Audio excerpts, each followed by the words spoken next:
Wow, it's loud. Holy crap.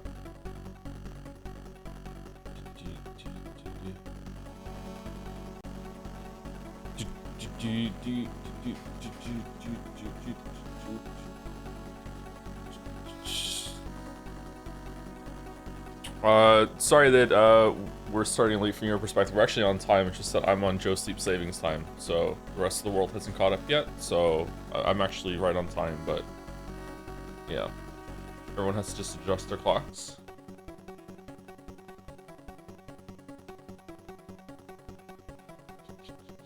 Early. In fact, yeah. It's Saturday's stream today. Yeah, that's what's going on.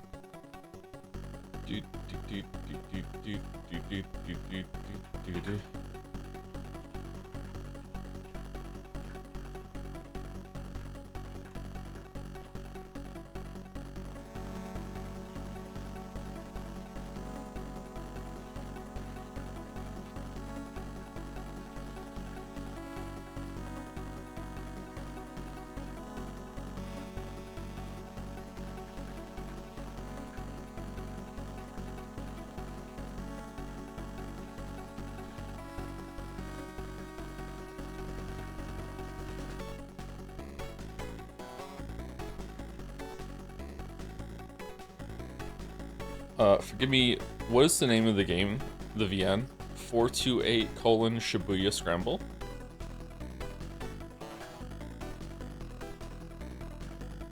Yeah, I wrote it right, okay. Is there even a colon? There is a colon, okay.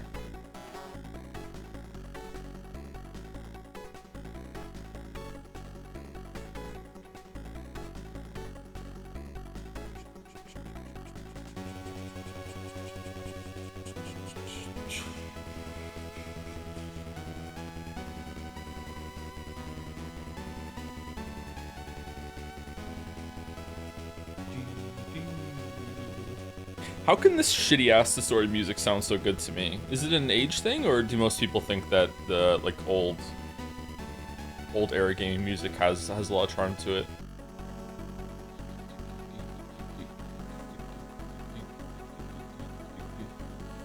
Shitty, yeah, it's all distorted and shit. Like, it's compared to like the music that we have, and even having access before, we had to put music and sounds on horribly small storage devices.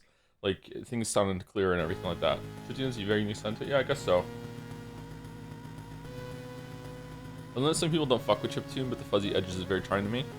I like it too. In most contexts. Sometimes I don't like it, but in most contexts, I think it's fine. It's not distorted, it's a 100% pure square wave. I mean, it just sounds distorted to me. I don't know music, so I'll take your word for it.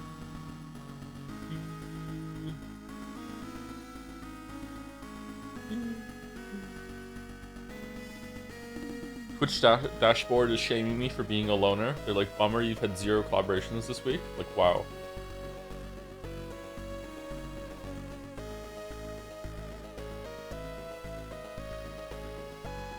Don't stream for a couple days and Twitch is emailing being like, hey, you didn't exist for a couple days according to us. What are you doing with your life?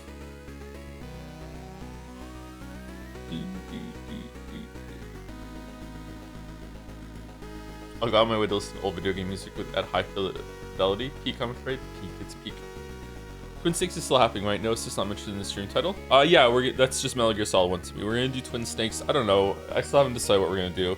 We'll see how we feel about doing both routes of Metal Gear Solid 1 before we go to Twin Snakes. We'll see. It might be good to have the full experience. It wouldn't be that long. It'll be a comprehensive playthrough of the games. I also don't know if we're gonna do original, like actual straight up original Metal Gear Solid 3 or Sustenance. Are we doing Metal Gear Survive? Also haven't decided yet. I would like to revisit Metal Gear Survive. I played it for about an hour, and I thought it was interesting. It was kind of awkward to play, but I didn't think it was horrible.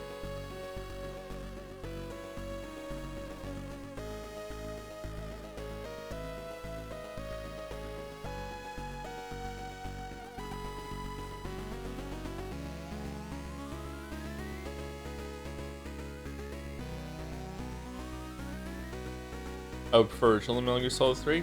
I would prefer original Metal Gear Solid 3 just to remind myself of why I didn't like the camera, and also to explain to some people why I didn't like that game, because the camera was so ass in it. But maybe for enjoying that game, it would be better to go Sustenance.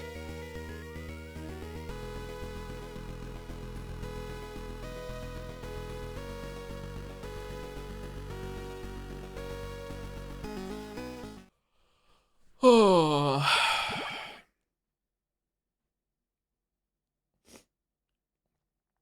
What's sustenance? I don't know what the word is. It's one of those made-up word games. Okay, so when we last left our hero, we had hand glided over the broken bridge where Gustava died. I believe Grey Fox shot her with Metal Gear. We're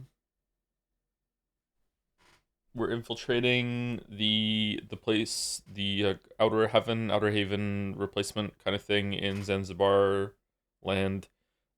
They've stolen all the world's nukes. We can continue. Continue. Hey, so I watched any movies lately? Nope, I haven't watched any movies lately.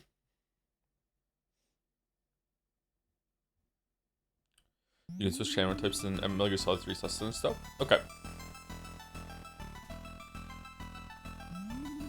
When did Sustenance come out? It was a couple years ago, years after the original, right? Can't carry anymore.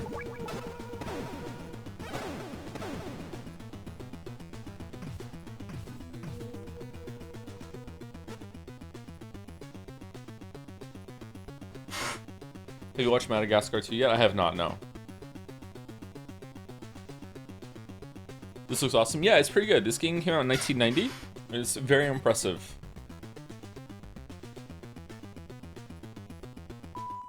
It's very much like Metal Gear Solid. Do your kids like Scooby-Doo? I don't think they've ever seen Scooby-Doo.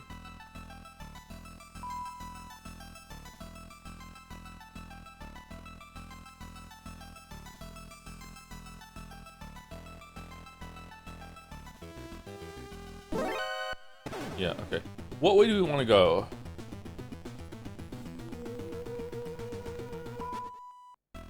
It seems like you could have gone to the right before you got the key card from going to killing the boss to the left at the end of stream. So you should probably go to the right first, explore that, then go to the left.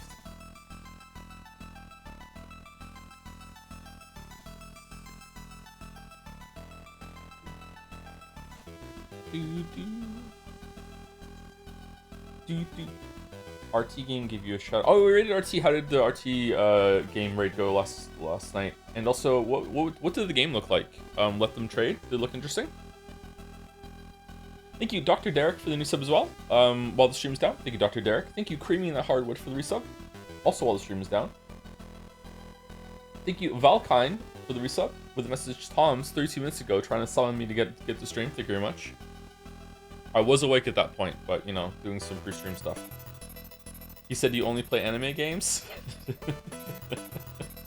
Are Metal Gear Solid anime games? They kind of are, aren't they? Thank you, Pepsi Addict, for the bits. Joe, can you try and remember to call George during the boss fights for the boss lore? Very important to do this during the final boss. That's Campbell, Holly, and George too, thanks. Okay, I will try. Thank you, Super Deluxe, for the resub with the message gaming. Thank you, Fatal Cutie, for the resub. Can't wait to see Raiden, my favorite character. And we're going to talk a lot about Raiden when we get to Raiden. Oh, man. There's kind of a yikes moment with Raiden that I wonder how is it gonna land in 2025. Thank you to Sharpo Needle for the resub too. Are you gonna play Peace Walker? I don't want to, but if chat really wants me to and it's easy enough to access it on Steam or whatever, then I'll probably do it. Just to be comprehensive, but we'll see. Don't think I've ever caught a stream, but your YouTube content has me in tears. The critiques and analysis make you laugh that much? Or does it make you cry because it's all about games that you liked? I'm sorry.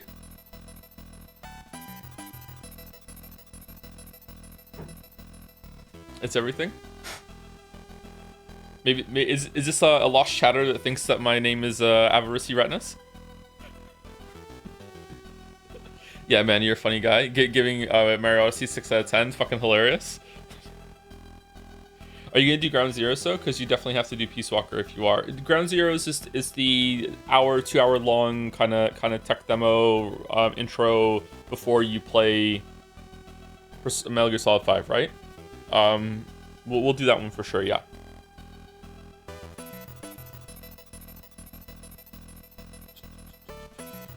Are you gonna play Ghost Babel? Is technology really advanced for the Game Boy game? I don't know if I have access to that. If I have easy access to that and it wouldn't take too long, I would do it, but I don't think that that's gonna be a thing. I legitimately rewatch your critiques once in a while because your sense of humor. There's a decent amount of humor in the main channel videos. Yeah, that's true. Sometimes I get some funny jokes in. The Breaking Games content, the Star Wars stuff, the Hello Neighbor shite. I've watched a lot of them. They're so funny. I can't breathe. Yeah, this is a Retinas enjoy, I think. The Star Wars stuff, the Breaking Game, yeah. Retinas does some really good highlights of some of the runs that we've done. The Shadow of the Erd Tree video has banger jokes. That's probably the video that has the highest density of jokes to content. I don't know why, but I have a rule with jokes. When it comes to jokes in the scripts, I break this rule sometimes, but the rule when it comes to jokes for main channel scripts is that the joke cannot interrupt the flow of the main point. Or if it does, it has to also has to serve secondly as a really good example and to deepen the point that I'm trying to make. It has to provide some emphasis. If it doesn't do that, if it interrupts the flow and it doesn't provide emphasis, it's just like a Family Guy kind of segue that I'm just trying to be funny for a bit. I will almost always cut it.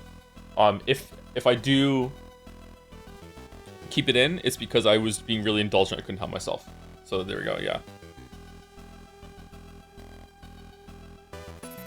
The joke should also be funny, though. Nah, the joke being funny is, it's not important.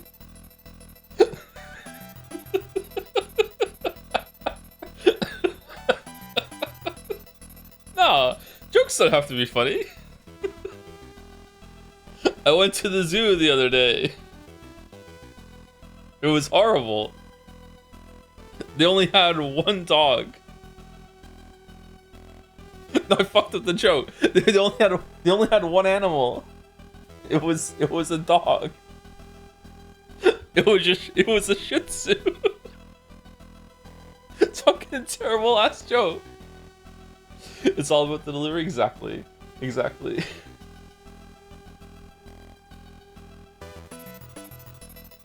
I don't get that joke. IMO. Because you're going to a zoo and it's a bad zoo, and the reason why it's a bad zoo is because they only have one animal, and then the punchline is because it's a dog, you can say that the dog is a Shih Tzu, and Shih Tzu sounds like you're saying that the zoo is shit. It is a shit zoo, but the dog is also a Shih Tzu, so it's a shit. Yeah. Oh, -2, yeah. That's why the chatter made an absolute banger joke. I can't remember which chatter it was the other week. Said that I played a new kind of dull the other day. It was about guess the animal. It was every animal was just the same dog. It was terrible. It was a poodle.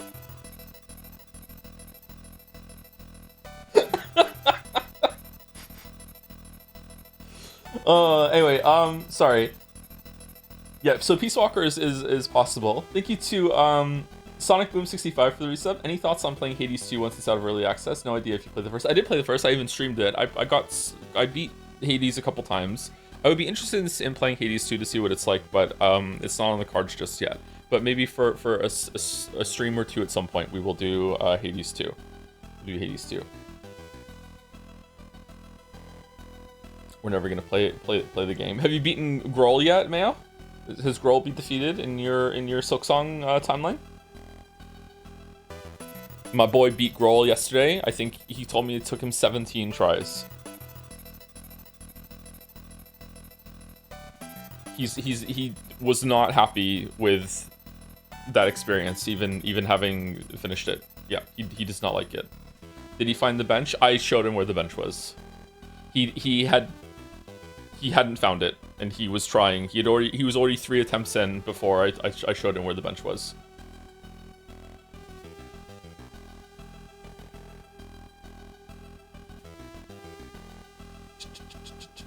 Thank you, Philippe R. Machado, for the resub. Kept you waiting, huh? Thank you. Sorry for keeping you waiting. Thank you. I eat random berries for the resub, and this is how my story ends. I ate some berries from a bush and got poisoned. I guess I'd never know what that score Joe got on that Friday Scrandle. Sometimes I get the urge to replay the David Cage games. I don't know why. To make different choices. Thank you, Super Scoop, for the resub. I'm still finding it very funny that the most enduring vocal tick from Umineko is of the rat going to the Metal Gear concert in London at the end of October. So I really appreciate the stream series to get a refresher on the games. Oh, what's that going to be like? Like a live concert, Metal Gear, like an orchestra plays all the music from it, or is there any like actors come on and reenact some of the scenes from the game or anything like that, or no? You were right when you said Grohl Death Spiral could be the worst part of the game. If it happens to you, happened to me, worst part of the game indeed. Yep. Yeah, for sure. Yeah. What I don't like about it is that in the Souls games, in Soulsian games that have Estus last healing, there is an incentive to get better at the run back in order to have enough resources to fight the boss properly. Silksong doesn't have that kind of system, although if you use tools on the way back, I guess it could be that way. So to me, it's just a time waste. I don't know. I'm not really a fan of it. Soulsian, yeah, that's how pretentious critics like me say Souls-like. We say Soulsian instead. The run back in Silksong is really just too much for some bosses. Yeah, I agree. I think that a run back can work, and even if it's just a straight line, you do nothing on the way back. I think that a run back can work, and I think that it can. Like I said, I was speaking to this when we did Silksong. That sometimes it can be like a contemplative kind of like amp up or like a reflection period that's enforced, so you're not getting frustrated by just relentlessly beating yourself against the boss over and over and over again, even if it's just like a 10-second break. I feel like it can work, but almost none of them in Silksong work. I don't think it works. Thank you, Sabletooth, for the resub. Colonel, I'm trying to levitate over the pit trap like the Zanzibar land guards, but I'm dummy thick, and the weight of my ass cheeks keeps dropping me into terminal velocity. What do I do? Thank you. What is this dummy thick snake meme? Thank you, Sabletooth. Thank you, Cinnaminitastic? I'm not sure. One of those? Thank you for the resub. Thanks for all the streams. Good content to react to as I finished my PhD. Made unwinding a lot easier. Damn, congratulations on finishing or getting close to finishing your PhD. Not sure which it is there. I think it is finished from what I'm reading there. Congratulations. Joe, that meme is like 10 years old. Is it? I don't know the dummy thick snake meme. He doesn't know about dummy thick. I know about dummy thick. I don't know about the dummy thick snake meme though. Did it originate with snake dummy thick?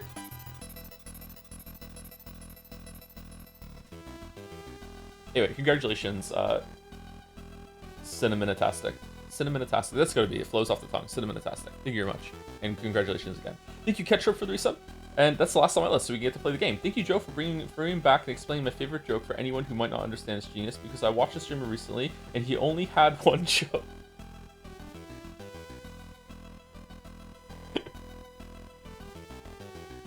Couldn't be me. Thank you, Ketchup. Okay, they got David Hayter to say it. Okay, I get it. They got David Hayter to say it. Okay, all right. Sorry.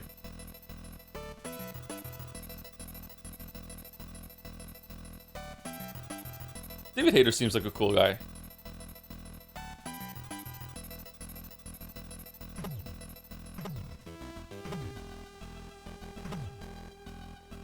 Did you know that David Hayter was a scriptwriter on the original X-Men movie? And they gave it to Josh Whedon to look over it before it was released. And Josh Whedon rewrote almost the entire script because he didn't like David Hayter's work. And then they, the scriptwriting gods, whatever, the filmmakers were like, no, it's okay. We're just going to stick with David Hayter's original. Thank you very much for your input. They stuck with David.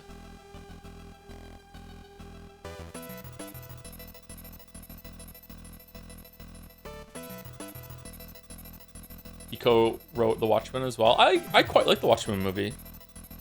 It's not as good as the graphic novel, but I quite liked it.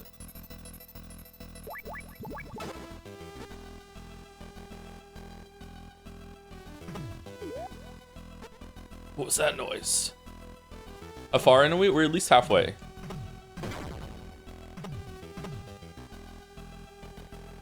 Have you seen the Watchmen HBO show? No, but I've heard it was pretty good.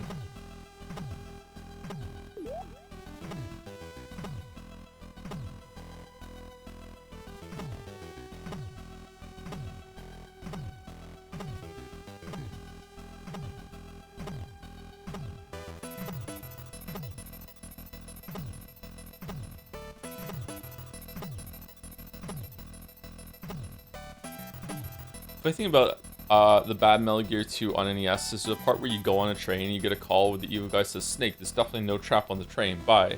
I mean, that just sounds like Metal Gear to me, especially considering what happened in Metal Gear 1. Can we get through here or will it kill us? No, you can't get through here. Okay, so we have to go around, and I'm guessing that button over there turns it off.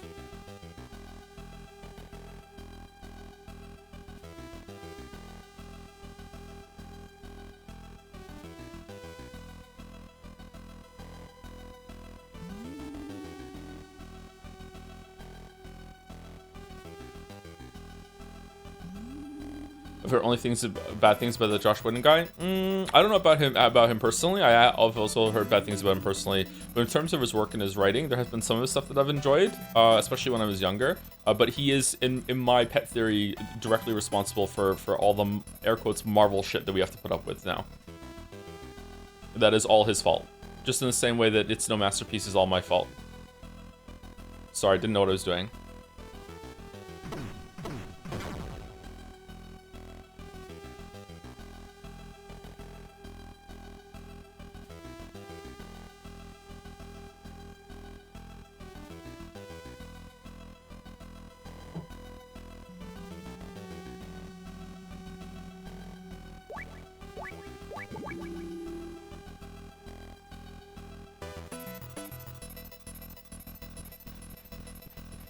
People hated Oppenheimer too. Yeah, I heard it was kind of like weirdly filmed, like it was filmed like a music video. I haven't seen it.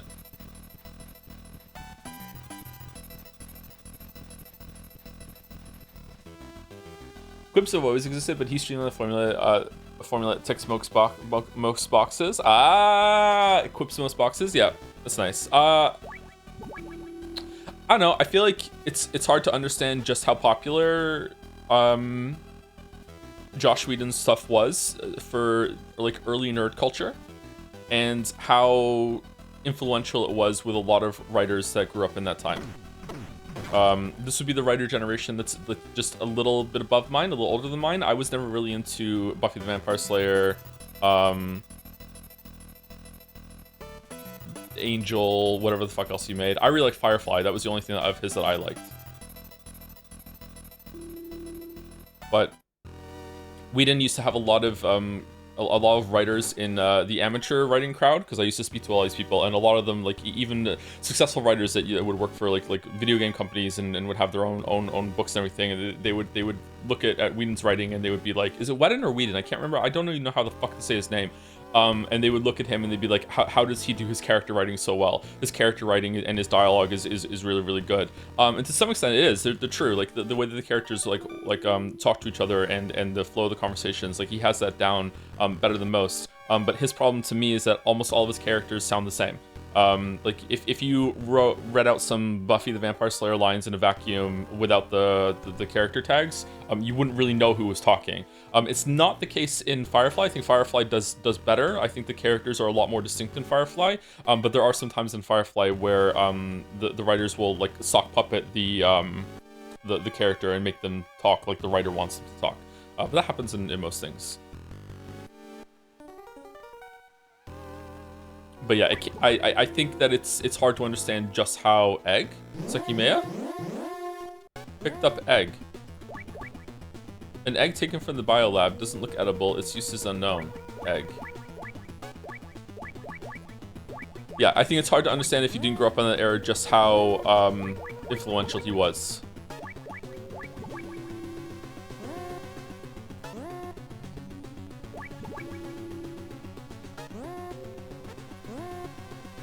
Oh shit.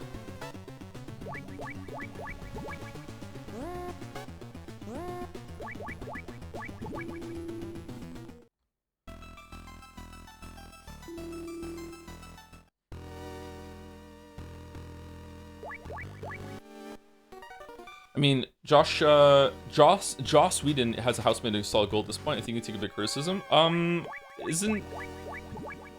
Didn't he get like accused of like some misconduct? And I'm trying to be careful with my words because I can't remember for sure. Didn't he get accused of some misconduct and he's like just done? Like I thought that his career was over. When it comes to criticism of his work, like fucking go ham. Like that goes with anyone. Like go for it, yeah.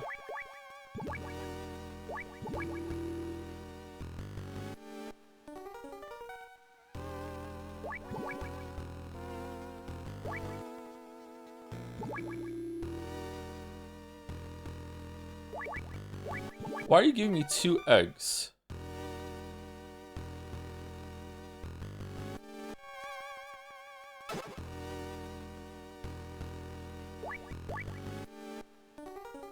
This one's hatched. What?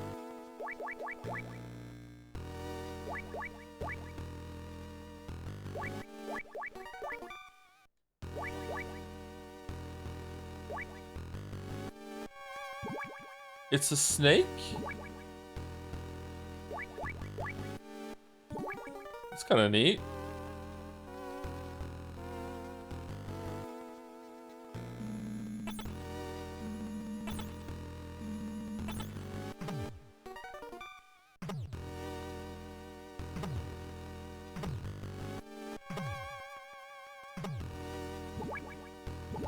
What happens when the other one hatches?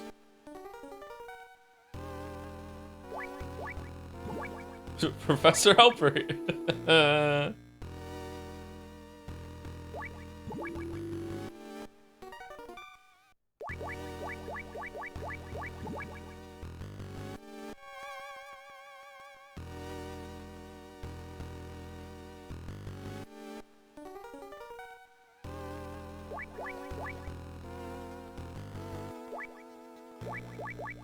Okay, so it just ate all my rations.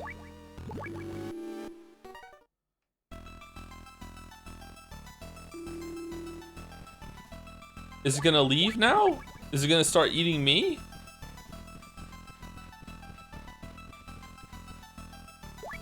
The snake is a snake eater?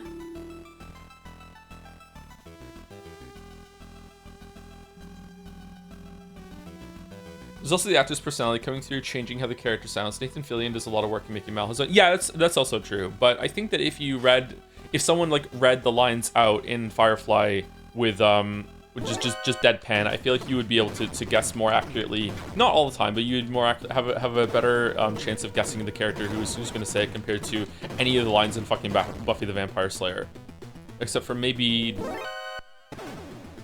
I can't remember her name. The one from How I Met Your Mother. Maybe Willow's lines stand out because she was a bit more stuffy than the other ones. I was unimpressed with Firefly. I haven't watched it again in a while, but I really liked it when I was 17 or whatever. Okay, do I let the snakes out here? Allison Hannigan, that's it. Thank you.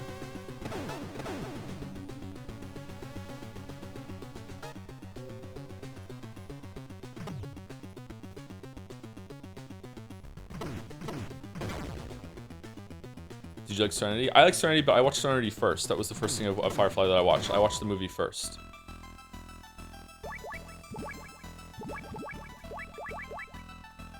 Owl?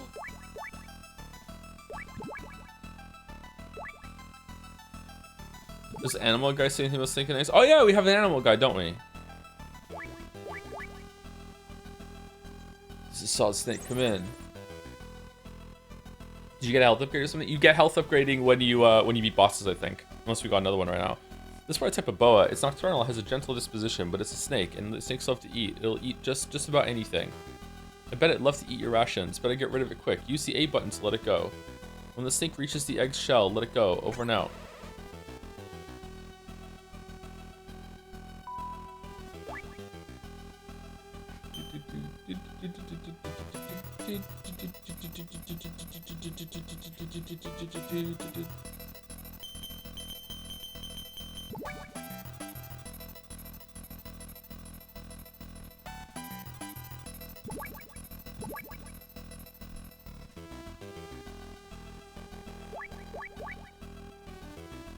This is on Snake, come in.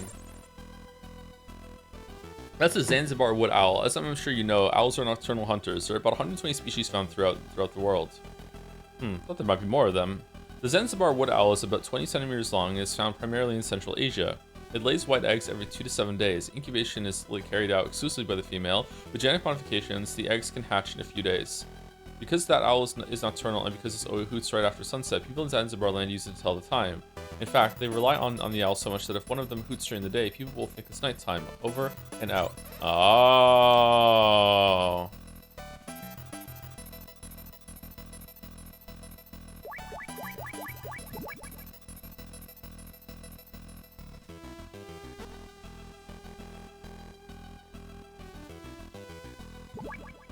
How do we get the hoot?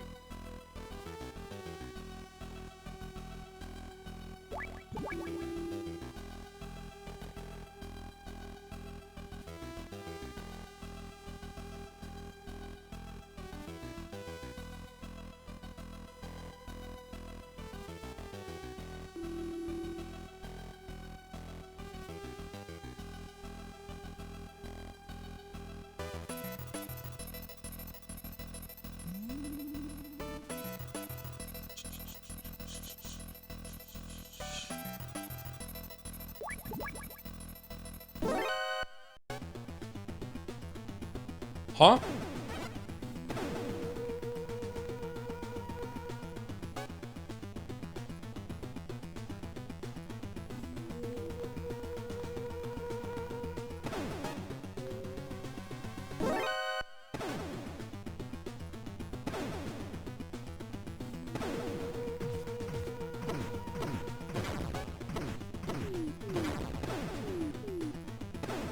It's nighttime. It's nighttime. It's nighttime. The owl is hooting.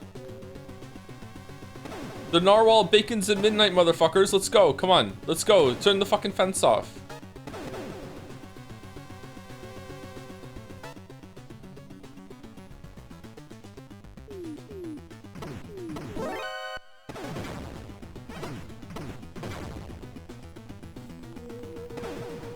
It does look like our life got even bigger than it was at the start of stream.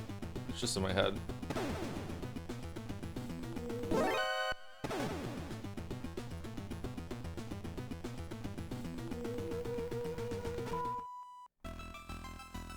Fucking hell. Woohoo!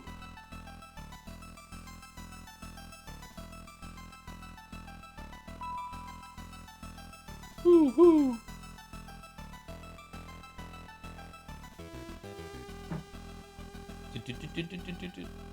Thank you, Thomas 2886CZ for the new sub. Welcome, Thomas. Damn, I'm gonna be late. Oh no, it's nighttime because I hear the owl. Haha, you fool.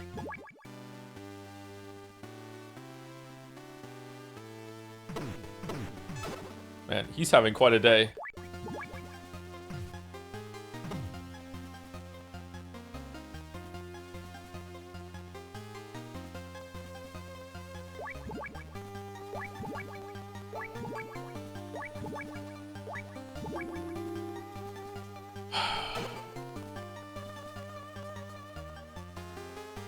You mean night.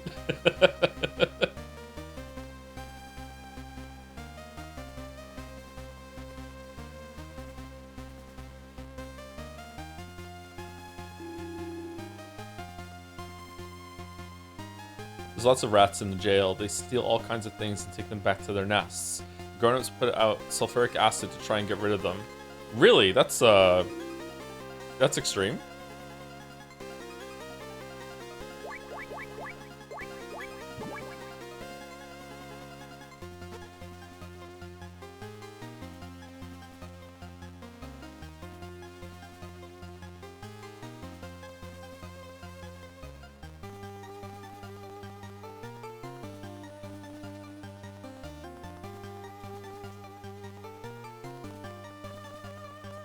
Stand up, stand up.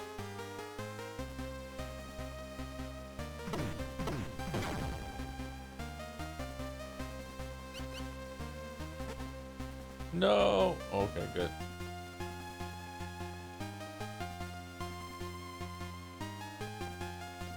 Okay, so nothing to do around here. Is there something up here?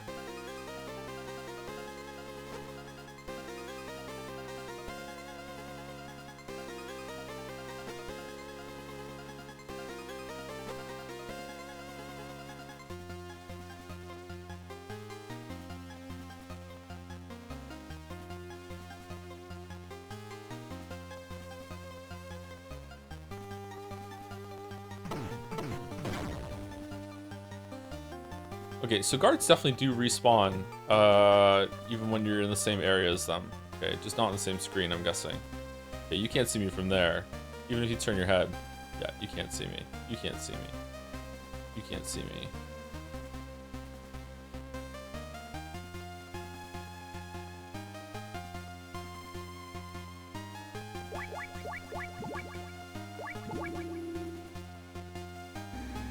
Whoa! Holy!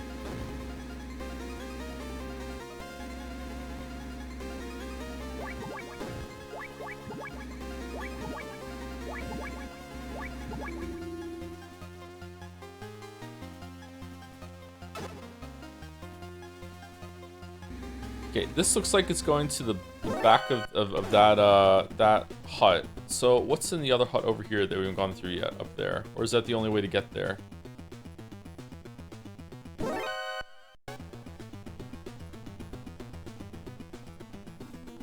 Okay, we can get up here. Okay. Oh, it was level 4. That's cool. The one-eyed man is like our daddy. He doesn't like grown-ups. Yeah, so you say. I want chocolate. Mister, do you have a B1 ration? B1 rations have chocolate in them. I do. I want chocolate. Mister, do you have B1 ration? B1 rations have chocolate in them. I'm trying to give it to you, kid. You won't take it. Okay, why does that matter? Who likes chocolate? Okay, well, they actually have distinct head movements on their guard heads. Yeah, they do, yeah. It's interesting, isn't it?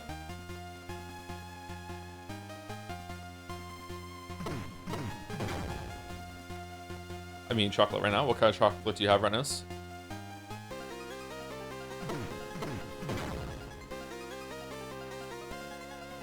I could go for some chocolate.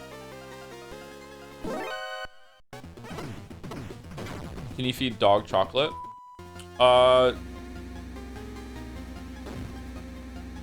Chocolate is poisonous to dogs in high enough quantities, but anything is poisonous in high enough quantities. I think that it's not like an emergency if a dog eats a little bit of chocolate. I think if it's dark chocolate, then depending on how much they eat, you might be in trouble. But like if your dog like eats like a crumb of chocolate, it's like okay, like they might have an upset tummy, but it's okay.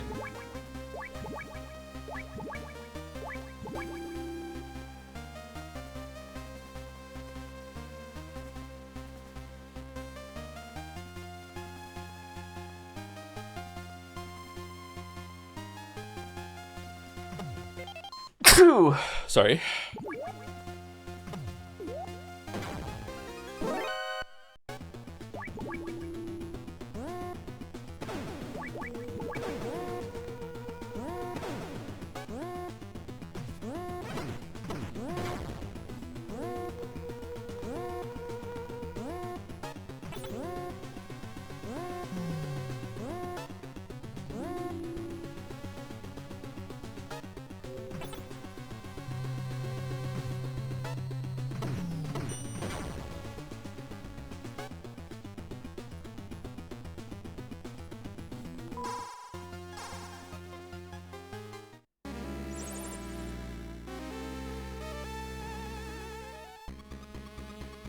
It's me, your #1 fan, Snake. Watch yourself. I know at some vets, if they need to put a dog down, they will give it chocolate first so they can enjoy the treat for one time only. Is that true, or is that a morbid joke?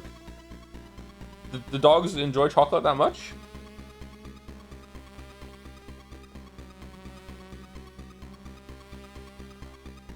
It's me, your #1 fan, Snake. Watch yourself.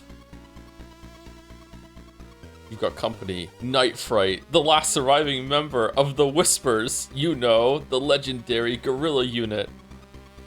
DK Night Fright. He's wearing a state-of-the-art camouflage suit that makes him practically invisible. Not only that, he'll attack you with a gun that's completely silent. No one has ever seen his face. You know what you have to do, right? Lucky me, I've got a fan club. Use your ears, Snake. Over and out.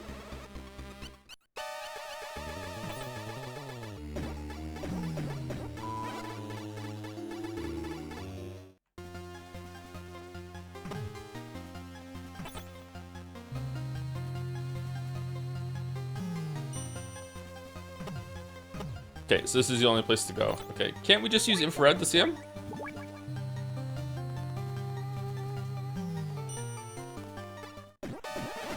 Nope. Okay.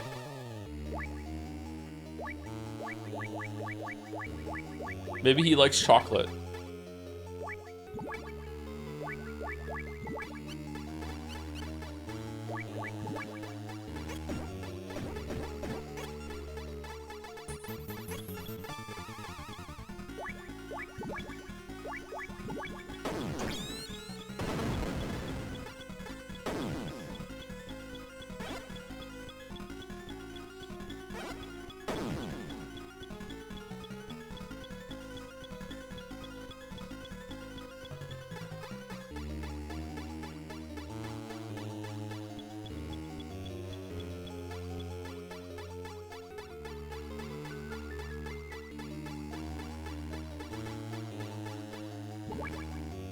Where is he?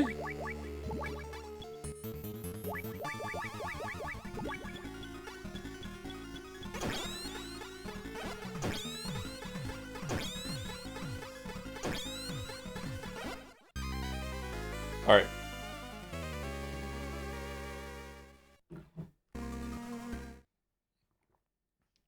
He's playing on the back difficulty.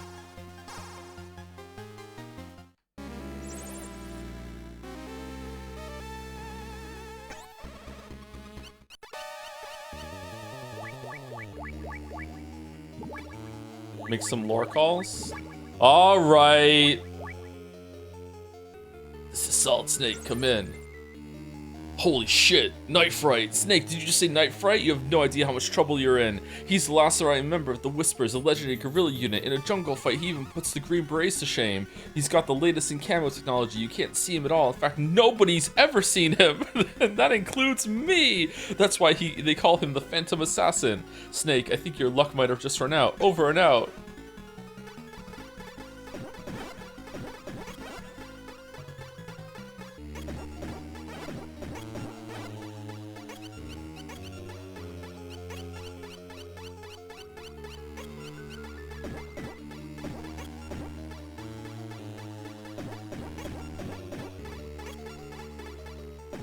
Me trapped in the lair after I have the bounty on Showdown.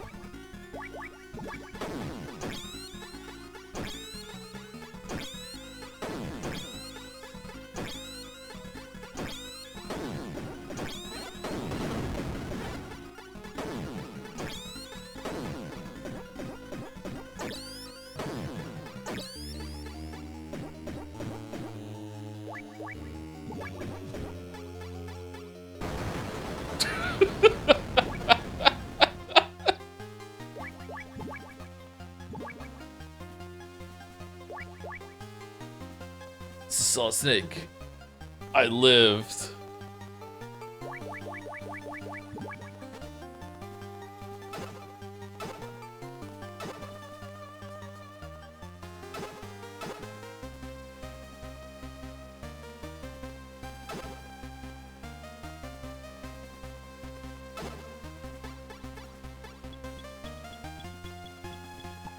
Oh, there's different places that you can hear the different sounds if you want to do that. That's neat. I thought that was his gun firing was those sounds.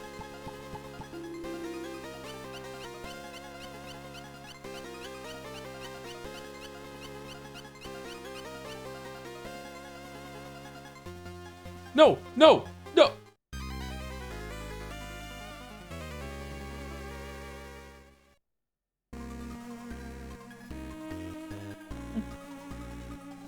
What? You melted in sulfuric acid? That's not how sulfuric acid. We have to fight the boss again?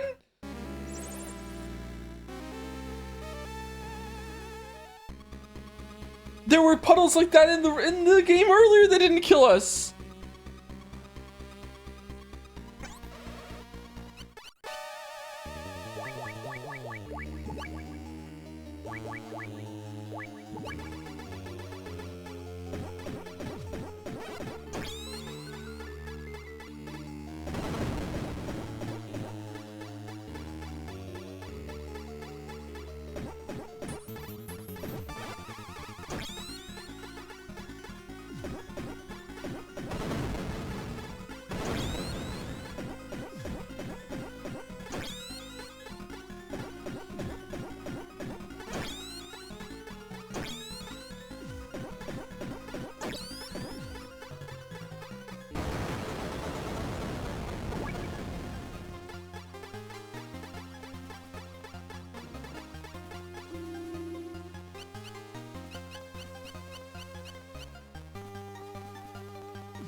Or what do I do?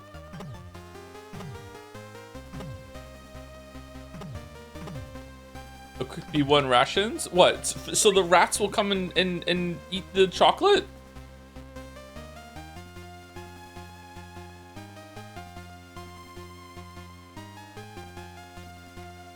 Kodak. Alright, we'll do Kodak. Alright. And change your frequency. I'm setting a new frequency by tap code. You have to decipher it. What? Well, not talking about Campbell again. This is solid state. Come in. Not even I can tell you anything about the prison. Sorry. See ya. This is solid state. Come in. How to deal with sulfuric acid? Let's see. You can neutralize it if you had something with caustic soda in it. I got it. You got any chocolate on you? That'll do the trick. Sulfuric acid reacts with the sugar in the chocolate to produce carbon and a rubbery substance. C12H22011, table sugar. See if you can find some chocolate. Over and out.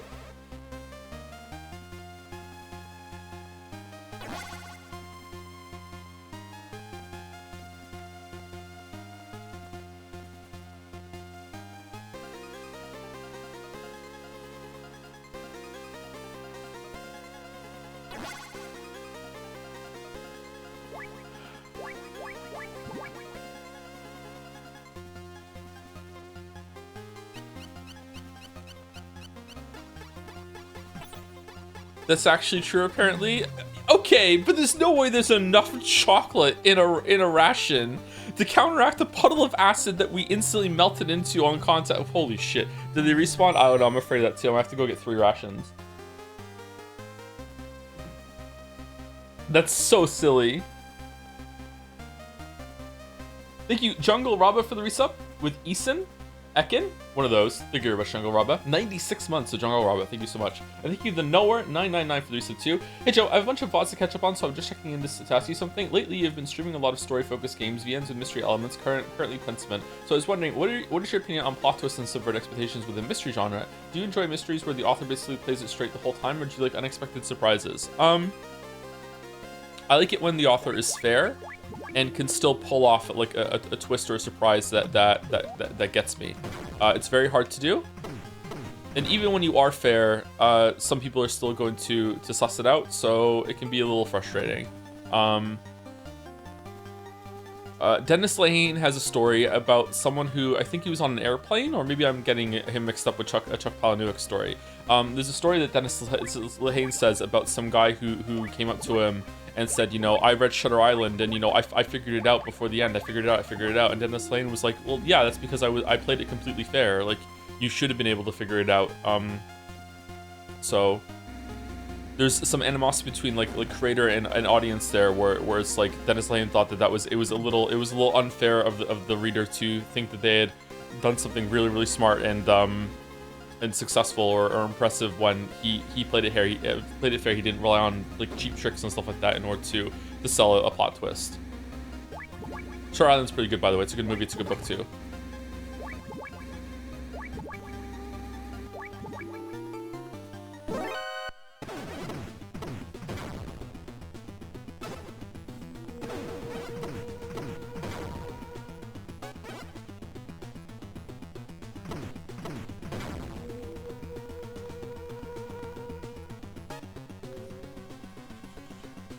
Apparently Campbell is 142.4 now that if he's done with 146.6. All right, 142.4.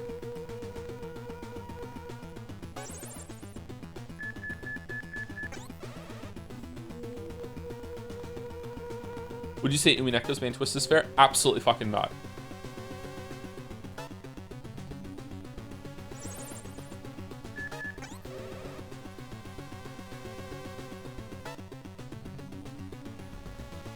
Solid Snake, come in. Remember that you won't always be able to procure supplies and plan accordingly. Over and out. All right, thank you, Campbell. Very cool. Umineko is really interesting because it becomes metafiction in many different ways as it progresses. Like it's layers and layers upon meta and meta, and one of the, without getting into spoilers, or I'll try and be vague, one of the cool tricks that Umineko uses his meta narrative for is realizing or planning for it. I don't think it was planning. I think he realized that a lot of the twists and the answers that he had set up are complete and utter bullshit. So he had to create a character as a straw man for the reader that would be angry about those twists and the unfairness, and flanderize them to the point that you hate that character so much that when it's revealed, it feels like a twist. The rug is being pulled over them instead of you. And now you are no longer aligned with that kind of audience and reader, and instead you are hating them. And it's fairly successful, actually. At least it was for me. But it was extremely frustrating to go through, which is why I didn't like episode 5 very much at all.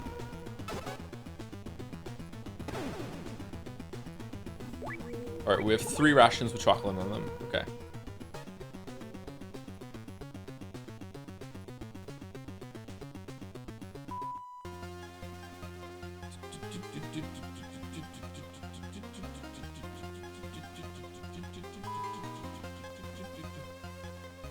I don't know if it's really fantastic or a good part of the VN. I'm willing to let a bunch of stuff slide if there's like some really good parts in the rest of the experience. I don't know.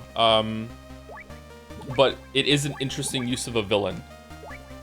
Like using a villain as a get out of jail free card for writing yourself into a corner is just like not just as a reader but as a writer too, was a really like interesting kind of use of that. Is like, wait, what? That's what you're doing? Okay, that's cool.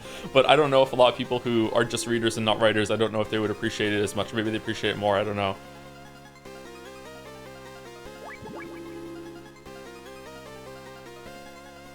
So in other words, Sumari, you're really looking forward to the new Silent Hill game that Ryukishi wrote, right? Yeah, I'm looking forward to it. I'm looking forward to the many Umineko references that I can Leonardo DiCaprio point at when we're streaming it in a couple weeks.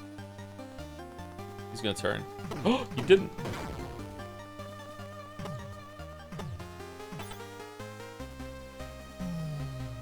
Thank you, Kiwi Miyawahara. Somewhere close. For the resub, chat, play La Mulana 2 and Josem Day. La Mulana agenda post every sub. I would like to stream that with chat helping me. I think that would be an interesting experience, but I think it would take too long and it might get boring for some people. But I would really like to get into La Mulana and see what they're all about. Oh, it doesn't come back. Okay, cool.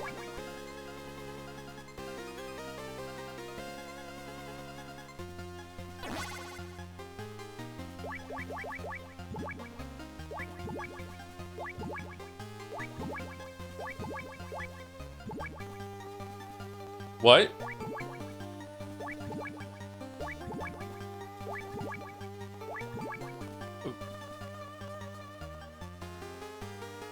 Huh?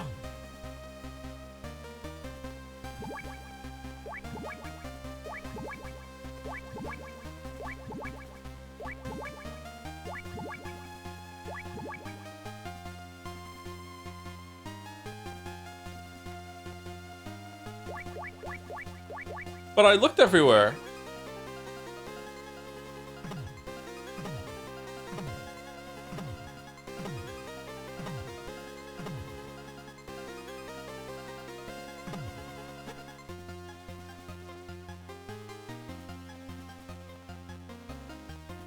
What's this thing on the map in the top left corner of this place? Is there like a crawl space that's just for rats that we can go into?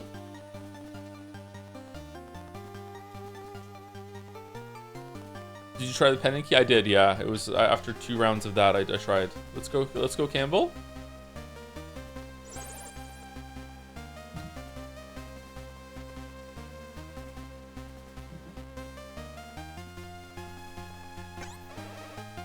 No.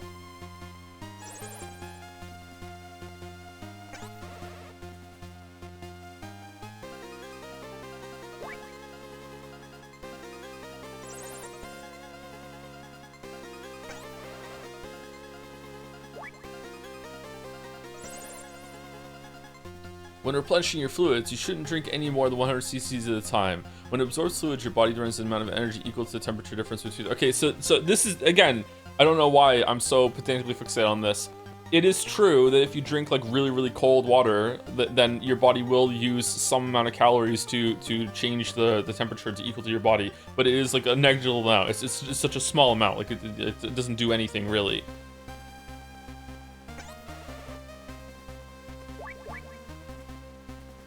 This is Solid Snake. Come in.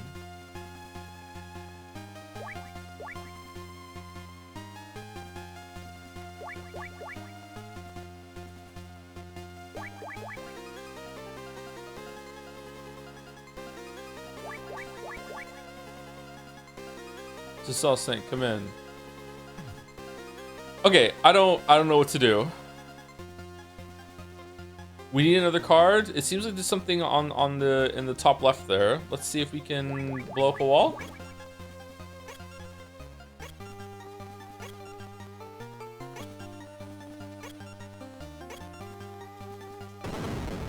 No. Use a mouse in order to attract the rats.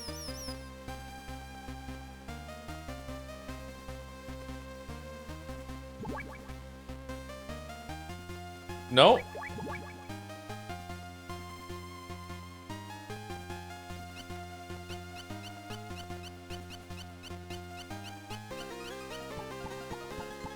Usually the boss drops something. Card 9 is found in the field where Evil Jungle was? Oh. Did we just miss it? It's just in the grass and you have to go through all the grass to find it? Okay. Didn't we get key card 8 from him?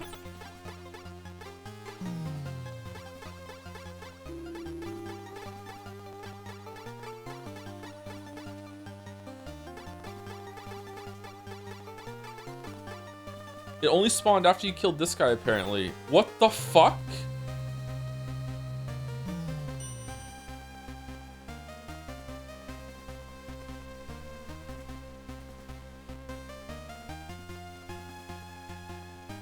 They misplaced it in the drop table? Maybe they did, yeah. There's a codec call about it? Who do I have to call for it?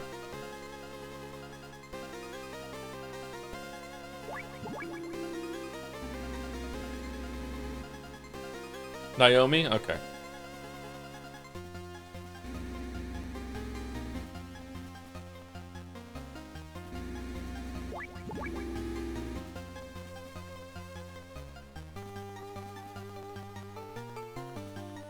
Anyone else share my horny experience of playing Metal Gear Solid 4 for the first time and being like, holy shit, Naomi looks like that?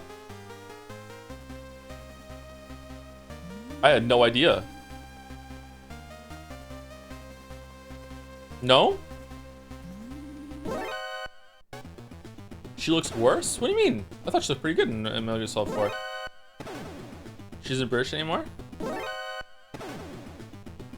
I like her more in 1. You can't even see her in 1! That's the whole point!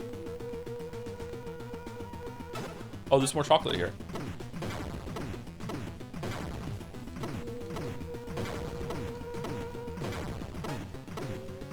She's on the code. Yeah, blurry like you're looking through a virtual boy in green.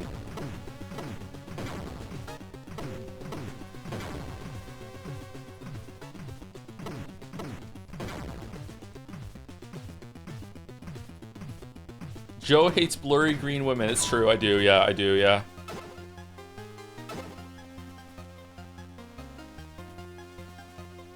I dislike out of focus goblins. I do not like goblins when my glasses are off, yeah. Yeah.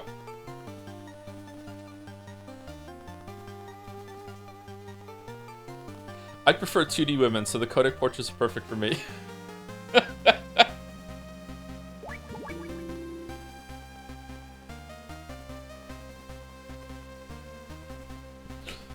Okay, so we can see the key card, right?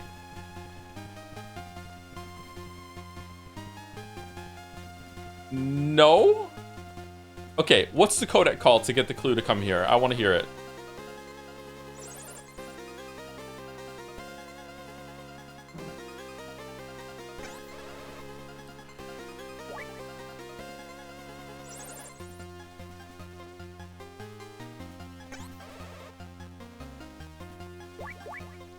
Naomi has 3D model in Metal Gear Solid 1 VR missions where you need to take pictures of her. Oh, I didn't know that. Okay.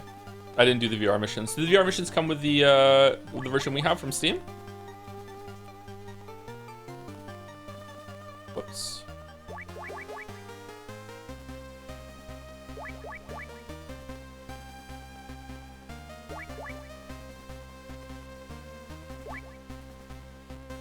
Okay, there is no codec call about finding this fucking thing. Alright, so here we go. We're gonna start here and we're gonna work our way down. Alright, here we go. Dun dun dun dun dun dun dun dun dun dun dun. Picked up a grenade. I don't really mind something important spawning in the grass here, but it's spawning after you kill a completely different boss is fucked up.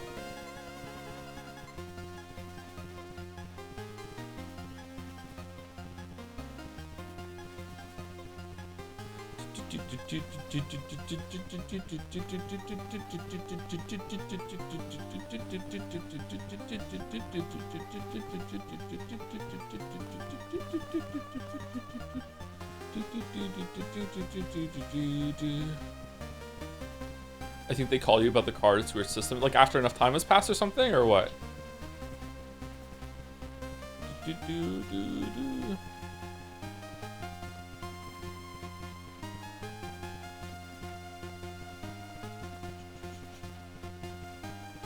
I memory hold mostly the objectification of women in Metal Gear Solid games. That's been fun to revisit. I think I've memory hold a lot of it too. I remember the horny pictures you can take in Metal Gear Solid 2, but the rest of it I don't remember any at all. So I guess we'll be having fun doing that together.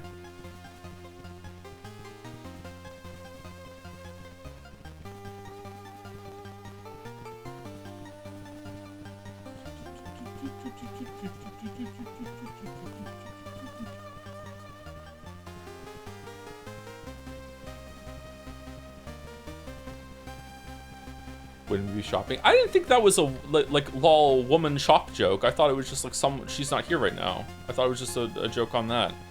Was that a sexist joke? Maybe it was.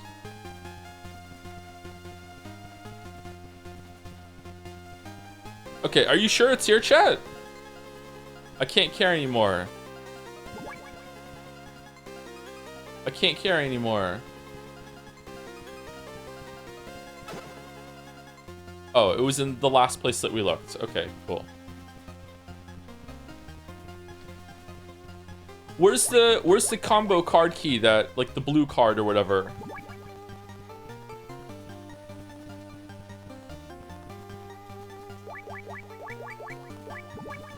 I don't think the joke was that she was shopping, so no. Yeah, I think the joke was that she wasn't there. I don't think the joke was that she was shopping, but maybe I'm just being a dumb man. I'm not sure.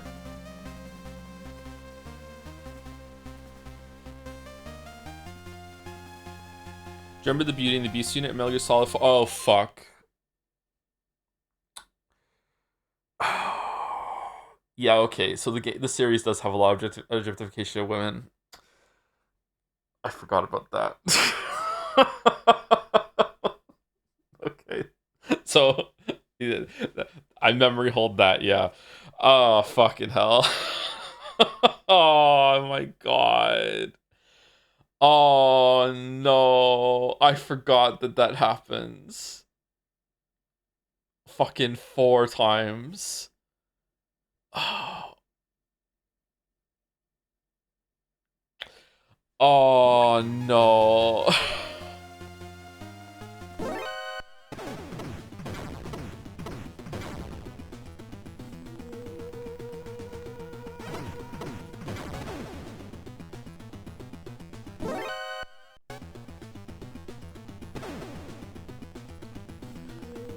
In my defense, I only play Metal Gear Solid 3 and Metal Gear Solid 4 once each the way through, and I barely remember the bosses in Metal Gear Solid 3 too, either. You know, I remember the bosses in Metal Gear Solid 1 and 2 a lot because I replayed them quite a fair amount of times, but I only played those games once.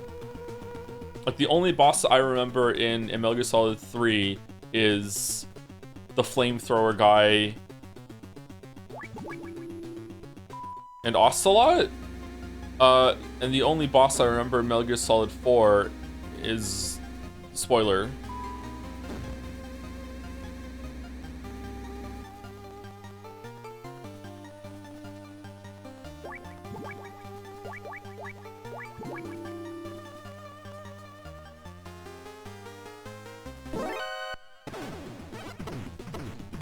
Can't believe you've forgotten about how dare you I'm an artist. I have no idea what you're talking about, so I've definitely forgotten that, yeah.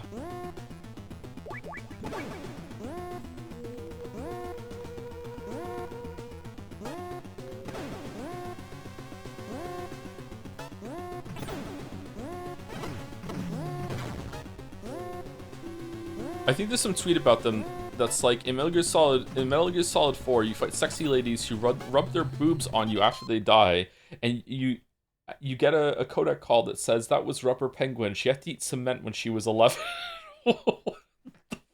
Fuck.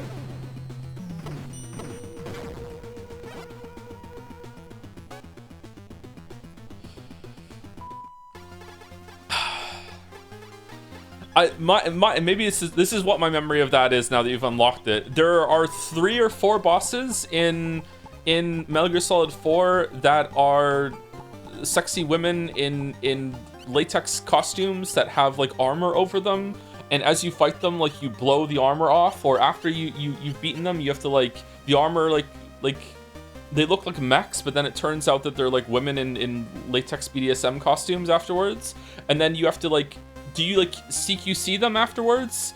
And then after you beat them, they go to like some weird virtual reality realm, and you get to do a sexy photo shoot with them as they die doing sexy poses as their life forces are gone away from them.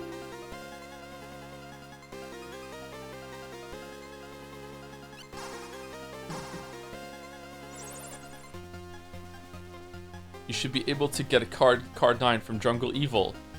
Don't you mean card 8? He only had card 8. No, he was in charge of cards 8 and 9. He must have dropped it somewhere. Check the area he was in. The card should be there. Keep up the good work. Thanks. Thanks. Thanks.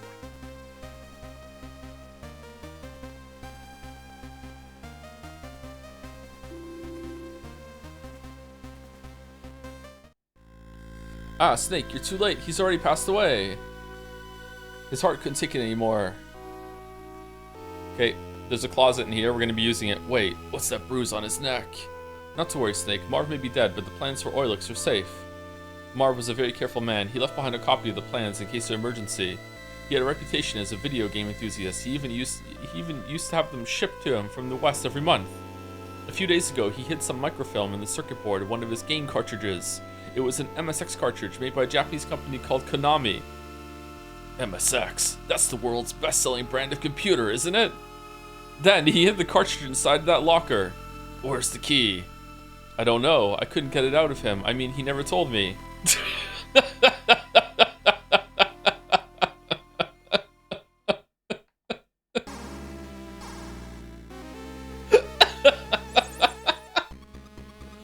Snake, you're in danger!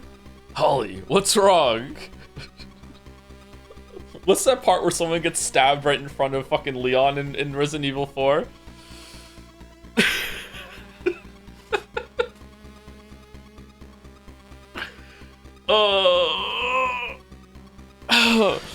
Snake, it's Madnar. I thought there was something strange about him, so I had an agency check him out. After he was rescued from outer heaven, apparently things didn't go well for him. His radical theories were rejected in the West. He was dismissed as a madman and shut out from the scientific community, and as time went on, he was forgotten. Madnar wasn't exactly happy with the scientific community either. He must have been searching for some way to get back at them. That's when Zanzibar Land talked him into becoming a double agent. He'd used his status as a scientist to feed technological secrets from the east and the west to Zanzibar Land. Are we just staring at Madnar as we're having this conversation? And Dr. Marv's disappearance? Right, the timing was too perfect. Madnar must have given them every detail of Marv's itinerary in the US. Madnar was after Oilix all along. That's why he wanted to go to America with Marv. I'm afraid you've got me, Snake. I gave up everything to be a part of your world, even the country I was born and raised in, but your world had nothing but contempt and abuse for me. I just wanted to finish Metal Gear. It is the culmination of all my life's work in robotology. But your politicians were only interested in nonsense like SDI, NetW, and brain bombs. I passed on the scientific secrets of the East and the West to Zanzibar Land, and in return, they aided me in my efforts to improve Metal Gear. Madnar, did you kill Dr. Marv? Yes, He would not share the secret of Oilix with me. And it was I who caused Gustava's death on the bridge by contacting Fox from the sewer. The bathroom break. Snake, I know Marv. No, Gustava gave you the key to the locker. Give it to me. I can't breathe. Hold on, let me eat a ration.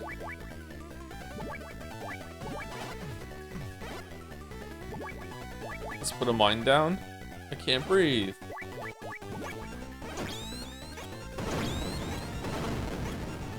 I can't breathe.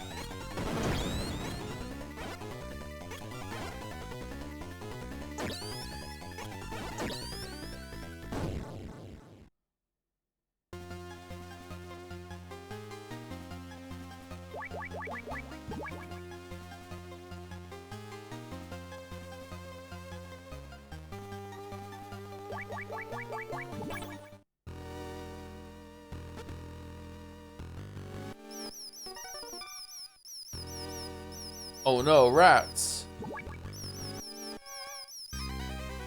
What?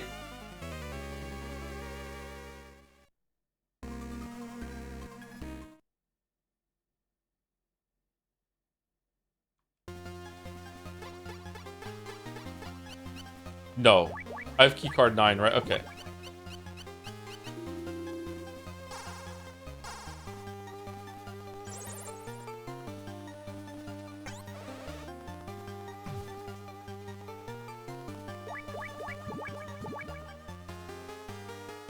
Miss Cheese. Oh, do I just use the ration with cheese in it?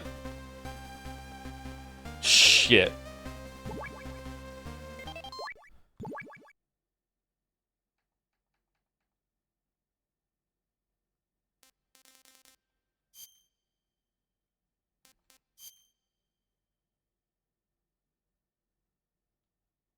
Okay, if I reload this right now, I should come back with the cheese.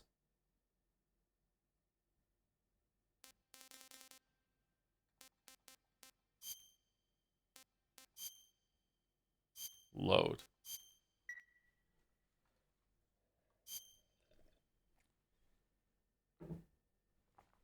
They actually rejected his research because he tried to submit his paper to the non-existent Journal of Robotology when it's the Journal of Robotics. This is alternate world, Balder. You know that. This is like Ace Combat Land. You aren't scared about horror games, or you easily discuss the disturbed while playing horror games? Depends. Gore doesn't really get me, although it might be becoming a little bit more effective as I get older. Stuff about vomiting blood gets me. I've said that on stream before. Not really. I'm not really that easily disturbed, I think. Alright, so let's go. We have to skip through this. We just did it.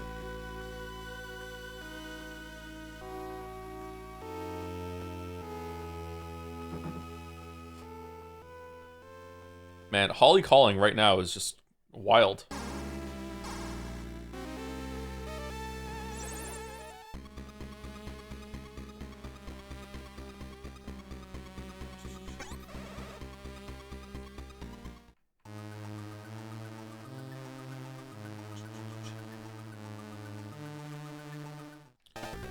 I can't breathe. Oh no. All right, let's use the missiles this time because it's funny.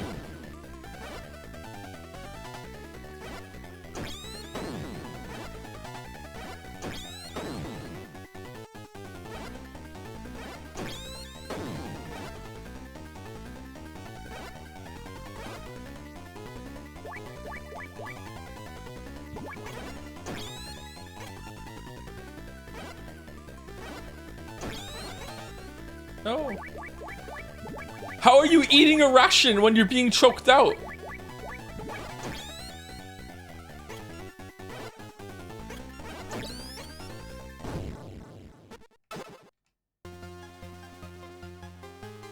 I think the mine strat's better.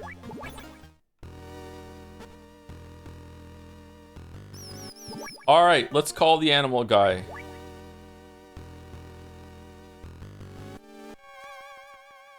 What? Does it not work in here? Oh, it was Holly? My bad. Are you sure?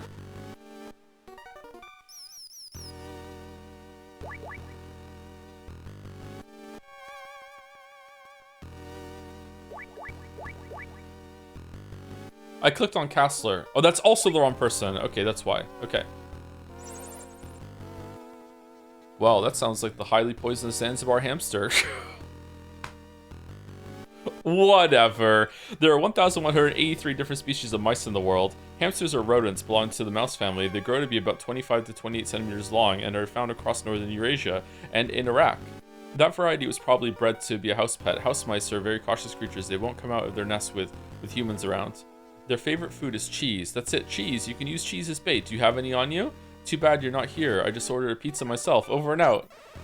Okay, so it's good that we reloaded for the cheese. What do we do then? Do we just use the cheese and we just like... And now they... I don't want to do the fight again? What do I do? Do I just like... Do they follow the cheese?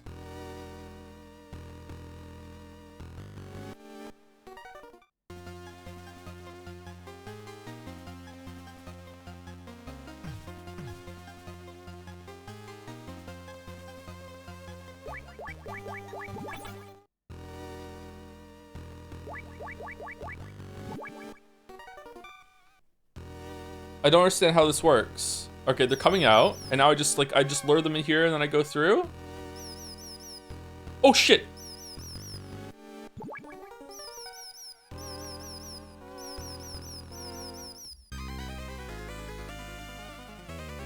You shoot them? But they're low to the ground. Why can't I just shoot them when I'm inside the fucking crawly space then?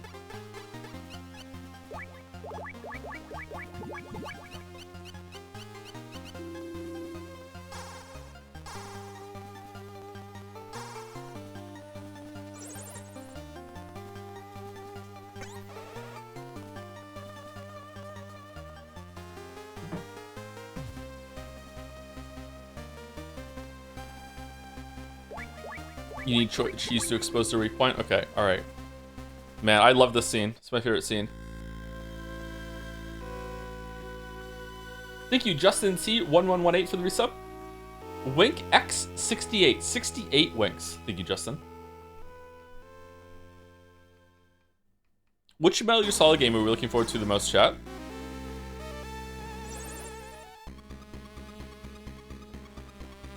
Man, I can't believe I forgot all about the Metal Gear Solid 4 fucking softcore porn parts. Shit. What the? Who was that for?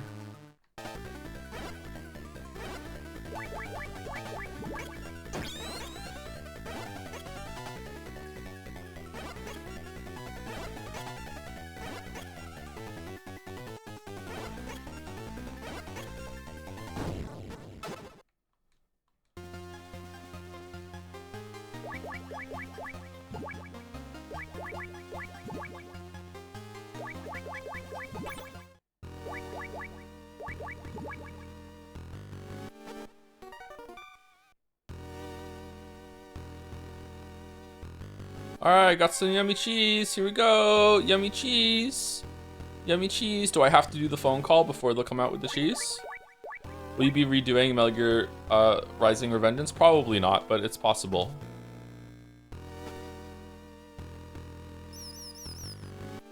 Yummy cheese.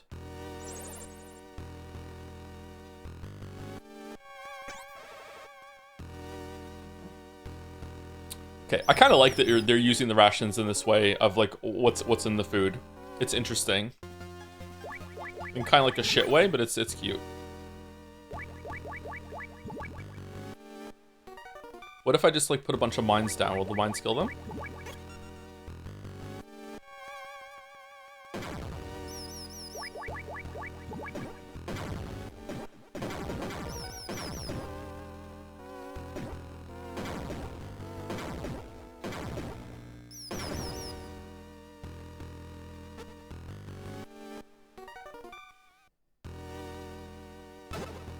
Picked up cartridge.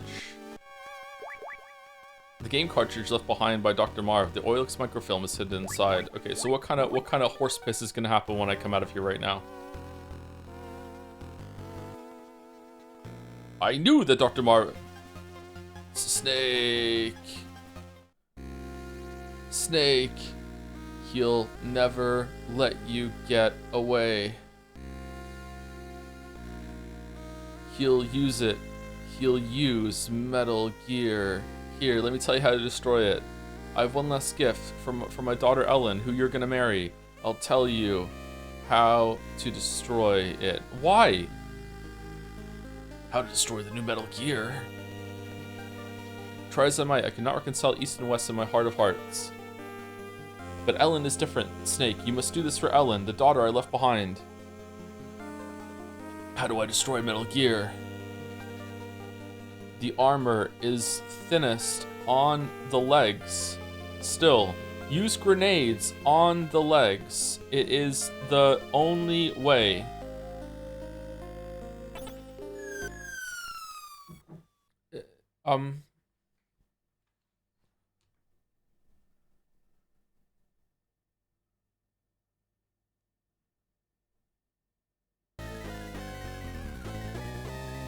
The final delusion of a senile old man. There's no way to destroy this Metal Gear, Snake. Shit, I skipped it. Fox, come and find out. Snake, go through the front door. Nah, I need to get some grenades first. Hold on.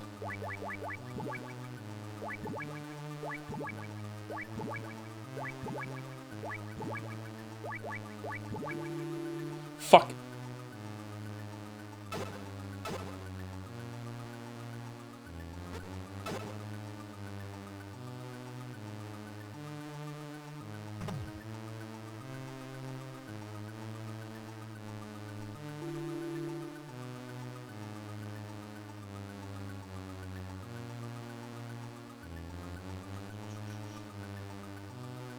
Do you want the photo shoots in Death Stranding 2 to be also be in tight suits, but his staff said no, not this time? I don't know. Maybe he's gotten less horny as he's gotten older? Why can't I open this door?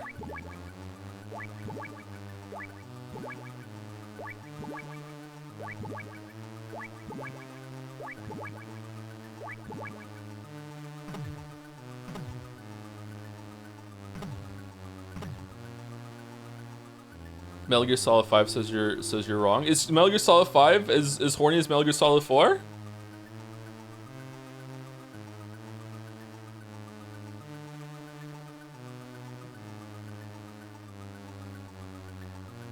He forgot quiet. I haven't played the game, my weeb. Joe, it's hornier? There can't be anything hornier than the Beauty and the Beast sexy photo shoots. There's no way.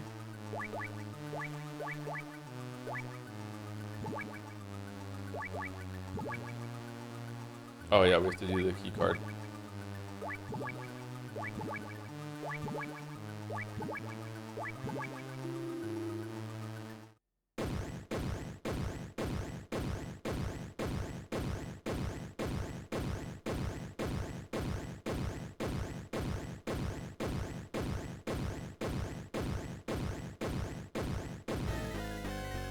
Snake, I'm not the same as I used to be, and neither is Metal Gear. Who's gonna win? The state-of-the-art walking battle tank that costs billions of dollars to develop and is gonna change the world, or one guy with a couple of grenades? I'll show you what fear really is. Prepare to taste defeat. Sorry, I gotta taste my coffee first.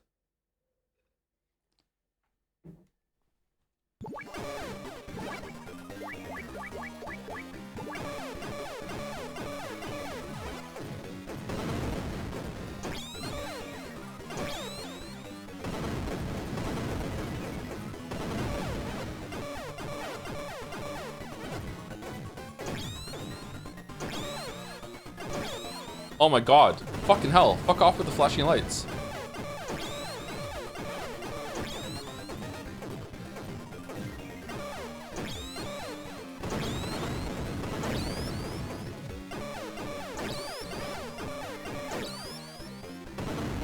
We didn't start the fire. Destroy Metal Gear D.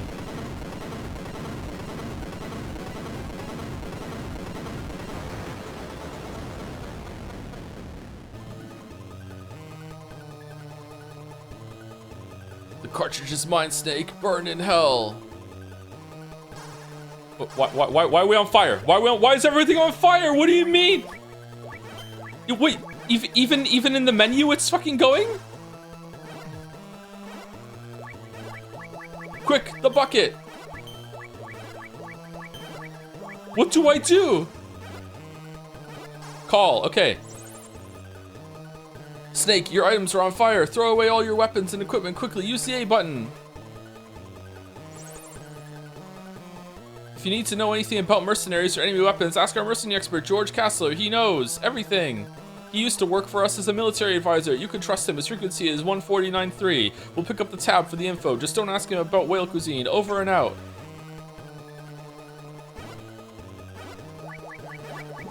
No, the cigarettes.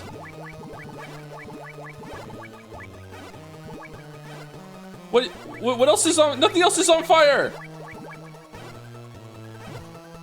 Stop, drop, and roll. What do I do?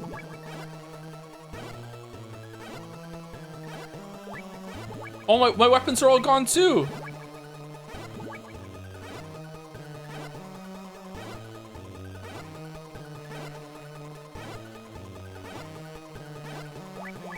I have to get rid of these?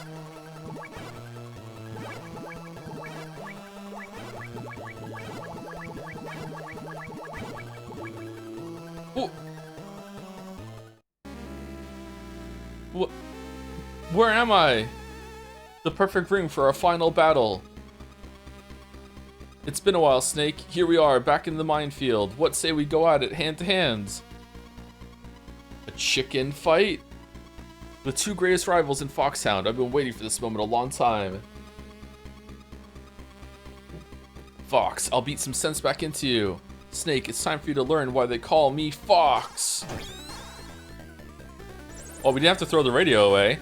Gray Fox, real name Frank Yeager, former member of Foxhound. He was the last man to hold the title of Fox in the Big Boss era, decorated 5 times. Yeah, I know all about how good he is, better than anyone else. I fought with him. He's a cold-blooded hunter. He never lets his prey escape. Everybody in the unit respected him, looked up to him. When did you fight with him? That may be, Snake, but do you know about his past? It might help you out. 10 years ago, we in the mercenary trade knew him as Hunter. That's what Jaeger means in German. Back then, he was involved with some woman from the Eastern Bloc. Oh, no! He tried to get her to come over the fence, but it all fell through. Apparently, the West wasn't interested in taking her. That's when Frank started to hate the... He killed fucking Ice Princess? He killed his ex-girlfriend? What was that woman's name? She was an Olympic skater. Name was Gustava Hefner. Real fine woman. Movie star type. Gustava Hefner? Snake, if you manage to beat Fox, I'll tell everyone that Solid Snake is the greatest mercenary in the whole world and is also super cool and also bang Gray Fox's girlfriend before you beat him up. Over and out. What? Fucking...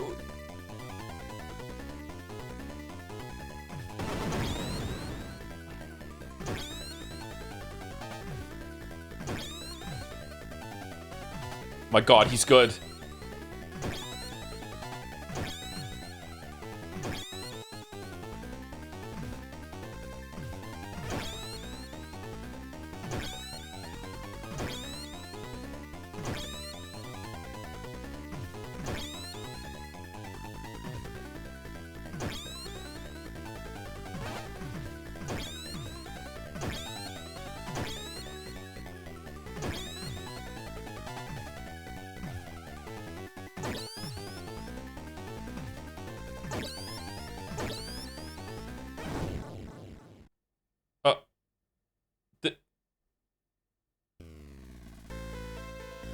Snake, looks like it's finally time for me to give it the title of Fox. Fox. Why? I'm not like you, Snake. My situation is more complicated. Big Boss might have been just another CO to you, but he saved my life twice. This was way before I joined the unit. The first time I was a half-white living in Vietnam. It was after the war, and half-whites were being sent into forced labor camps. He saved me from that living hell, just like he saved all the children here.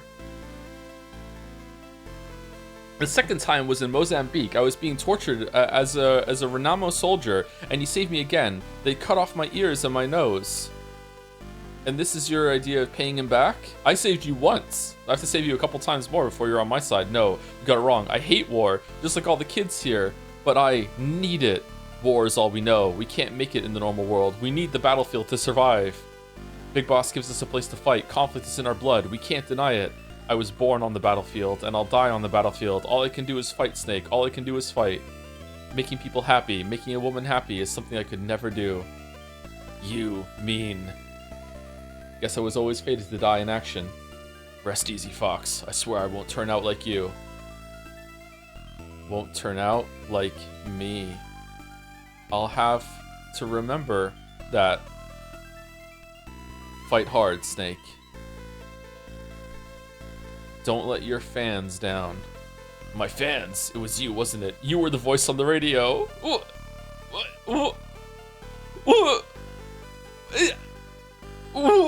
Why? Call it payback for being so selfish. See you on the other side, Snake. You won't be alone, Frank. Gustava is waiting for you. How do you know that name? Gustava. Thank you, Snake.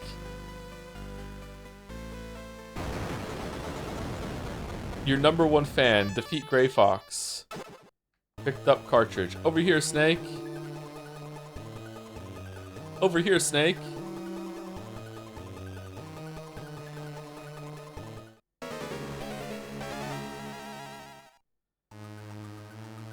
Big Boss, you're alive? Snake, hold on, they have the same voice. Snake, welcome to Zanzibar land. I knew you'd come back to me. I came to get rid of the nightmares I've been having for the past 3 years. The nightmares, they never go away, Snake. Once you've been on the battlefield, tasted the exhilaration, the tension, it all becomes part of you. Once you've awakened the warrior within, it never sleeps again. You crave even bigger tensions, ever bigger thrills. What a thrill. As a mercenary, I think you would have realized that by now. You care nothing for power or money or even sex. The only thing that satisfies your cravings is war. All I've done is give you a place for it. I've given you a reason to live. I never would have made you for such a hypocrite, Big Boss. You saw those children, didn't you? Everyone is a victim of a war somewhere of the world, and they'll make fine soldiers in the next war. Start a war, fan its flames, create victims, then save them, train them, and feed them back into the battlefield. It's a perfectly logical system. In this world of ours, conflict never ends, and neither does our purpose. Our raison d'être. Our raison d'être. So there's plenty of job opportunities, is that what you're trying to say? On the battlefield, you and I are valuable commodities, but back home, we're nothing but dead weight.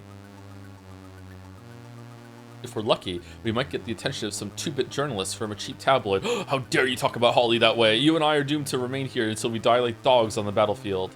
Diamond dogs. I've only got one fight left, to free myself from your grip, to rid myself of these nightmares. Big Boss, I will defeat you! It doesn't matter who wins here. Our fight will continue. The loser will be liberated from the battlefield, and the winner will remain. No one ever dies in this fucking game series, and the survivor will live out the rest of his days as a soldier.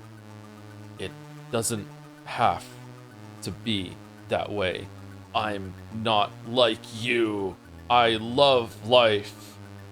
Very well, Snake. Very well. I'll release you from your suffering. As your former commander, I'll do you one last favor and put you out of your misery. I don't need any more favors from you. Really? And just how do you expect to beat me in your condition? With no weapon? Never give up. Never fight until the end. Always believe you'll succeed, even when the odds are against you. Those are your words. Even I make mistakes from time to time. Snake, this will be our final battle. Let's end this once and for all. Hold on, let me call my friend first. Big Boss. There's not a mercenary in the world who hasn't heard of him. He's like a god, a living legend. I already know all of that. I need new information. Okay, but this is only a rumor, understand? 3 years ago, when Outer Heaven fell, Big Boss was seriously wounded. He almost died. Yeah, I know, I was there. I did it. He lost both hands, both feet, his right eye, and his right ear, but somehow he What? Then, an Eastern Bloc despot took an interest in him, probably couldn't resist getting his hands on a soldier of Big Boss's caliber. They decided to use Big Boss as a guinea pig in Madnar's Snatcher project. I don't know the details, but apparently it involved turning him into a cyborg. Now he's half man and half machine. Hard to believe, I know. But if it's true, Snake, you're way out of your league. None of your techniques is going to so much as put a scratch on him. Snake, give it up. There's no way you can win this time. Over and out. Campbell, what do you think I should do? Snake, Big Boss is no longer your CO. He's just another madman. Got that? Put aside your personal feelings and kill him. Again, stay focused. You can't afford to lose this battle. There's nothing more we can do for you. The whole world is counting on you, Snake. Good luck. Over and out. Holly, what do you think? This isn't a good time to talk. Call me later, okay? You're having a bad time? You're the one who's too busy right now. Master Miller. Snake, that guy is a monster. You can't beat him with just your fists. Use your head. Isn't there something you can use as a weapon? Wait, that card! Dr. Madnar. This is Solid Snake, come in. Oh yeah, he's dead. Whoops. Jacobson. Marv. Oh wait, also dead. Gray Fox. Wait, why is he immune to the acid?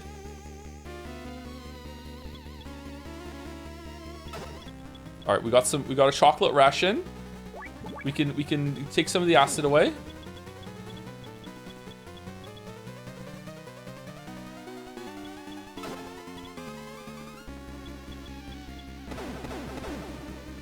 No, I didn't have the chocolate equip.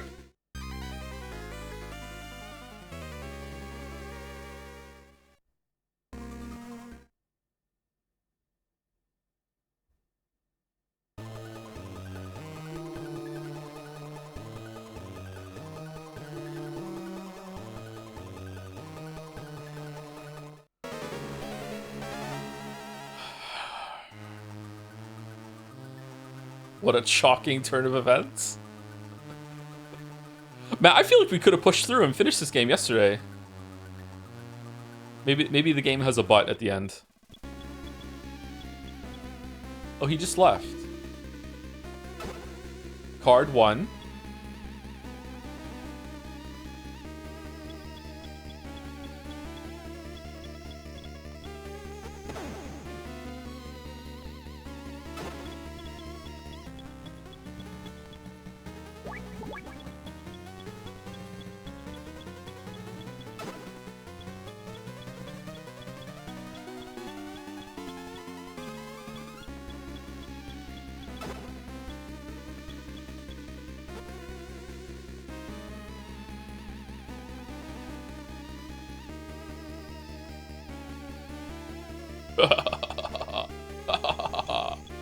Still. No.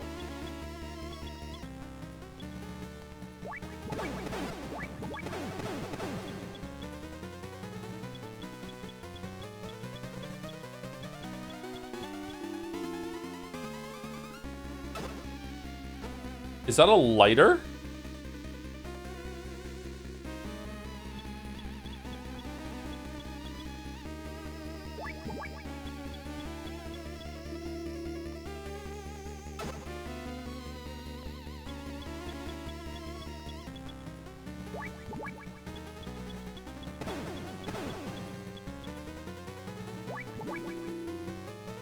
The final boss is fumbling with these fucking key cards. Okay, card 3.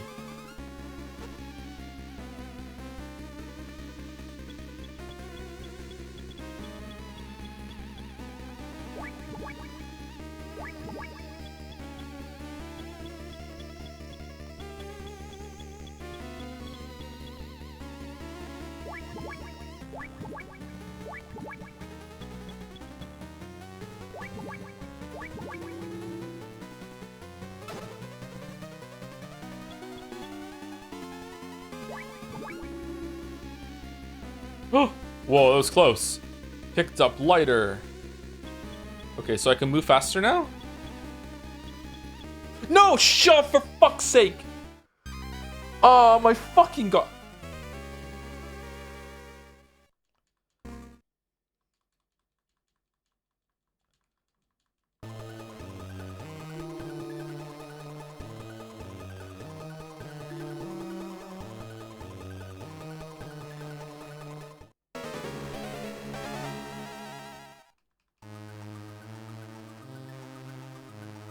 Thank you, Paramonata, for the bits. The other day in a game I was playing, someone said to someone else that they were useless, and the other person replied, useless, question mark, and everything went gray.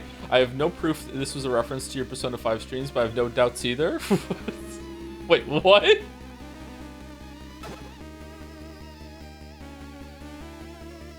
What game was that? I do, in every video, whenever I say the word useless, I make the screen go grayscale. usually for just a couple of frames. I wonder if some people have noticed it or not.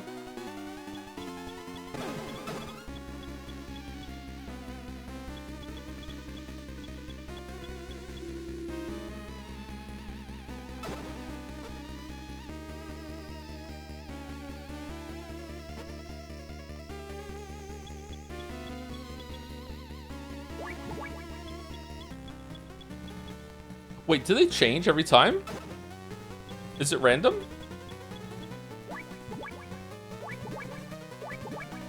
Won't say because it was a Goonerish game, but it's filled with references? Really? Alright.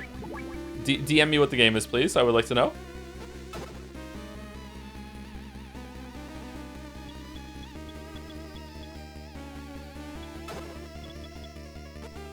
Was it Metal Gear Solid 4?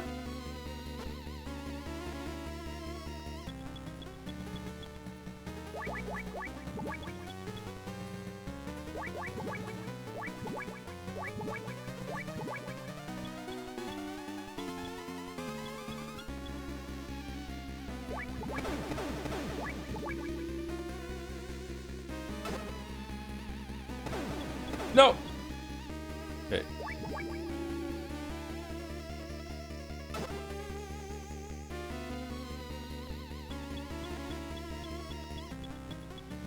It's fucking acid, man. Kojima doesn't make goon material? Are you sure? Okay, card 5.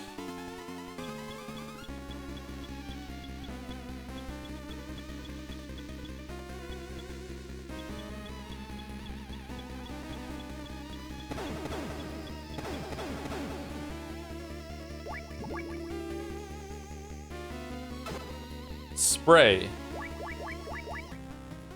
A lacquer spray made from dimethyl ether and LP gas. It says, do not use near open flames, metallic gray in color.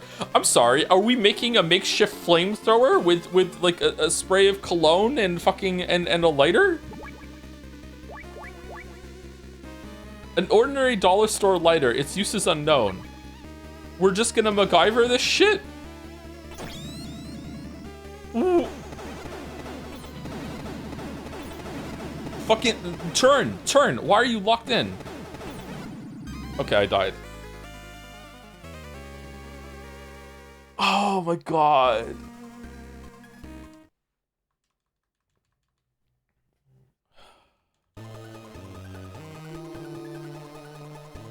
How are you so bad? Sorry.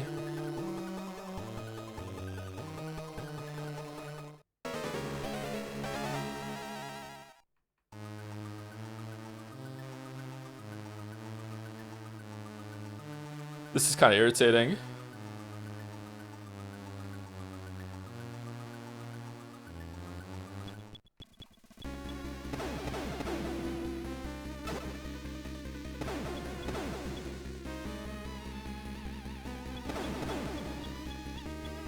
Why is the flamethrower blue? Because it's that hot.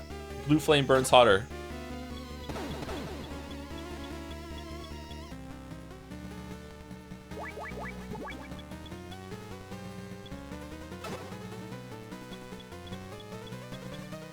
Okay, and we don't go here, we go over here, right? This is the sixth one? It's not. It's the one? It's the one. Okay. Alright, now we go here.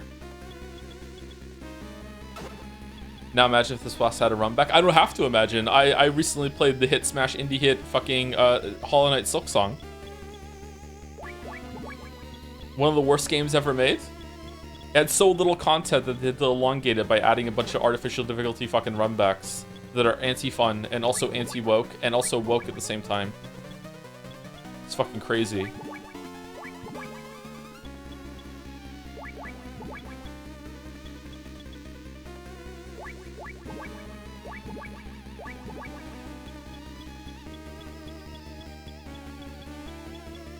No. Fuck off with that.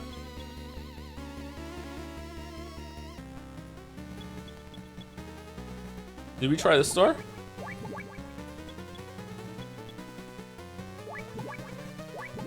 Okay, so we just have to get the next key from up top, and then we can go down to here. Okay, so this is the key that's under the table, right? No. Okay.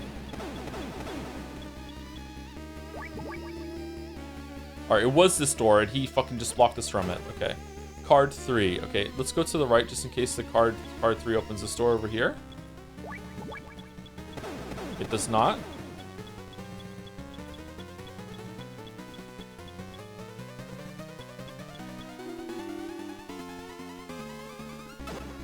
Okay, card 4.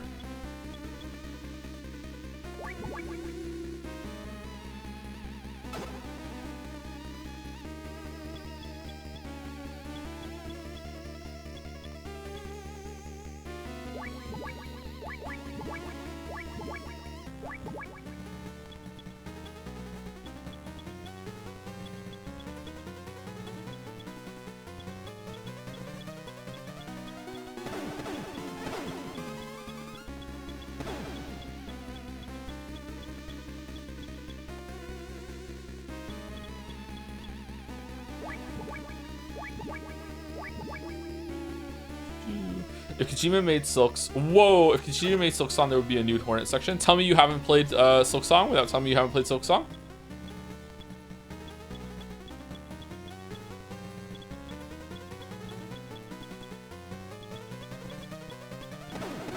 Fuck off, Big Boss!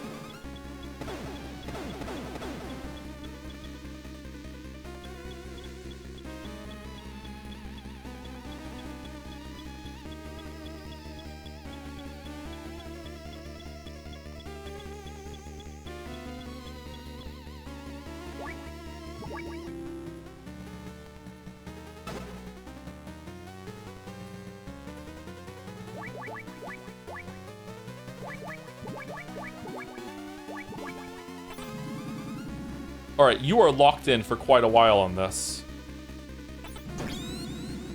Oh, okay.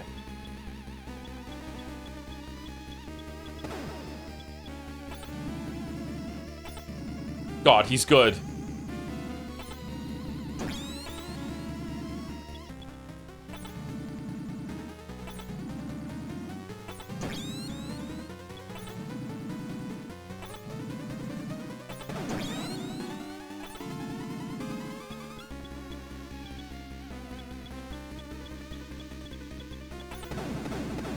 No!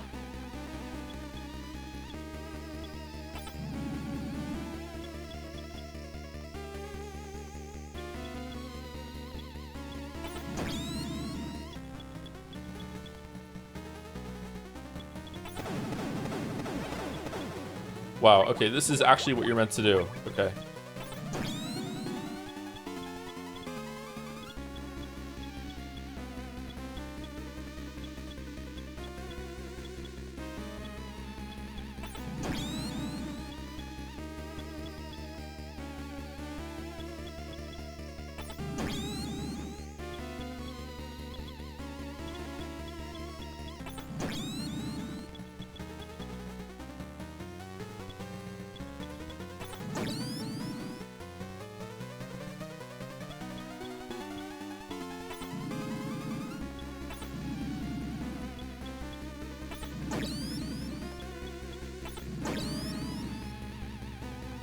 Snake!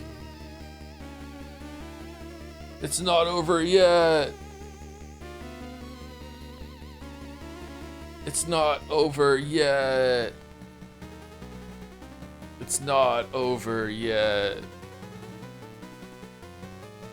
Snake, snake. It's over. Defeat Big Boss in Metal Gear 2. Alright.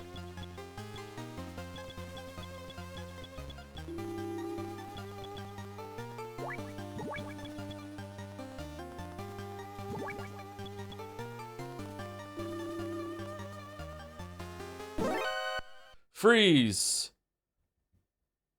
It's okay, it's me, Snake. I was just fucking with you. Holly? Did I scare you? Phew. That was a close one. So, what's going on? What are you doing here? How you doing? You said it yourself. Stay alive. We'll meet again sometime. Is this the same music you used for Gustava? So I did. Ugh, that uniform is too tight in the chest. Fucking hell, I feel much better now. Here, I stole this gun from the enemy. You can have it. Yeah, I can see how it'd be hard for a woman to use. Thanks. What? What are you talking about? So it's all over now, right, Snake? No, I still have one more job to do. You can't be serious. I'm dead serious, Holly. Snake, no, you can't. Heh heh heh heh heh. You want me to call you a cab? Oh my god, that wasn't funny, Snake. Colonel, I'm gonna eat all the nukes. This is Snake. Come in, Charlie. Hey, Charlie. This is Charlie. Go ahead, Snake. I've got the cartridge. I'm ready to return to base. Making my way to the rendezvous point now. Roger that. I'll meet you there. Any passengers? Just one. Blonde with a cute face. Sounds like a dream. Over and out. Holly, we gotta run as fast as we can to the rendezvous point. Think you can keep up? Is that a proposition, Snake? No? I'll take that as a yes.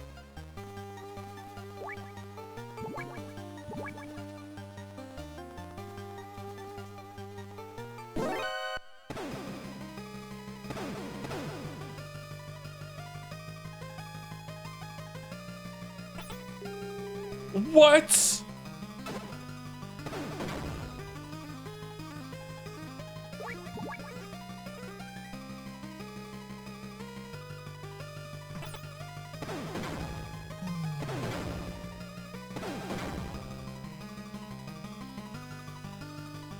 Down. No, up.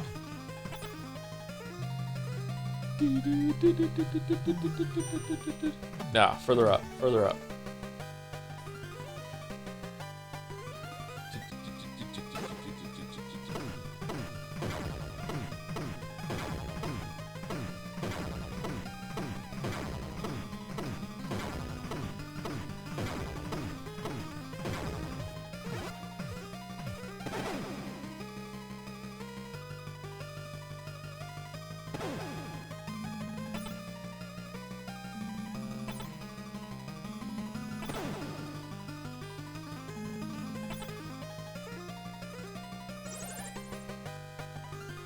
What the hell is taking you so long? We're gonna be here till Christmas.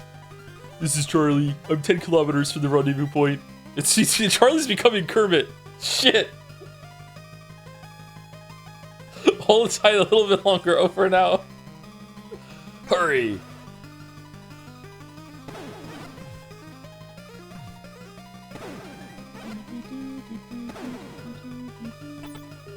No! Why would there be a pitch?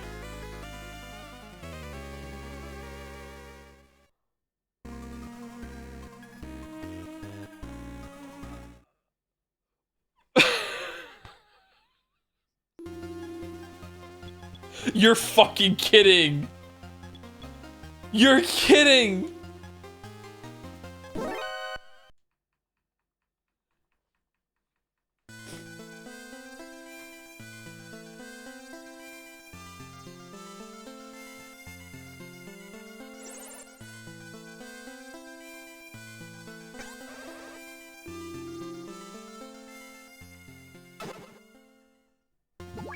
Do I have infinite ammo here?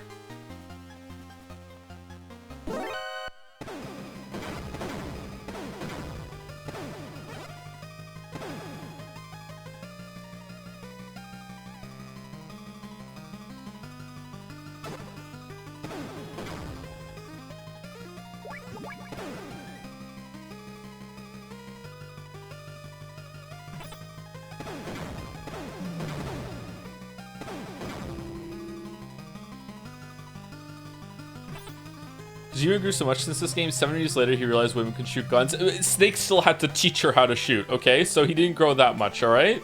My God.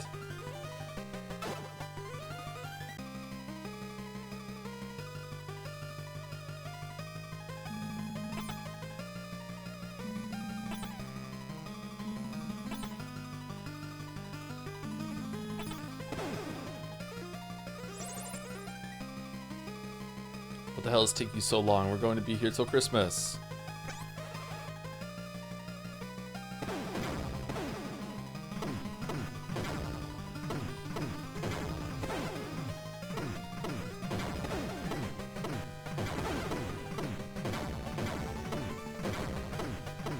Thank you, Talisman G1 for the resub. Thank you very much. 91 months. Thank you, Talisman G1. Thank you, Acer Sasha for the resub too.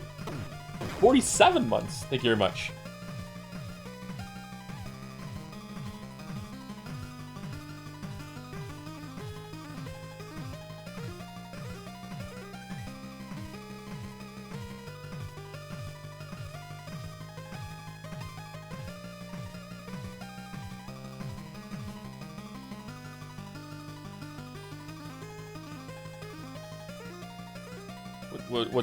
What do I do?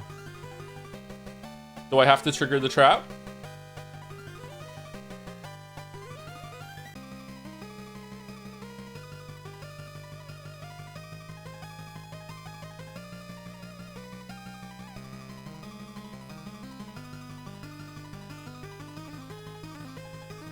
What if we call Holly?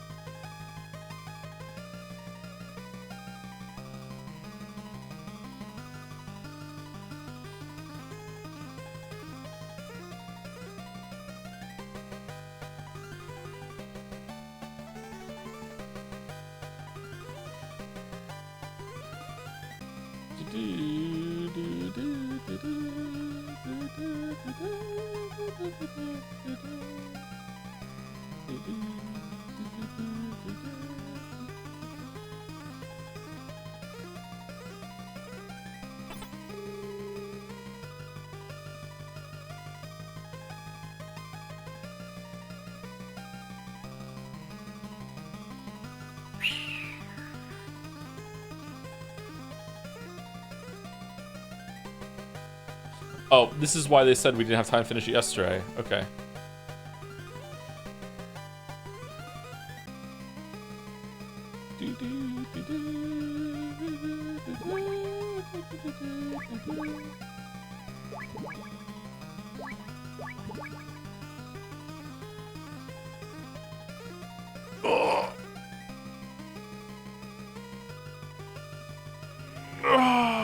Time for a break? It might be time for a break, yeah.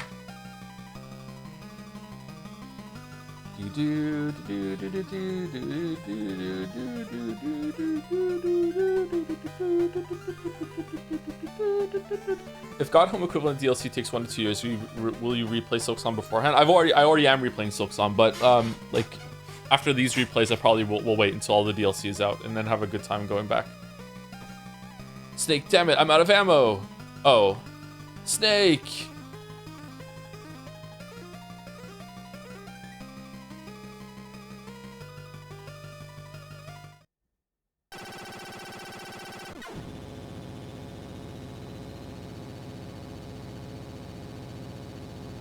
It's the chopper. We're saved.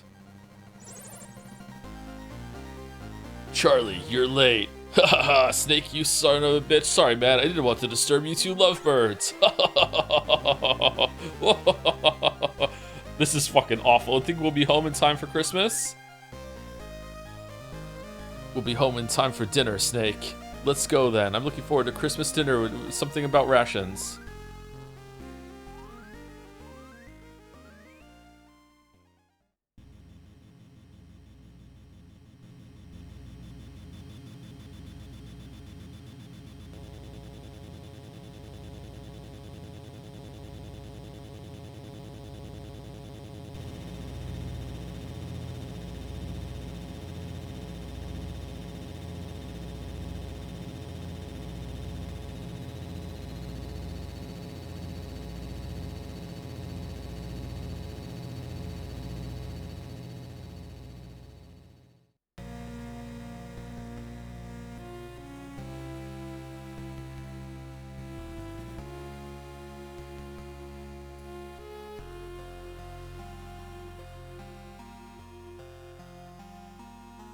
Original staff. Game programming. Hideo Kojima. Hideo Kojima. Hideo Kojima. Scenario, Hideo Kojima. Graphic design, Hideo Kojima. Hideo Kojima. Hideo Kojima. Hideo Kojima. Mechanical design, Hideo Kojima.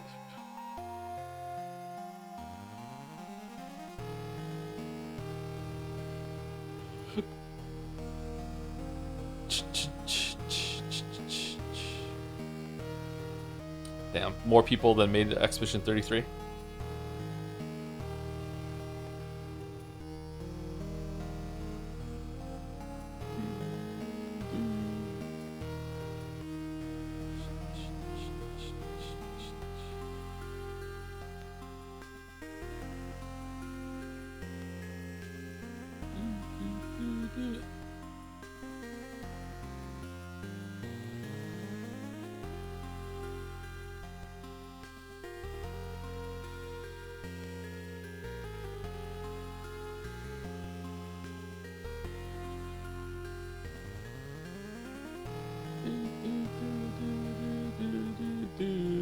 Presented by Konami. Do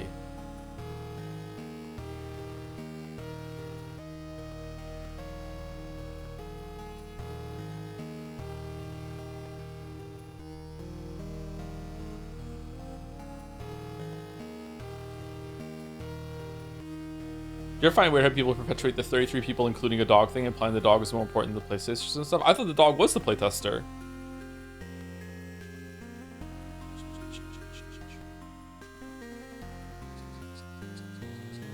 I mean, we have an example of like a game that did not have enough playtesting and it still turned out like functional, but it didn't have balance passage and stuff with Silksong. Silksong definitely needed more playtesters of different varying skill levels. I'm really surprised that Team Cherry has doubled down in an article they released, they did recently. And I'm also especially surprised that Reddit is starting to become a contrarian about it and be like, the game is not, I just finished my deep dive of the game and this is the first time I've checked Reddit in 2.5 weeks and I'm really surprised. The thing, this game wasn't that hard at all. There's nothing bad about it. And it's just, we're turning into like elitism in the fucking game now. It's definitely too, yeah, it absolutely is definitely too hard. Yeah. This is coming from someone that didn't find it too hard, and it was almost a perfect level of difficulty for me. Like I struggled at some parts, but most of the game was a pretty smooth time for me, and it was about that difficulty that I would wanted. If anything, a couple of the bosses could have been more difficult for me, and I still think it was way too hard for like general gen pop. But then maybe it's because I have like 3 kids and I'm seeing them play it. So I think that it's definitely too hard in terms of like it needs difficulty options or whatever.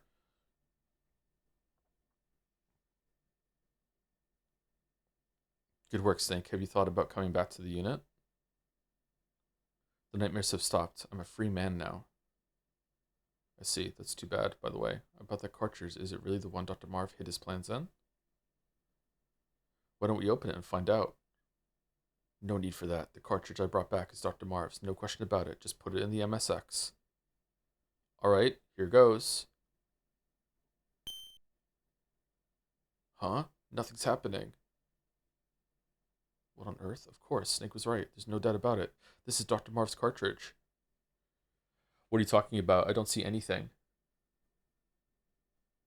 Here, look closer. Dr. Marv left a signature on it right here. It says Keo Marv. I see it now. It's written backwards. Fuck you. This is going Dr. Marv's last performance. He really loved games, didn't he? From the bottom of his heart. Dr. Marv was entangled in a pointless political game and it cost him his life. But the game he left behind will save us all. Right, Snake? Snake? Where'd he go? Colonel, Snake's gone! Snake? Where's he off to now? Snake! Snake! He promised to take me out to dinner. How low can you get?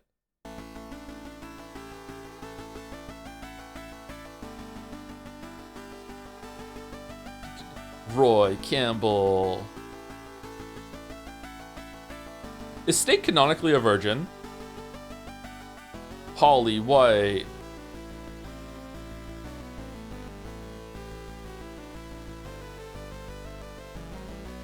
George Kastler.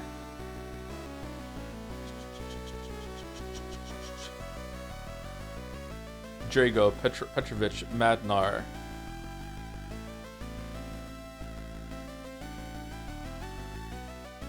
Johan Jacobson.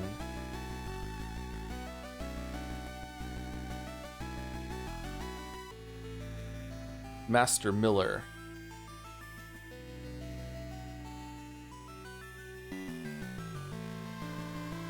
Keo Marv.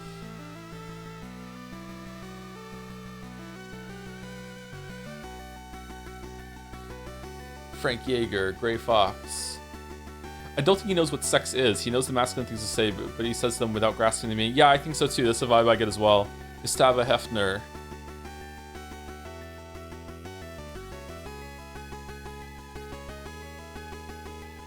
Big Boss.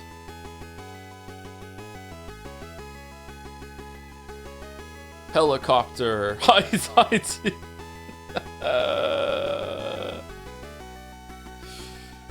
Metal Gear.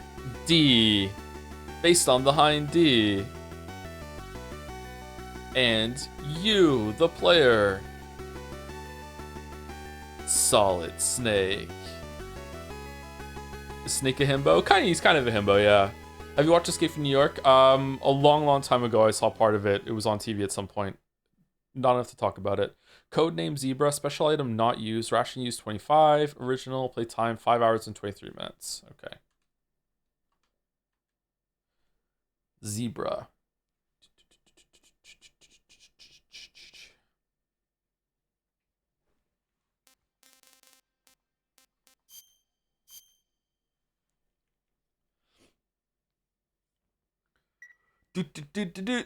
Someone during that conversation, when we were talking about Silk Song, said something about like what? I'm not being elitist. I'm just surprised, and I couldn't answer it because the game was on auto scroll. Like, are you going on Reddit and being like very performative and like blasting your opinion in all the threads, saying like, no, you're actually wrong. I'm really surprised by it, because there's two different things. Like going on Reddit and saying it in a public forum in that way and trying to fish for updates and shit like that. And defense forcing the game is what I'm talking about. Like, it's like clearly the game has some issues when it comes to difficulty, accessibility for people that don't play a lot of difficult games. So I would say that like that's where the comments are coming from. Like, if you are just finished the game and you're like checking what people think and you're surprised that they had a much harder time than you, then okay, yeah, you're allowed to be surprised. Like if you mesh well with the game or whatever, or like you had a pretty smooth time. But like going on and purposely like putting your hat into the ring of conversation on online forums and like going against it, and like Reddit is doing right now, is really frustrating, because the game clearly has some issues when it comes to that. Otherwise there wouldn't be a shit ton of people saying what they're saying. Like, you absolutely have every right and to say like, hey, I didn't find this game that hard, and I'm surprised other people did, because maybe like you have a hard time with games sometimes, or like with me, like I didn't find the game that difficult, but it's definitely a big step up from Hollow Knight, and I'm not going to go and invalidate a lot of people's experiences in these discussions right now and be like, no, actually you're wrong, and it is the perfect difficulty, and you just have to play the game difficult. Like no, like the game has some difficulty problems,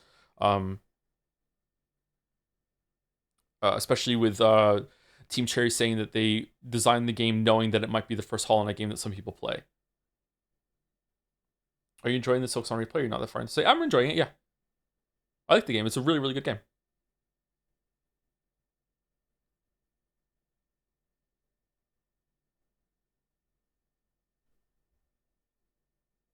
Silk Song is not too hard for me, but I found it grating. Eliza P and Nine Souls are more difficult, but they felt a lot pleasant to play. How do you feel about them comparing games with difficulty? Yeah, it's definitely, that's definitely true.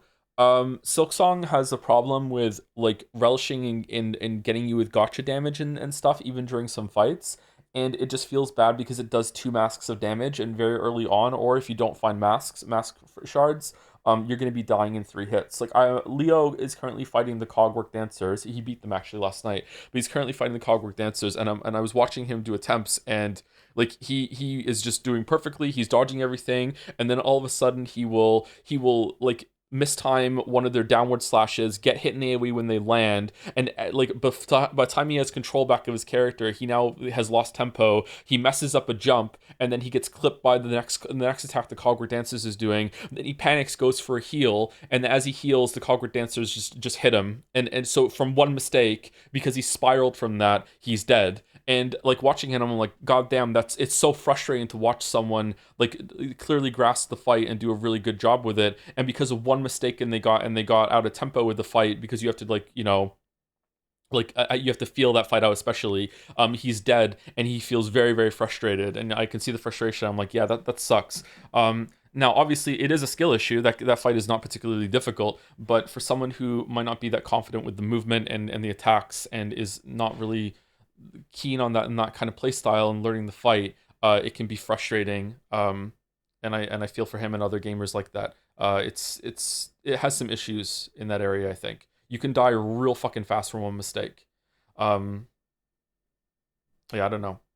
Do you think reducing every contact damage to one would fix it? I think that there should be a mode as a band-aid fix. You'd have to do more things to it, but I think as a mode, there should be a mode that makes it so all contact damage is one mask, or maybe even all damage except for maybe some of the very, very end bosses is all one damage, just like Hollow Knight 1 was. It's really rare that an enemy will do two masks worth of damage to you in Hollow Knight 1.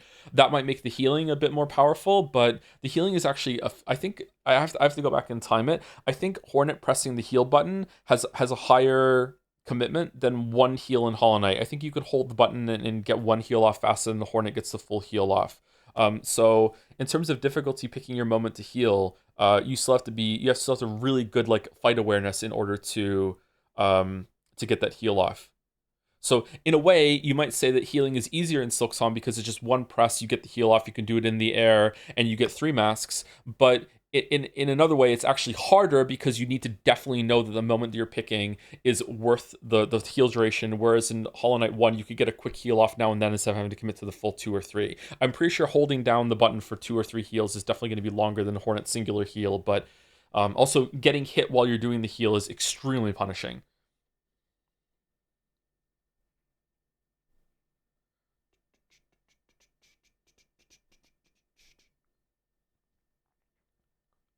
With Team Cherry saying they designed it to be someone's first Hollow Knight, what article are you referring to, by the way? Because the one I read that had something similar was quoting Team Cherry back from 2021. Not a recent comment double down, so it reads like a change of direction to me. I can't remember where it was brought up. They didn't double down on it recently. I haven't seen them repeat that at any point recently, so maybe they changed their minds. I don't know. But the commitment that I saw in an article recently was them saying that they think the difficulty is fine because you have lots of options. You can just skip the boss, or you can find a way to come back later, or go get some power, or like just basically like use your tools, rethink your strategy, go get some mask upgrades, go get an nail upgrade. And they're right, you should do that. That is the options that you have. That's how you can use the options you have to change your difficulty select. It's just it doesn't go far enough, I think, for a lot of players. I think that a lot of the options that they have in the game are for people who are already intermediate, that are capable of beating the game with a helping hand. And I think there's a huge group of gamers that don't play a lot of hard games, or just played Hollow Knight and struggled with it and barely beat Hollow Knight 1. They're gonna have a really rough time with Silksong. There is no way someone who struggled to finish Hollow Knight 1, and I mean really, really struggled, unless they lock in and become a much better gamer, there's no way they're being the last boss in Silksong. It's just not possible. Silksong's last boss is on a whole other level than anything in Hollow Knight.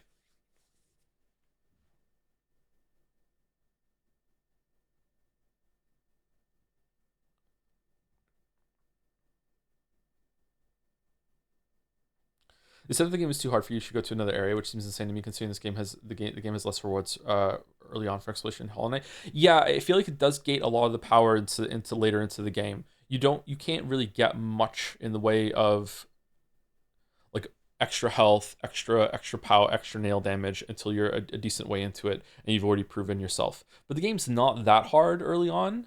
Um, I don't know. Maybe I'm not sure. My 6-year-old is in Greymoor. She's fighting Morwing. 8-year-old just beat Cogwork Dancers and struggled a bit. 10-year-old just beat Grohl and is probably going to the last third of the game currently. I don't know. What do you think of Metal Gear 2? It was good. I really enjoyed it. It's a lot of the dialogue was cringe, and not in the funny kind of cringe. Like I love the crazy stupid fucking enemy boss backstory bullshit, but like a bunch of this how Snake talks to like a character who is a woman. When a woman is on the screen, the whole thing torpedoes, and it was terrible. Um I don't know if it's meant to be funny. I don't think it's meant to be funny. It just sucks, man. It just sucks. I know a decent amount of media was like that back then, but I don't think it was quite this bad. What's it like being a woman having to go through this shit? It must be so fucking irritating.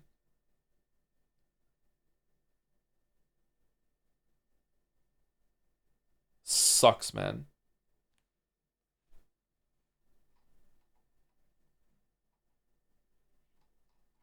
But in terms of gameplay and tone, it was quite impressive.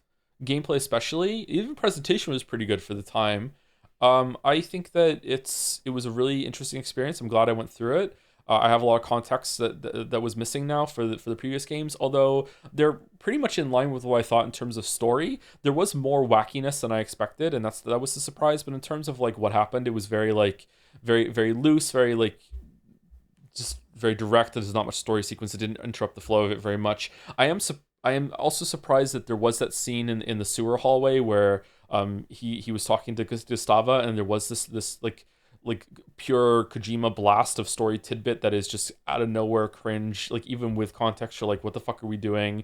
That sometimes loops back around to being kind of endearing and funny. It didn't this time, but it was just funny instead of endearing and funny. But I don't know. It was interesting, but definitely the gameplay. I'm surprised how much this was it was like a prototype for Metal Gear Solid. So it's definitely Metal Gear was a prototype for Metal Gear 2, and then Metal Gear 2 was a prototype for Metal Gear Solid, and then Metal Gear Solid really nailed what he wanted to do and fully realized the vision or whatever. But yeah, I'm interested to see how Metal Gear Solid is going to land now. I'm also very interested to see people who haven't played these games before are going to think of Metal Gear Solid having seen the context of Metal Gear 1 and 2.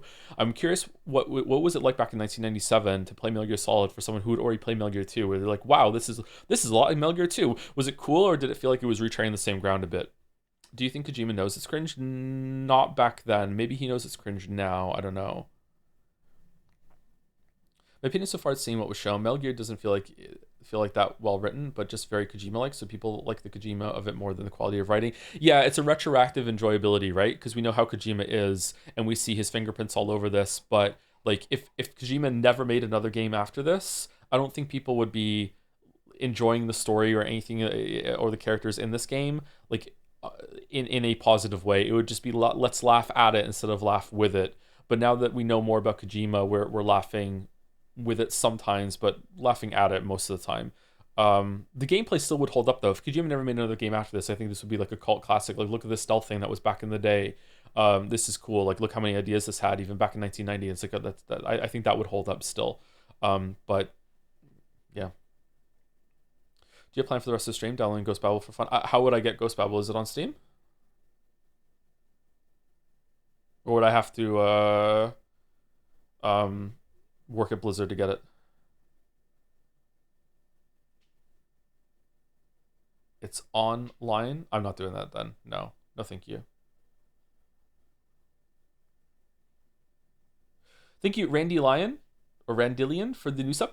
Thank you, Rich. Welcome, welcome. Thank you, Croc Sleuth for the resub too. Metal Gear, and thank you, Pfeiffer for the resub also. Thank you very much.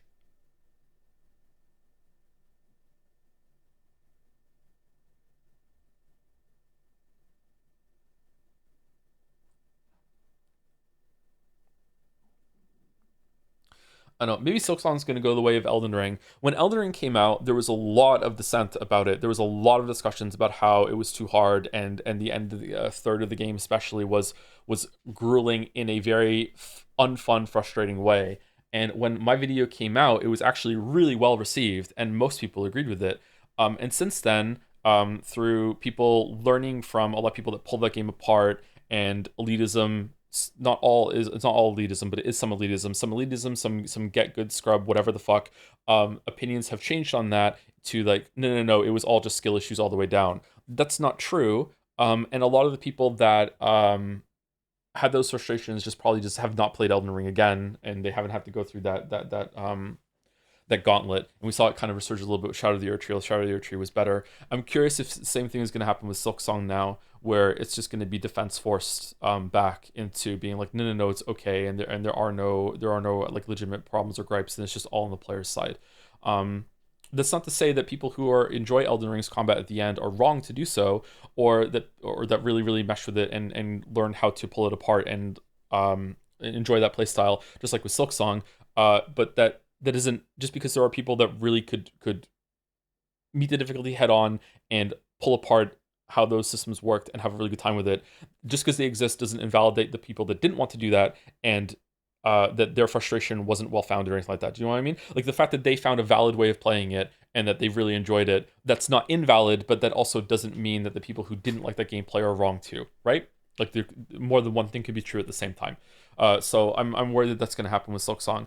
This time I'm on the opposite side of that. When I played Elden Ring, like I didn't struggle too hard, but there were a lot of frustrations that I had with Elden Ring when it came to attacking from neutral and all this other shit, and how the bosses felt like that they weren't that tuned that well. Like I really hated what's his name? Marikith? Is Marikith his name? I really hated Marikith, but I still killed Marikith in like 3 or 4 tries the first time I fought him. Malekith, sorry, Malekith. Like the fight that I struggled the most with on Elden Ring was Millennia. I died to Millennia for like a couple hours, I think. Like I still got it done in a decent amount of time, so it's not like it wasn't like ball crushingly difficult where I was like I'm like struggling so hard then getting salty, but I still felt like it wasn't a good kind of difficulty. So I was definitely on the side of people that thought that there should be some changes and it wasn't tuned all that well. But it still wasn't that hard. Whereas Silksong to me wasn't that hard anywhere close to as difficult as some of the stuff was at the end of Elden Ring and Shadow of the Erdtree. There's like 2 bosses that took me over about an hour to kill. So I think it was a really good difficulty, and it was really well put together for me in almost every single way. There are some mistakes and some mistakes. Sorry, there are some flaws I think that could be done better for Silksong, but it was really well done for me specifically. But I still do think that there could be changes and stuff that could happen for other people that are playing it. Does that make sense? Sorry, I'm feeling I'm being a bit too wordy right now. I feel like I'm on the other side of it this time, but I still think that there could be changes. You could play Unmetal maybe. It plays and looks like Metal Gear 1 and 2, and it's on Steam. Let's look at Unmetal.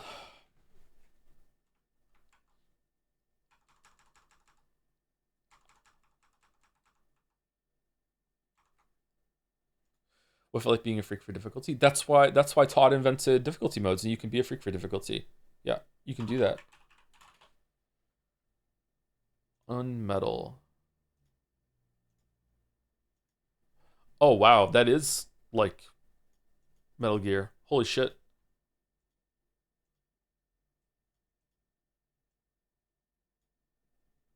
That's just Snake and Campbell, man.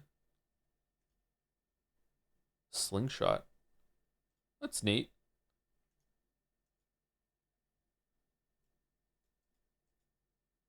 When did it come out? 2021. Jesse Fox? J Fox? I feel like there's a pun there somewhere that I'm not getting, like a reference pun.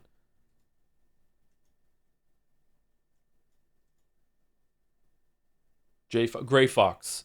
J Fox Gray Fox. That's where it is. Okay. It's a lot of items that you can get.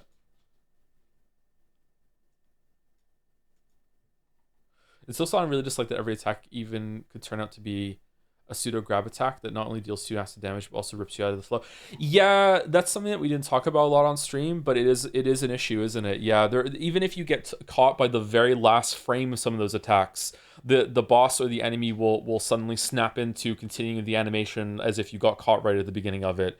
I don't like that. But chat disagreed with me on some of that stuff. I really didn't like that. If I was there was an enemy in Bilewater that does this huge AoE spray in front of it, and if you get caught right on the edge of that, you still take full damage as if you got caught in the middle. And I feel like there should be some sort of thing like, okay, like it only does 1 mask if you get caught at the edge of it. Like it doesn't feel right that a little crumb of this attack got you, and yet it does full damage like you felt the full brunt of it. Yeah, I wasn't really a fan of that. Same with like if you get hit by the edge of a grab, like a grab attack that snaps you in, maybe you should just get take 1 damage or get knocked away. But like I hate grab attacks. They never feel good to me. Anything that's like that moves your character deeper into it, it just feels awful. Dark Souls are horrible for that too, where if you get caught by the edge of the grab, or like your foot is in the grab box and you get teleported in, it's just terrible. I was thinking about how you brought up how ridiculous it was that the community of pro gamers said that the ice pot method to knock Millennia out of waterfowl was something that was intended to, that was an intended method to deal with it. I can't imagine Miyazaki seeing his desk thinking, yes, of course, players will naturally figure this out with no guide. Yes, yes, of course. I don't think there. I don't want to get into the Elden Ring discourse too much. I don't think there was an intended way to deal with waterfowl until it was patched months later, in a way that a lot of people might not even know that it was patched. They made it easier to run or dodge away from now. Like maybe 6 or 7 months after the game came out or something like that. Don't quote me on the timeline. You have to, maybe it was longer or shorter than that. I'm not sure. But yeah, it was changed. They made it easier or possible to do it. I don't know. I think it's a really bad sign. That's why I push back against it in both the Elden Ring videos. I think it's a really bad sign that FromSoft feels like they've reached the level of difficulty expectation that they're starting to experiment with putting some moves into the game where they're like, let's just see how the players handle that, and we don't really know how to handle it.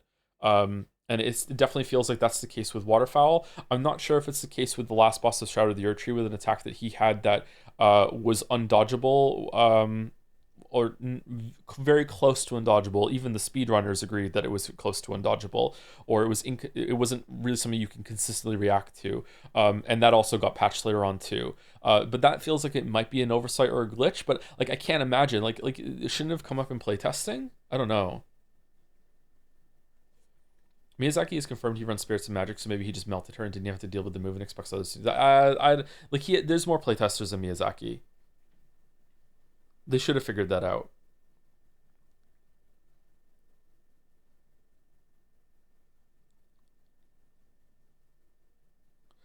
A couple of guys that do a triple slash in Silk Song will add a fourth if you get hit by the last one, so you take 2 masks, and that's just bullshit. Just make the slash do 2 masks and call it a day. I also dislike it when you get hit by an attack, you get locked into another attack after that. Just let the full attack, the first attack, do more damage. Yeah, that's a pet peeve of mine too. I think I've said that in a video at some point. Yeah.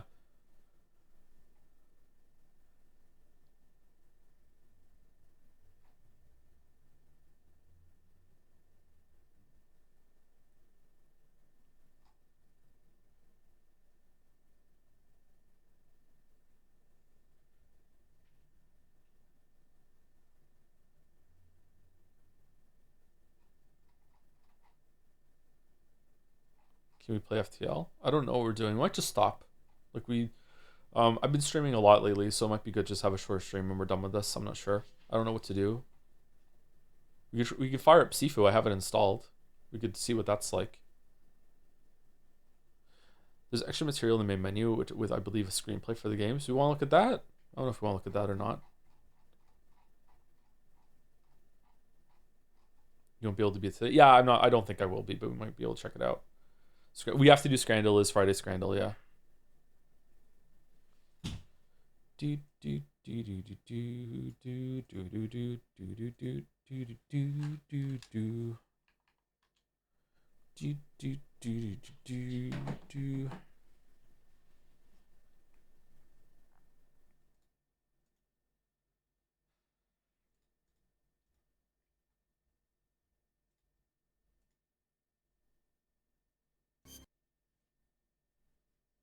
What?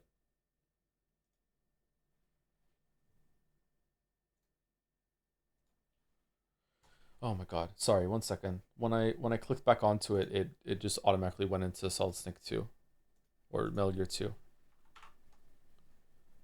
Do do do do do do do do do do do do.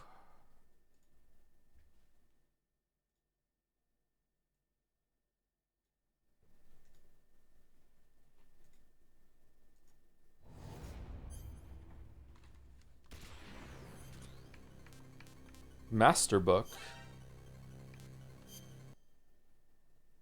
Metal Gear 2 Solid Snake digital book.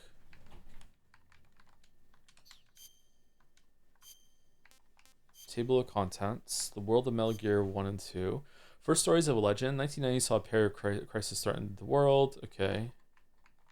How do I move? What? Big Boss Identity. Destroy Metal Gear. Oh shit, there was a big spoiler in the bottom right there. What the fuck? Holy. Okay, we're not reading this. That was a huge spoiler.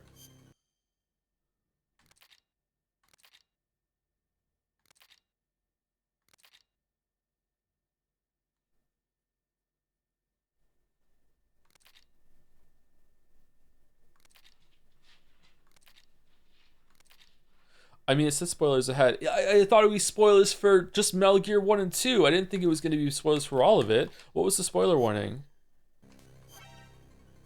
It does say the entire Metal Gear series. You're right.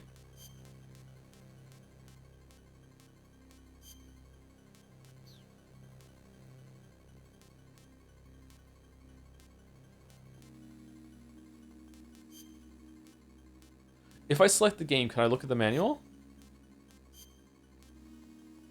Online manual. View tap code info. Tap code is a communication method that was used at a prison in North Vietnam. The prisoners referred to it as the Hanoi Hilton. It is said that it was also used during the Korean War. The communication method involves tap ping, using some form of sound to encode messages. The sender would tap out a signal against the wall or floor or pipe based on the chart to the right. The receiver then decoded the tap signal using the same chart. Thus, prisoners were able to exchange information without speaking to each other. First, tap out the row. 1 tap for the first row, 2 taps for the second row. When the row has been tapped out, pause briefly, then similarly tap out to the column. Ah, okay. All right. So if I went like tap tap, then it's row 2. So it'd be F G H I J, and then I would do 1 of 5 taps in order to get to where we are for the column. So if I wanted to do J, I would do 1 2, and then I would do 1 2 3 4 5, and I would get to J.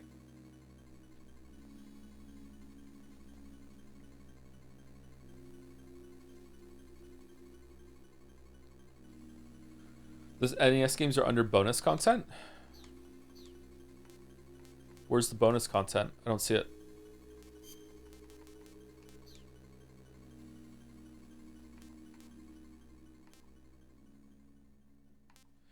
Is it? Oh, it's in your Steam library. Okay, I don't think we should look at that then. Is Revenge of Snake on there? Bonus content is Steam if you got the whole Master Collection. I don't think I did. Maybe I did.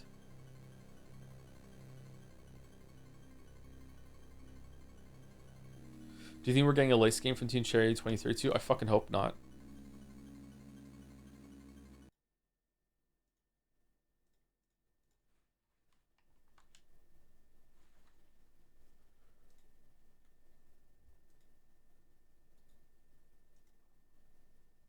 Where would the bonus content be?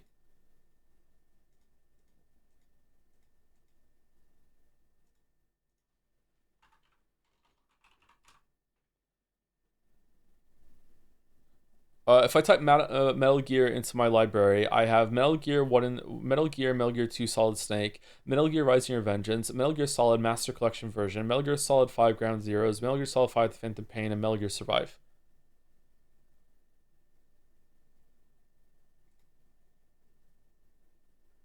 Metal Gear Solid Master Collection bonus content Volume 1.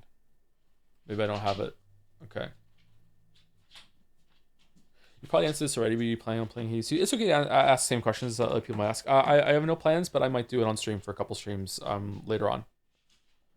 Maybe like a while after it comes out, just to see what it's about. Like, I enjoyed Hades 1, but it wasn't my favorite. Is Peace Walker on Steam?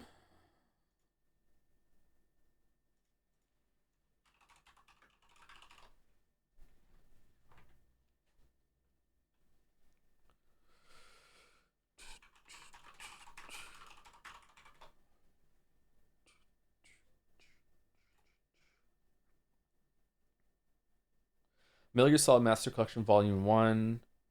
Okay.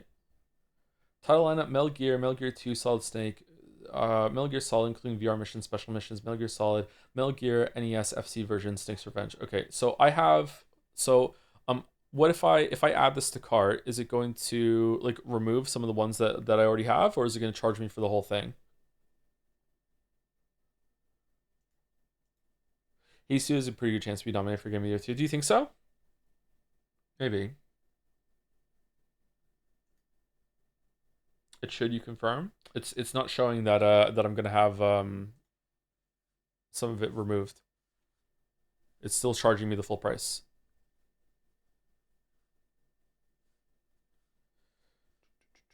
It says, if purchasing for yourself, you will not receive an extra copy of Metal Gear Solid Master Collection version, Metal Gear Solid, Metal Gear 2 Solid Snake.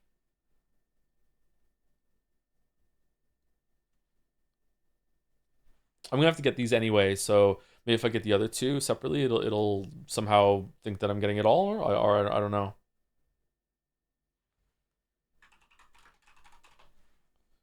Metal Gear Solid Legacy, Metal Gear Survive.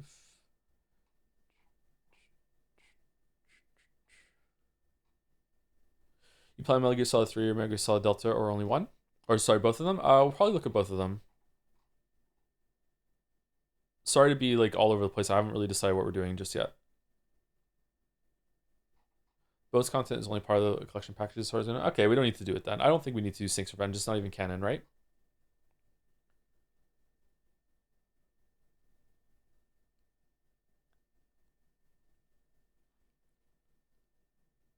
Is Metal Gear Solid 5 locked in? It's really long. Yep, we're going to be doing Metal Gear Solid 5. That's the only one I haven't played in the mainline series. I've never played that. I already have it too. How are we playing Peace Walker? On a PlayStation?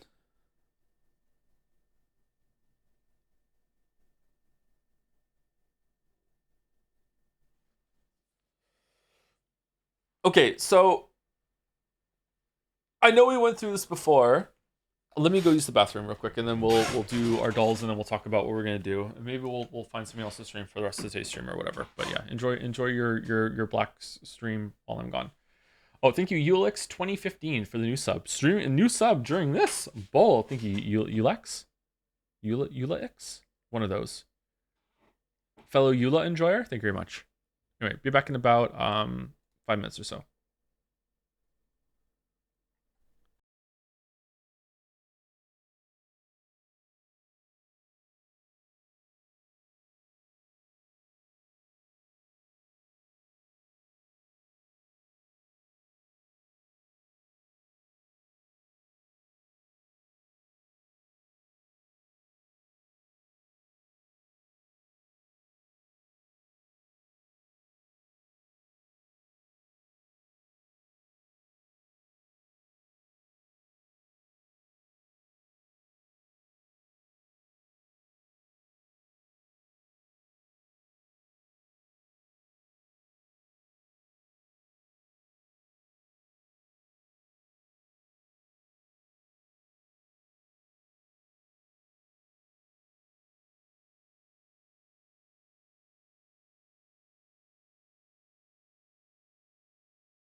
Man, I kind of wish I'd started a bit earlier yesterday and gone a bit later.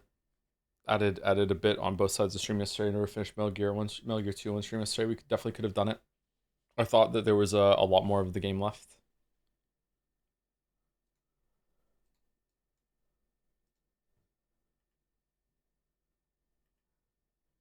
Alabaster Dawn demo is up, by the way. I'm not going to play that. I'll wait for the game to be out. Hope the demo's good though.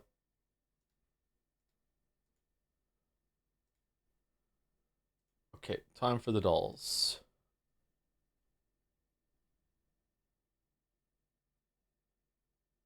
You planning to read Crossroads of Ravens? It should be having English release soon. I don't know what that is, sorry. What's Crossroads of Ravens?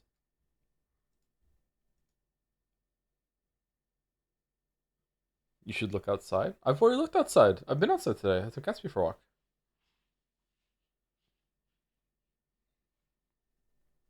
New Witcher. Oh, is that what it's called? Oh, okay. I'm not reading that for a while. All right.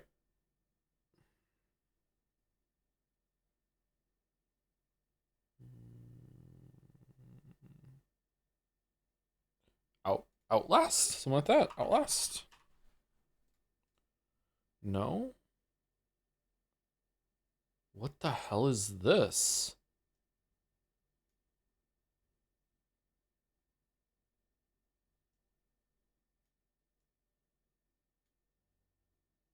Oh, I played this game. I don't know what this game is called, but I played this game. Heart of Darkness. Yeah, this was on the PlayStation 1, wasn't it? I played this game, or I played a demo of it. This game was cool. I'm surprised it's on here. All right, this looks like a Street Fighter or a Tekken or something. Street Fighter 6. Nope. Tekken? Nope. Oh, okay. I know what this is.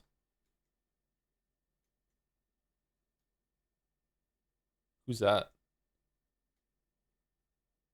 Fist of the North Star, Lost Paradise. Man, I'm so bad at the dolls lately. All right, time to embarrass myself with Bandle. Can we hear it?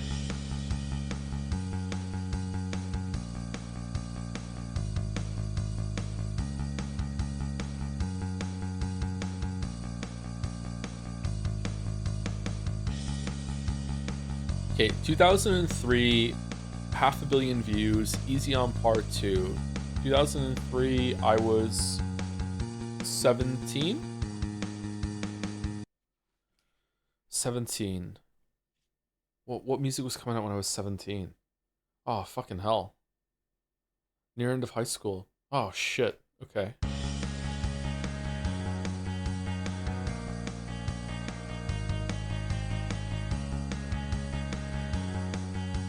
This sounds really familiar.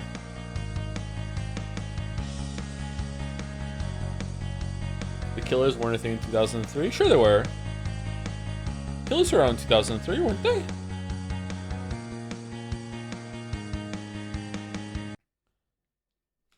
Mr. Brightside? This is not Mr. Brightside. If it is, it's a part of Mr. Brightside that makes it hard to realize it's Mr. Brightside. This is Mr. Brightside. What?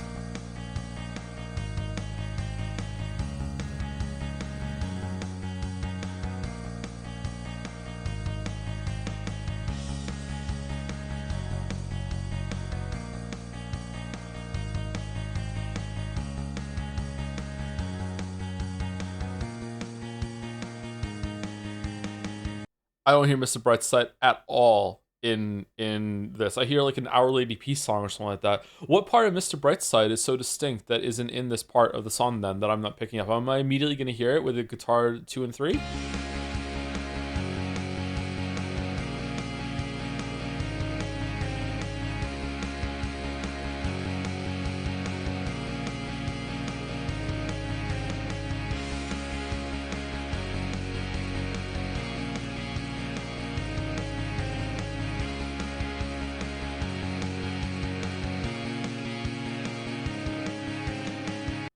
I definitely hear it more, but if I had chat down, I'm not sure if I would have gotten it here, to be honest. What about strings? Okay, now I get it 100%. Okay.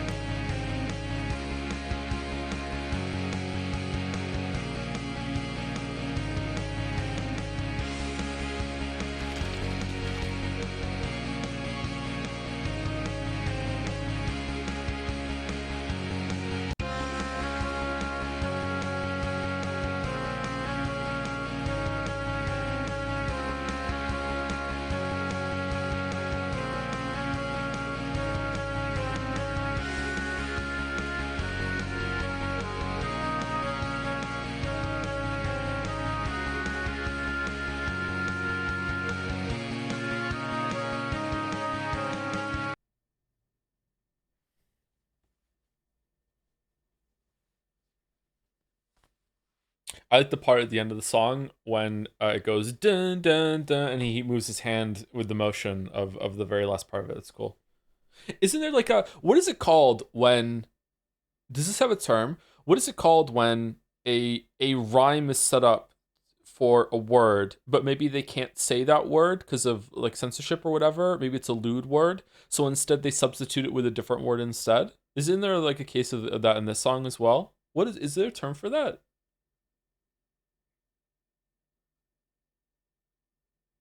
She's touching his chest. Yeah, like that part. Yeah.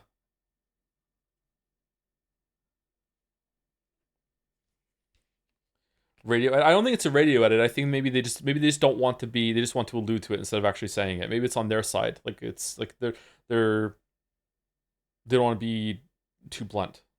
Euphemism? Is it just a euphemism? I'm not sure. Maybe leading rhyme is how I've said it. Leading rhyme is a good term. I like that one.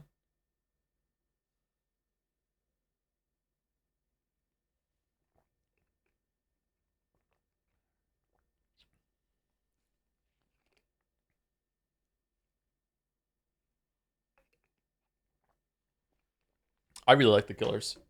This is not my favorite song of theirs. But yeah, I quite like the Killers.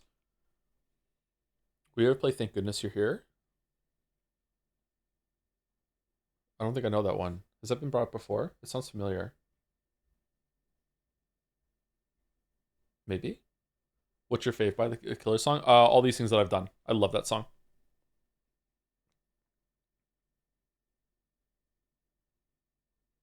All right, Joedle.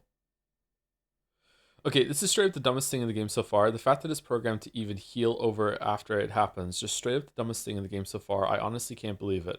Okay, this could be anything. What the fuck is this? Programmed to even heal over after it happens.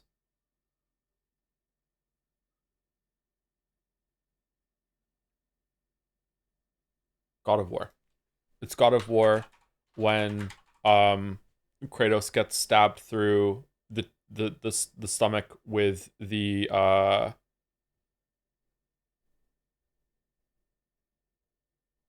of the rock. God of War 2018. Nope. Okay, it was after that.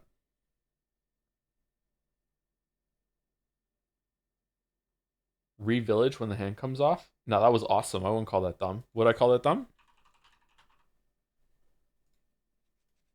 Nope. Detroit when Kara digs out the chip? What? Detroit. You were right. Okay. What's this? I don't remember this at all.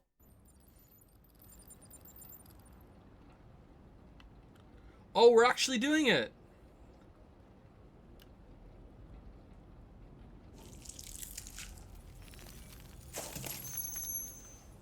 Okay, this is straight up the dumbest thing in the game so far. The fact that it even like is programmed to heal over after it happens, just straight up the dumbest thing in the game so far. I honestly can't believe it. Oh, now we can do it. Oh no! Oh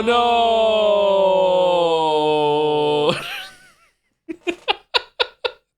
Remember when we saw the fingers of the corpse the night before and we couldn't look?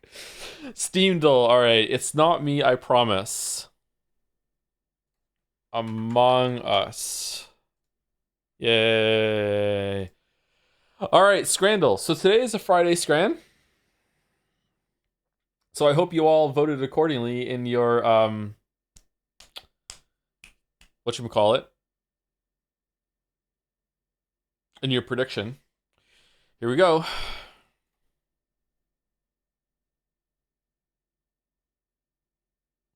Pizza and beer for 150 versus the mini pizza on the right.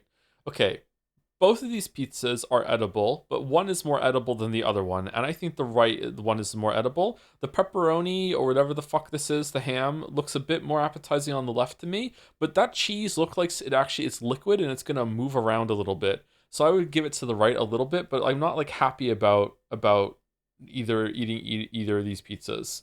Um, I'm gonna go with left because it comes with a beer.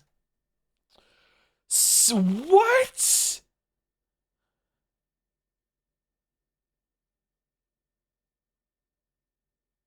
Margarita pizza versus slice of Domino's pizza. People have a hate on for Domino's that is not really all that deserved, I think. Left looks kind of gross to me, but it might taste good. I don't know. I would like right just looks like a standard bog standard fucking run of the mill like 5 out of 10 pizza slice like whatever the fuck. I feel like it's expensive though, whereas left is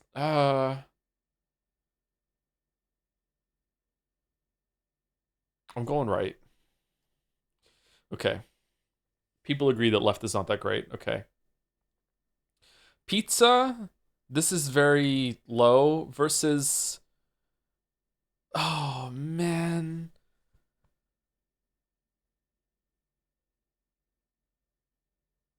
That's from Italy? What are they doing?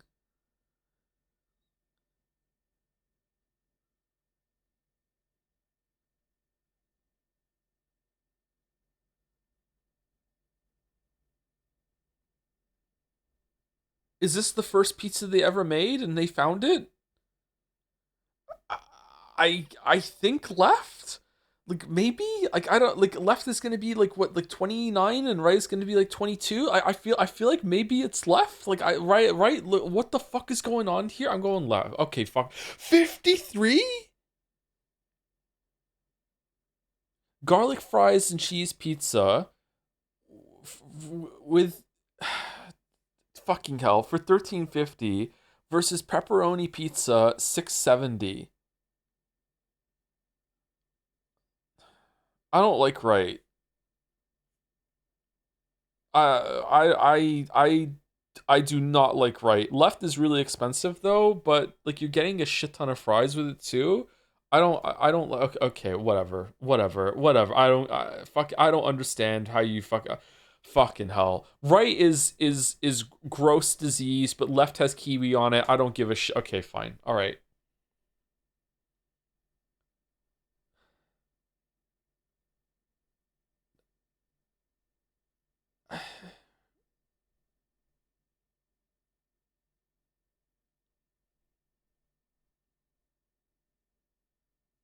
Neither of these are edible.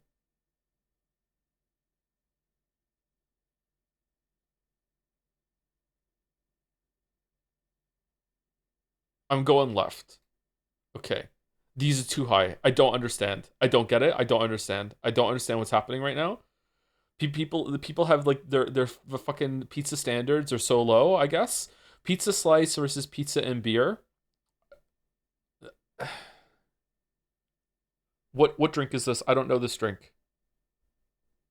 Left is decent here. Like if they were both free, I would eat the slice on the left. The slice on the left actually looks fairly tasty, but for 15 quid with a Coors Light can fuck off. Right looks like if it was put in front of me, I would try it. Like maybe it's okay. I don't know what that drink is. What drink is that? Is that a beer? Oh, it says on there beer. Okay, so it's better pizza slice with worse beer versus better beer because there's no beer that's worse than fucking Coors Light with slightly worse pizza slice.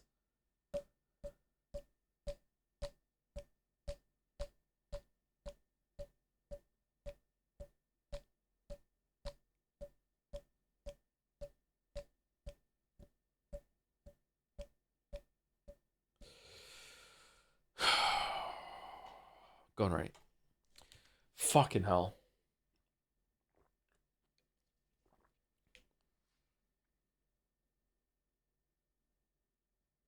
Okay, so the one on the right is you versus the guy she tells you not to worry about. What the fuck is going on with the right? Left is not great value for money, but it looks pretty tasty and edible. Not my favorite kind of pizza. I don't know how the pizza cutter got like it got caught with all the pepperoni when it was cut. What the fuck happened here? How did this one get out unscathed, but the rest of it got ripped up in the fucking torrent current and got like dragged around on it? What the fuck are we talking about? Okay, right right looks like it should have a toy inside. Like I feel it's left, right? It's got to be left. It's got to be left. It's that is quite low actually. What? Because of the price? Oh, fucking hell. Okay, we have surface of a gas giant on the right versus maybe edible pizza. Like I don't know. Like this ruins it. This looks like mold to me that's beginning to spread. It's not an olive. Easy right? What do you mean easy right? This is so gross.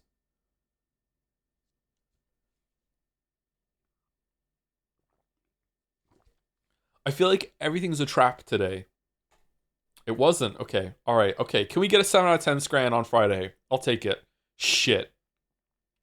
Sicilian pizza slice, 10 pound 20 for a corner of this pizza versus pizza slice 2 quid.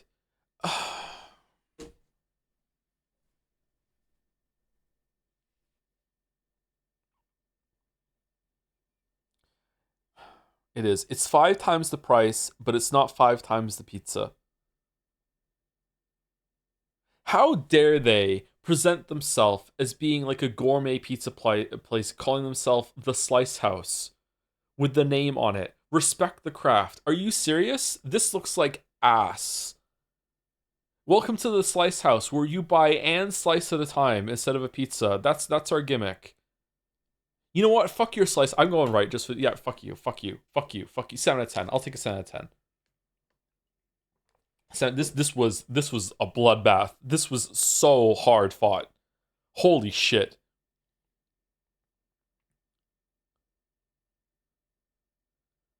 Is there a way to see how everyone else did today? Like they should have a leaderboard. I would like to see. Fucking hell. This was really difficult. Left doesn't look that bad. Scrandle is crazy. But it's 10 pounds. If I was eating one of those two, I would eat the one on the left. If they were both put in front of me, I'm like, okay, I'll try the one on the left or try the one on the right. Like, yeah, it wasn't like. Sorry, when I said dog shit, the price was a part of it, man. It was a thick slice. You get a whole pizza for that price.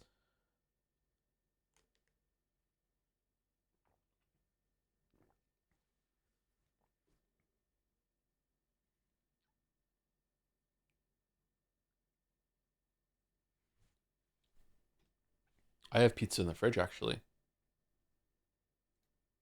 I'm gonna eat some pizza after this.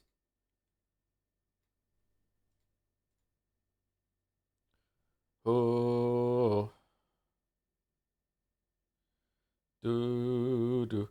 Thank you, Joedle 113 for the new sub 2 while we're doing the dolls. Thank you very much, Joedle. Welcome. Welcome, welcome. Are we playing anything else? I don't know. What do we want to do?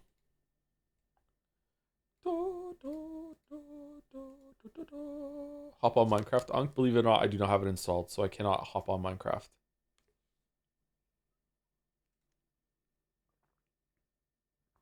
Play UFO 50 for old school vibes. Does UFO 50 have a Metal Gear like? Knowing Kojima might turn into to be canon at some point in the future.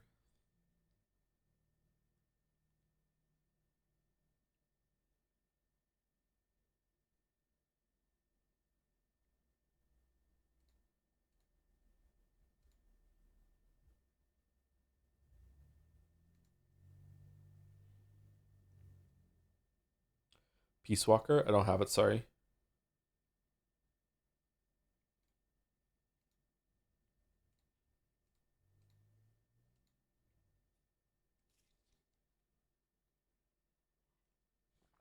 Could do a Hollow Knight critique rewatch. Oh yeah, we were supposed to do that for Silksong, weren't we? Yeah, we could do that.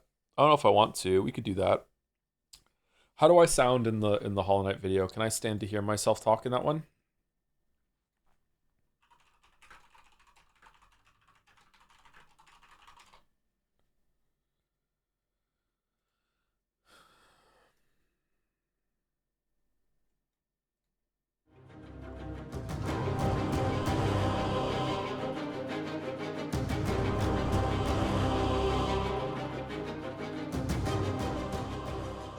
There are many ways that you...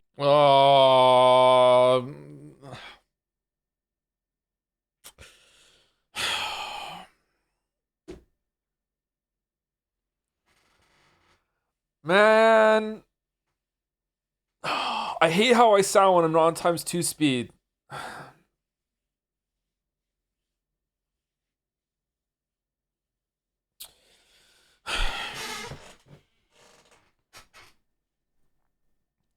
It's one of your more recent videos, 7 years old. Thanks.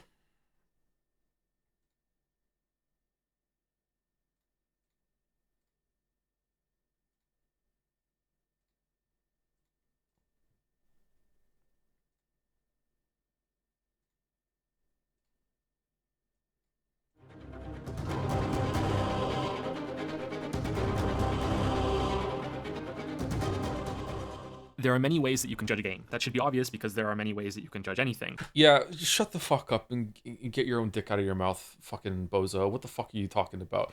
All right, is it too loud? Is it too quiet? Or is it okay? Like, what are we doing?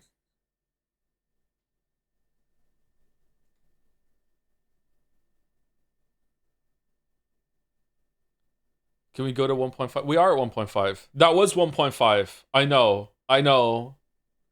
It's too fast. But there are two big ones that I want to speak about. Mm-hmm. The first is looking at something as a product that's available for purchase. So I'm talking over right now. The Can you hear us second both is or no? looking at it as art, or if you find that term too contentious, appraising it in regards to how successful it was and what it set out to do, whether that's intentional or your interpretation. Okay, so despite the presentation being pretentious as fuck here, this is an important distinction that a lot of people don't make a lot of time, and some people don't understand that you can just remove the price completely and you can still judge something. It's also tied into the idea that we were talking about during Silksong, where we were speaking about how like value for money, and some people were saying like, well, should Baldur's Gate 3 like cost like over $100 because it's such a long game, or should Balatro cost like $1,000 because you can play forever? Like, no, like the amount of time that you spend with something or the amount of content that you can sink into it doesn't necessitate the price most of the time. Production values have to be a part of that as well. Like I don't think the amount, like, I think, didn't I say that in, was it the Darkest Dungeon video? I already brought it up. I brought up like the idea that should Solitaire be one of the most expensive games of all time or something like that, because you can play Solitaire forever. Like the amount of time you spend with something very rarely contributes to how much it should cost, I think, when it comes to games. I think, maybe, not sure. Anyway, some people want 1.25 speed. In my mind, this is the difference between a review and a critique. A review sets out to decide if something is worth your money and time. A critique, on the other hand, cares very little about those things. Instead, it's about weighing the strengths and weaknesses of something, divorced from any monetary value. Who the fuck is David Cassie? These are not hard, firm, or other erotic descriptions I put in front of the rules for either reviews or critiques. My videos especially bleed from one to the other, although I think I'm more on the critique side of things, and only like to mention value here and there. Enough of that though, why am I bringing this up for Hollow Knight? This game is exceptional in many ways. The biggest one, however, is its ratio of price to quality content. What I mean by that is Hollow Knight is such an outrageous bargain at its... So quality there is doing a lot of heavy lifting when you're comparing something to Solitaire, right? $15 launch price, that it's pretty much flawless. It's immune to criticism. Yep. If you like Metroidvanias or just have an interest in 2D platformers, then you can't really go wrong here. True. I can't explain this more clearly than saying I would have happily paid $60 for the amount of enjoyment I got out of this game. At $45, I would have still thought it had great value. And this came out before all of the... As if I'm interrupting it, right? Like, this is the whole point, is watching along, right? And this is before any of the DLC came out. There was not a single DLC for Hollow Knight when I did this video. I'm pretty sure there wasn't... the Lifeblood one. I don't even think the Lifeblood one was out when this video came out. I'm pretty sure there was definitely no Hive Knight, definitely no reworked Nosk, definitely no Trader Lord rework. So it's even better value for money now that all the DLC came out. Yeah. Hollow Knight launched permanently on sale, and maybe this is irrelevant to a lot of you watching, but that's a big part of what a product review is. Yep, true. If, say, 2 office chairs are of equal quality in every way, but one is $100 cheaper, then it's easy to see which is the better product. Mm-hmm. And also, the one that's the way that they found out how to cut all the costs might put the other company out of business. Although you might be suspicious about where they're finding places to cut costs. Uh-huh. That's how I feel about Team Cherry. Not including the composer, only 3 people made this game, and it is a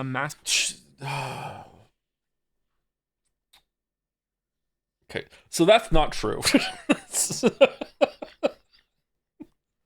Sorry, that's not true. It's a game full of lots of enemies, upgrades, bosses, and a world that keeps expanding outward with new levels long after you're sure you've seen everything. It's that kind of experience, the Energizer Bunny gamified, because it just keeps going. Nice and line. If this is the type of genre that you like, you'll want it to keep going. Even when you are finally done with it, you'll want it to keep going. Past Joe's defense, who is a different person from me for reasons of accountability, in Past Joe's defense, were the people they had working on the game, were they in the credits? Or was it just the 3? Because I kind of remember looking at the credits to confirm that. I can't remember.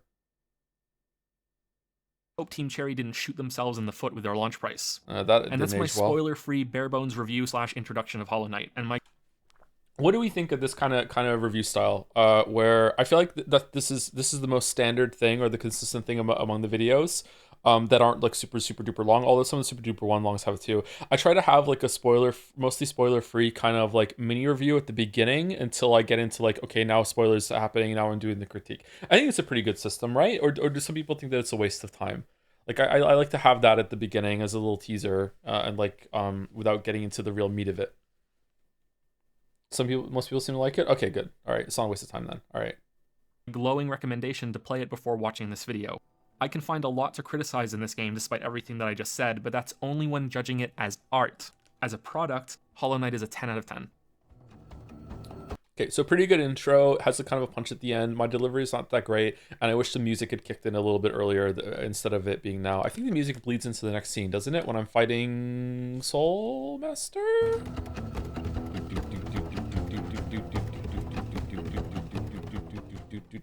Nope, it's Hornet. Okay. So why did I just go through the trouble of explaining all that and making that big distinction? Because you love hearing yourself talk. Warning, but mostly because I want to make it abundantly clear that all of the criticism that follows may appear petty unless you separate it from the price.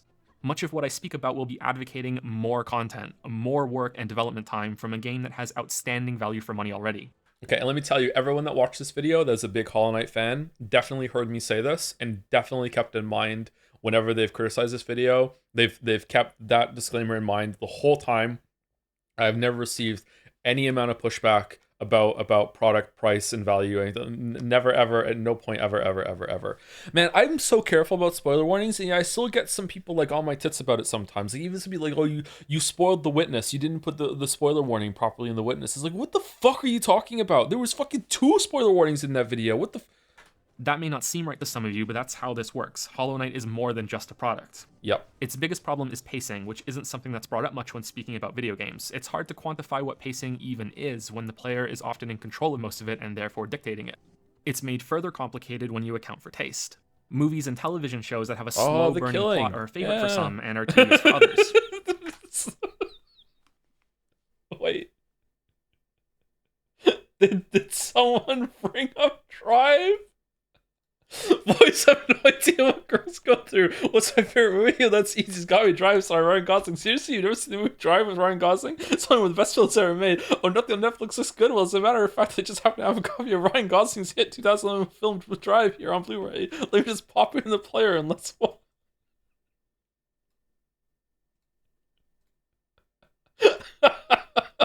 Books can show this even more if the author has a voice that benefits from a lot of observations and gradual, rich exposition rather than one explosive plot point after another. So these are just some of my favorite books and books that I like and I think are good examples.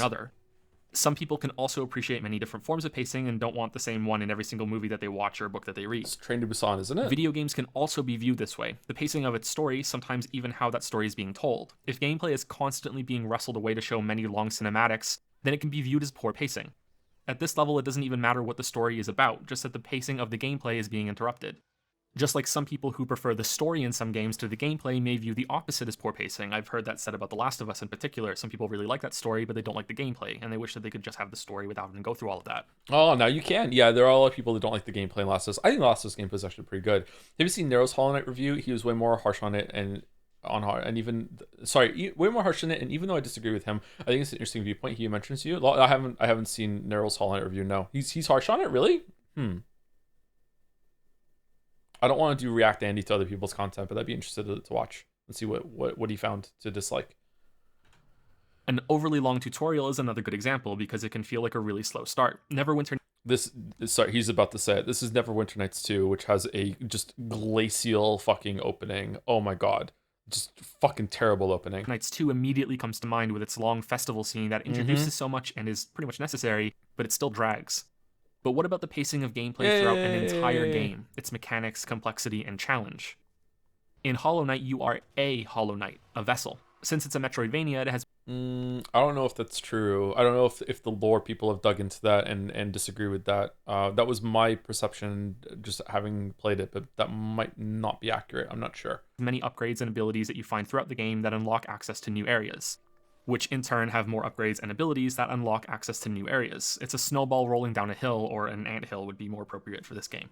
This nice also one. means that at the beginning, your options and abilities are strictly limited. This is something that many people love about the genre, the difference between where you start and where you end. My issue is twofold, that your ghost-type bug Pokemon could have started with at least one more ability, and that the game can't capitalize on the potential of the full moveset you'll have by the end of the game. Oh yeah, we have to do the category. How did Nagas do it? He just did exclamation game and then changed it. Can we just do that? If I type exclamation game Hollow Knight, can I just change it?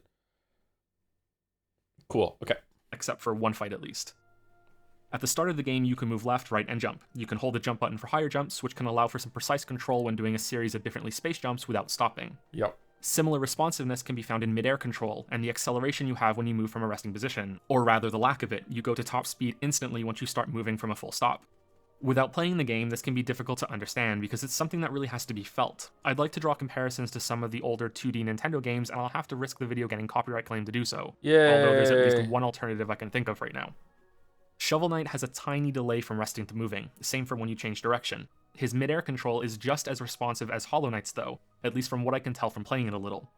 On the opposite end, you have Samus in Super Metroid, who has the air control of a pregnant cow who miraculously discovers she can fly for a few seconds, and then just as quickly loses this ability at the peak of the jump. She also has a sharp... I hate the jump in Super Metroid. I hate it so much. Focus on vertical movement rather than horizontal, which feels like trying to throw an empty plastic bag across a room when you're trying to make any horizontal jump in the game. Oh, that is a good description of that, actually. Good job, past me. Yeah, it does really feel like throwing an empty plastic bag across the room. It's such a fucking awful jump for horizontal movement. This level of responsiveness in Hollow Knight's controls does not automatically make it a better game. In fact, I'd say most of the great 2D platformers that I've played have at least a small amount of acceleration delay when moving, and nowhere near this level of midair control. However, it does suit Hollow Knight specifically because it has a much more involved combat system than most 2D platformers, especially when it comes to bosses. Enemy attacks come at you relentlessly and with very quick telegraphs, so you need to have a movement system that is just as quick and non-committal with its jump arcs. This is more true later on in the game when combat becomes more aerial in nature.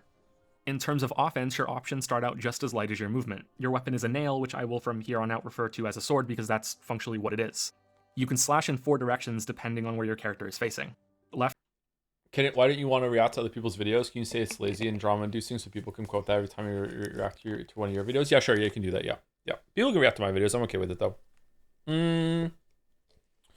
I mean, like, when they do, like, a react thing and they just, like, relentlessly shit on it over and over and over and over again, and then it's monetized, that can feel kind of bad, but, like, I would be a hypocrite if I said that if I, like, stood in the way of that, because, like, sometimes I will do a stream of a game and relentlessly shit on it, so, yeah, it doesn't feel that great, like...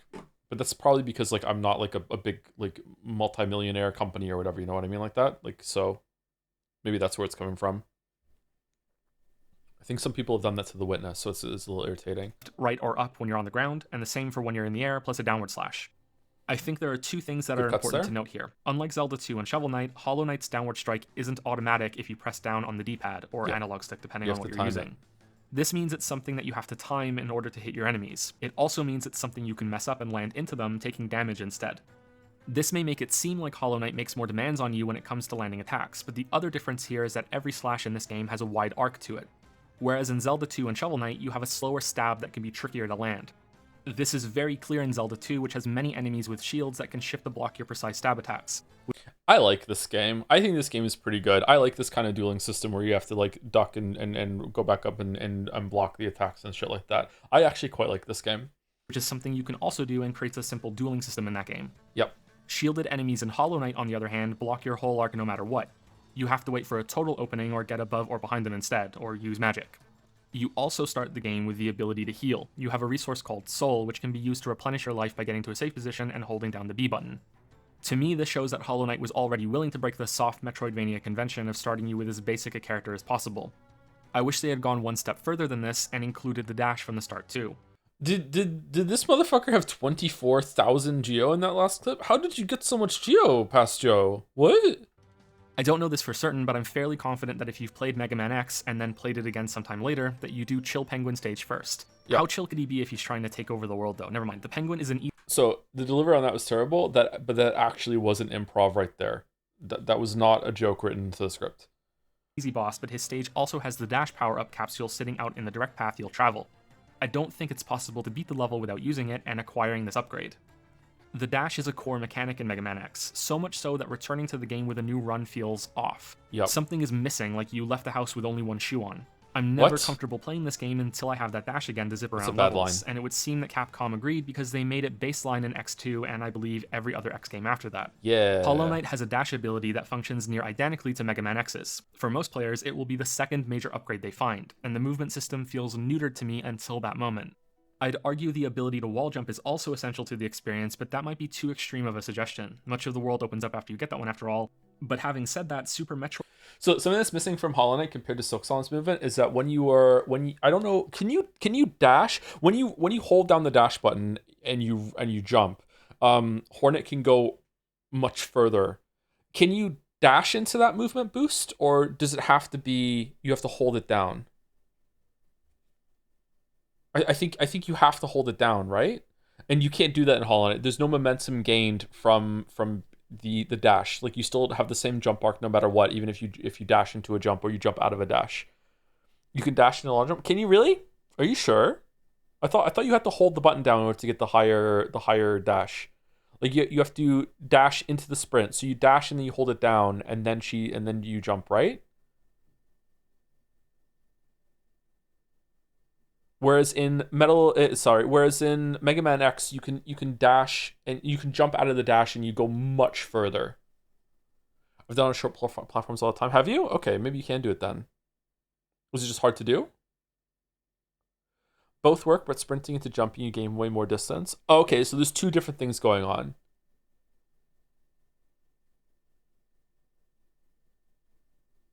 I'm thinking of some of the jumps you have to do for the run back to the last judge. And don't you have to like dash, turn around, and then keep the sprint in order to make some of those jumps for some of the shortcuts, whereas the dash won't do it? I think so. I think you have to sprint. I have to go back and check that, actually. Okay. Metroid has the wall jump available from the start, although many might not realize it since it's tricky to learn how to do it your first time through.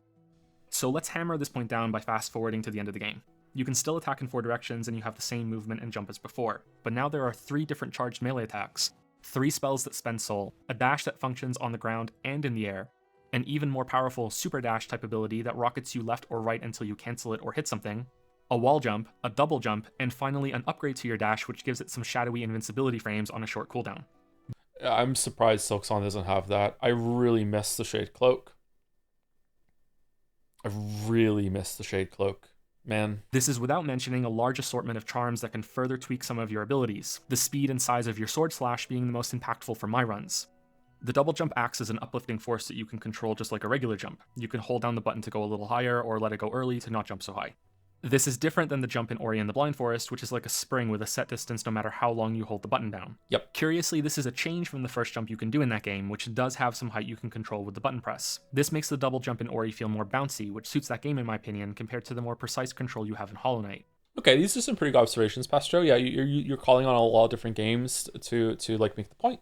So it's fun, it's engaging, it's cool. Good job.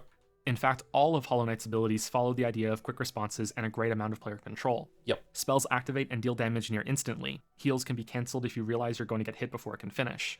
The only exception is the dash, which has a set distance and cannot be cancelled once triggered. You can't even jump out of it halfway through, which makes me wonder why it's different to the rest of your moves. The set distance on the dash can make platforming challenges a bit more straightforward, especially... Can you turn around in the middle of the dash in Silksong? I feel like I did... Can you? Do you have any amount of control after you hit the dash in Silksong? Or is it just that she can turn more sharply after the dash is done?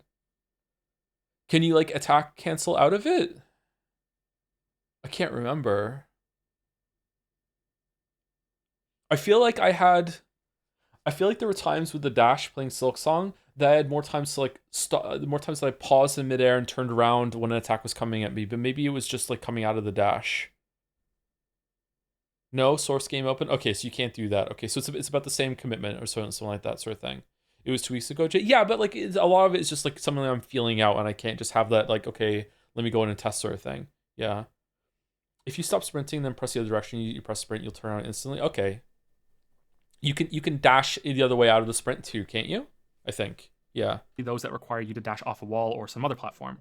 Maybe that's why it was chosen to function the way it did and that carried over to combat.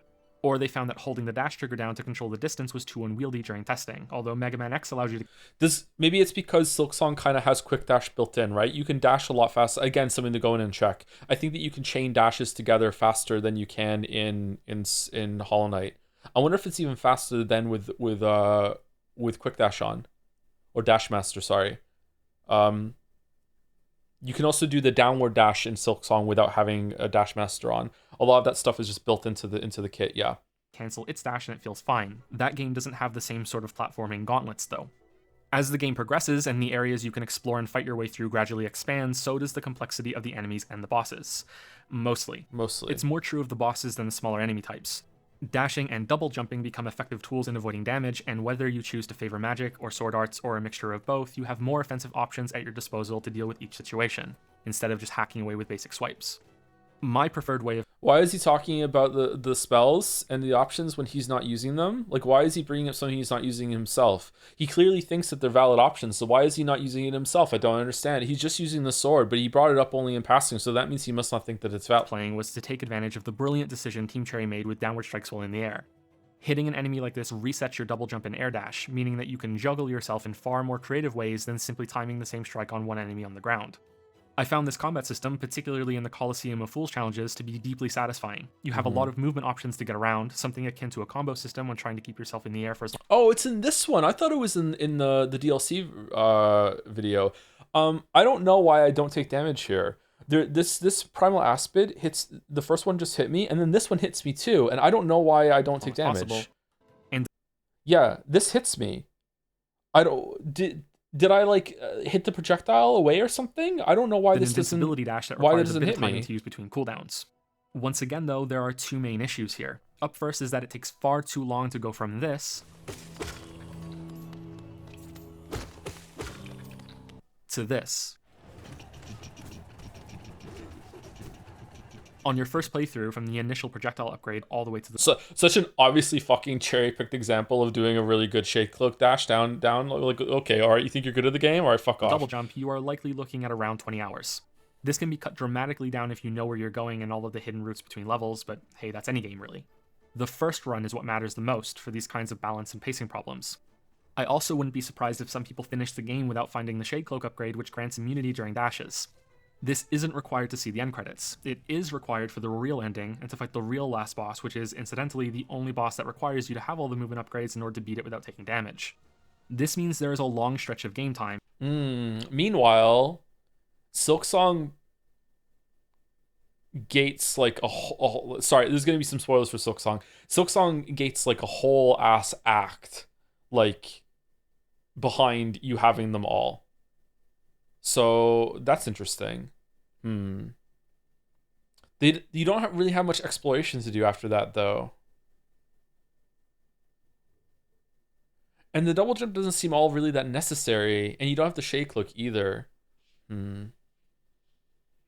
Also, I really respect the decision that the core moveset not have a normal ass pogo, made fighting way more interesting than boing boing. But yeah, I really like the diagonal pogo in Silksong as well. It feels really good and flashy to pull off. I quite like it. I think it could be a smidge more generous with the hit detection at the startup frames of it. Like sometimes I felt like I stopped my jump, Hornet would pause, get ready to do the downward thing, and then I would take damage in the first frame when the boss moved or the enemy moved up into me or something like that. I feel like it could just be like a frame or two faster. But apart from that, yeah, I enjoyed it very much. I'm glad that it was different because I feel like in Hollow Knight you could just spend a lot of time in the air. Wherein the player has very few options during combat compared to the potential you have at the end.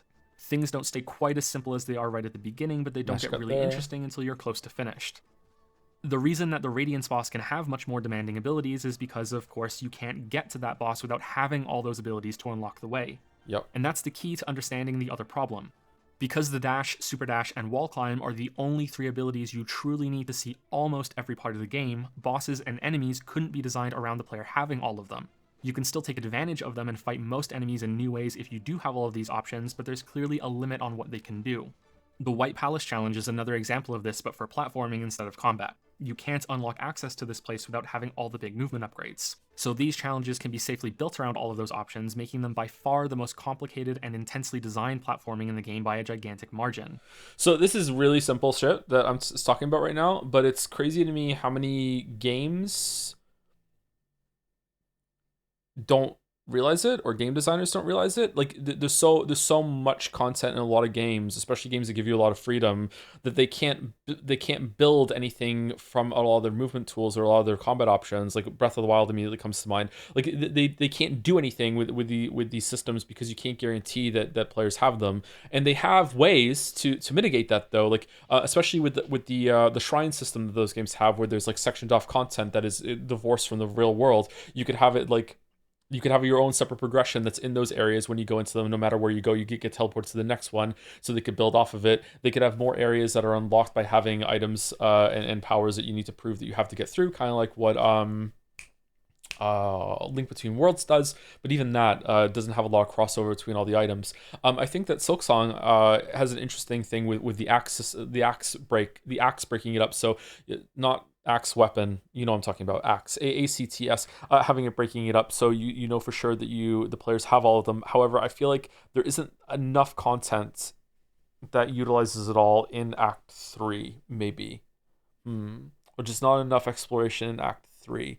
But that doesn't mean I want the game to have more content, although more content's usually good. Maybe you could have got there faster, or there could have been more stuff left to do that you currently do in Act 1 and 2, and you could have left it for Act 3. Like, Okay. The only thing that comes close to this are the short jumping sections in the Queen's Gardens, because, once again, you need many of these upgrades to access that area. There are a number of solutions to this problem. The simplest but most time-consuming one would be more areas in the game that are gated like the White Palace. More endgame. So Silksong definitely does that with the harpoon ability. There are mountain, sands,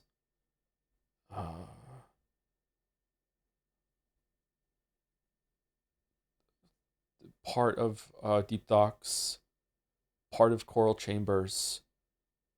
Four, at least 4. Is there only one area? There's 2 areas that are gated off from the double jump, and one of them doesn't even need the double jump after you use to access it. Like, I don't think you need the double jump to get around in the zoo area or the ducks, right? But you do need it in the upper part of Bilewater. You don't need it for Deep Docks 2. I thought you needed the harpoon to unlock the door to get into Deep Docks 2. But you don't need it once you're down there, do you?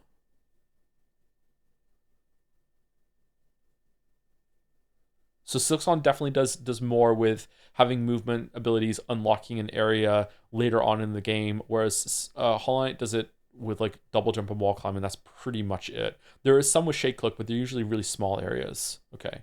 areas that can incorporate all of your upgrades. I'm hopeful that this will actually happen in the future with more DLC and a paid expansion. The other possibility, which will never happen but it's interesting to think about, would be starting Hollow Knight with the dash and wall jump abilities as a baseline. The first upgrade you find would be the double jump, and that would hopefully be a good enough foundation for a different set of upgrades to add more So to show how insane I am, I did consider at the time to lose all of my geo for that last clip to make it look like I started the game with those abilities, like it really was the start, or to cut two together of the beginning and then, but like, yeah, whatever. optional complexity to combat and platforming, Thought it wasn't with worth early areas being able to incorporate the fundamentals much sooner. At the very least, combat could become more interesting a third or so into the game instead of close to the end, and every boss could be built with dash and double jump in mind. This would still have a lot of optional complexity at the end, but more room to design more interesting encounters much earlier. This is more of a problem. Yeah, they kind of did that with Silksong. I feel like you get almost all the movement upgrades. Like, you do actually. You get all the movement upgrades and the combat upgrades that are built into the base kit fairly early on, and then there's a lot of bosses and content that you use them all. And when you do get the final movement upgrade, I don't think it's really used that much for combat ever, right? Yeah. Okay, so Silksong definitely did that. In Hollow Knight than Ori and Super Metroid because combat in those games isn't a focus. Yep. Super Metroid has a clunky combat system and knows it. That's why it gives you so many energy tanks for more health so you can tank your way through every encounter. Yep. Nice pun there with tank. Yeah, the Super Metroid's combat system's fucking trash. Ori doesn't even let you aim your attacks. You spam them instead while avoiding enemies because the game is more about platforming and movement, which is clearly seen in the bash ability, the gravity gimmick, and how the bosses in Ori are movement-based escape sequences instead of combat. Yep. Hollow Knight has the combat right there at the top. Next, Ori 2 was not out when this video came out, so I can only reference Ori 1, and so that was accurate. Ori 2 is much more combat focused than Ori 1. To exploration, an equal partner. It gets good, but it takes too long to get there. True. While we're speaking about Super Metroid and upgrades, I want to point out how much better I think Hollow Knight handles new abilities and unlocking areas. Super Metroid has something like locked doors blocking your way, and a specific upgrade is required to open it or to hook onto it, and then required to open the next one like it. Not all, but many of these upgrades don't do much outside of that functionality. They only have one real purpose. Some of Hollow Knight's upgrades also function in this way, but I felt that the majority that are used to unlock areas also expand platforming and combat. So as you're opening up the possible routes around the game's world, you're also gaining new tools to fight with and making it easier to get through earlier areas when you return to them. Yeah, Hollow Knight's This makes goated for backtracking more sure. interesting and convenient since you'll be exploring many areas more than once to find the previously inaccessible paths. Ori and the Blind Forest functions in a similar way, but I was surprised when I returned to the game again for this video that there's a lot less backtracking in order to complete the main questline than I remembered. It's a lot more linear compared to the freedom that Hollow Knight can provide after you get the first few major upgrades. That's not a bad thing, but it's atypical for a Metroidvania from what I understand. Let's talk about that now because we can finally be positive for a while. I played Hollow Knight 4 times. That may sound excessive, but just like with Prey... Fucking hell. Alright, so... that's the Steel Soul mode run there. 2 hours and 20 minutes. I think the top one is the first playthrough. What's the fourth one? Why do I only have 5 masks in Coliseum of Fools? Is that the one where I didn't upgrade my nail? I don't think I did that for... Did I do that for the Hollow Knight video? Or did I do it for... Or did I do it for the DLC video? I can't remember. What the fuck is the fourth one? Was that... Did I do no masks, no nail upgrade? Or was that no masks, but I upgraded the nail? What's the second one? Is that full masks on the second one? Is that the one I did the flower quest for? Because if that's the case, that's the only one I ever did the flower quest for, was the second one. I felt that there were enough decisions that the game warranted the multiple runs. Decisions in gameplay, though, not in the story. Plus, one of my playthroughs doesn't really count since it was a Steel Soul, permadeath, Fox-only, Final Destination speedrun that I did just to see if I could do it. It does help illustrate how efficiently you can get around the world once you're familiar with it, though. I think I did it in less than 3 hours, which is kind of slow. Why do I have more masks there than it did on the save file? The Steel Soul mode only had 5 masks, but I have 7 masks there. Decisions that I wanted to see and replay primarily come from how you Is there a charm that gives you more masks? Fragile heart. Oh yeah, the fragile thing. Yeah, okay. It must have been that. explore the world. I believe this can start off right at the beginning if you're willing to farm up enough Geo, the currency that Hollow Knight uses, to buy the lantern to light the dark tunnel to Crystal Peak really early. You'll be grinding out currency for a while, and I don't think you can do much when you get to Crystal Peak without some of the other movement upgrades, but you can do it, I think. The same goes for the order in which you go through the world once you have the dash and wall jump. I believe the intended point for the world opening up to most players is after they get the dive ability from the City of Tears. I think this because there's a boss you can fight shortly after acquiring the wall jump called the Mantis Lords. If this boss kills you, an NPC will appear during your corpse run and suggest that you head to the City of Tears to upgrade your sword nail, suggesting that the Mantis Lords are out of your reach at the moment, and you should go do something else and come back later. Does Silksong do that at any point?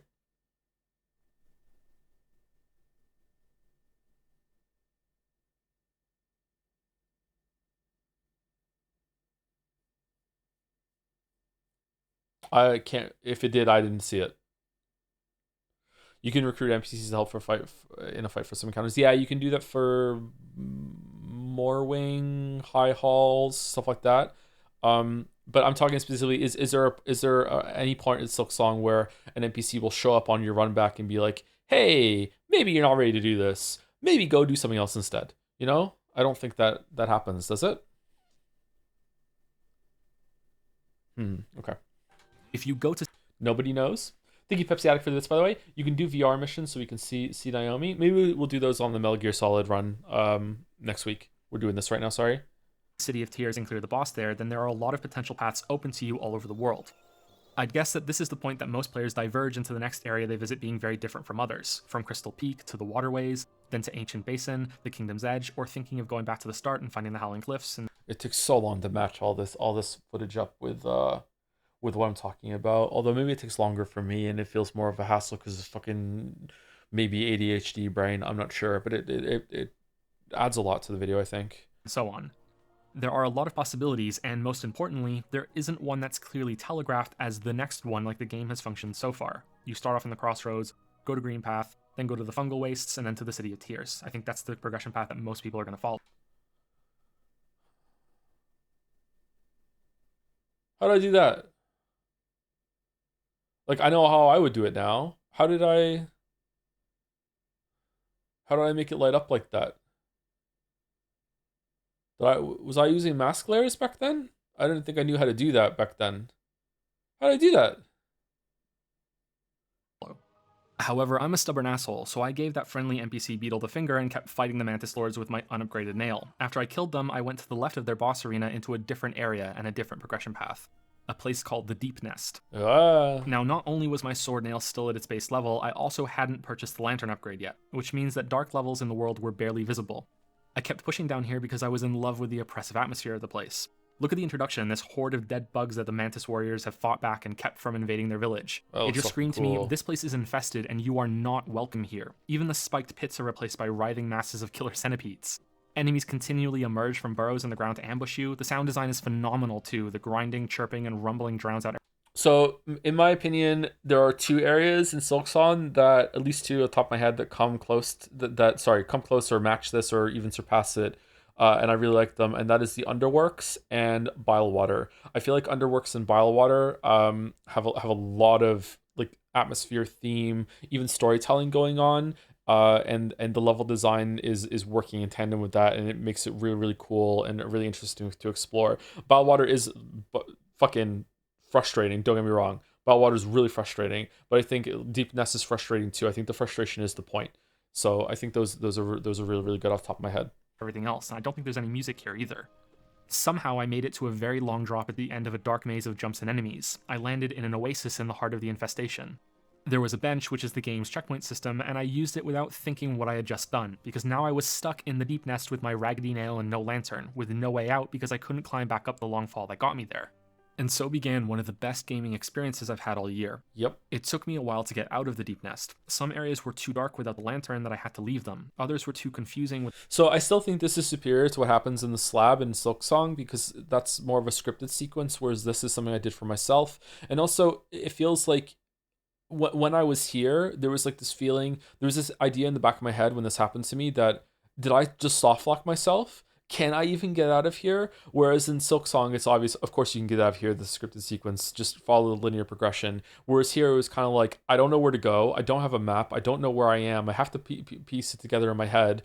Like, I don't even know if I even can get out of here right now. Is it going to be really difficult to even get out? So like that was a much more memorable experience. Probably the most memorable thing that happened in terms of exploration in both of the games to me, actually. I quite liked it. But I do think that the level design and world design in some areas is better in Silksong, but this experience I had right now was really, really cool.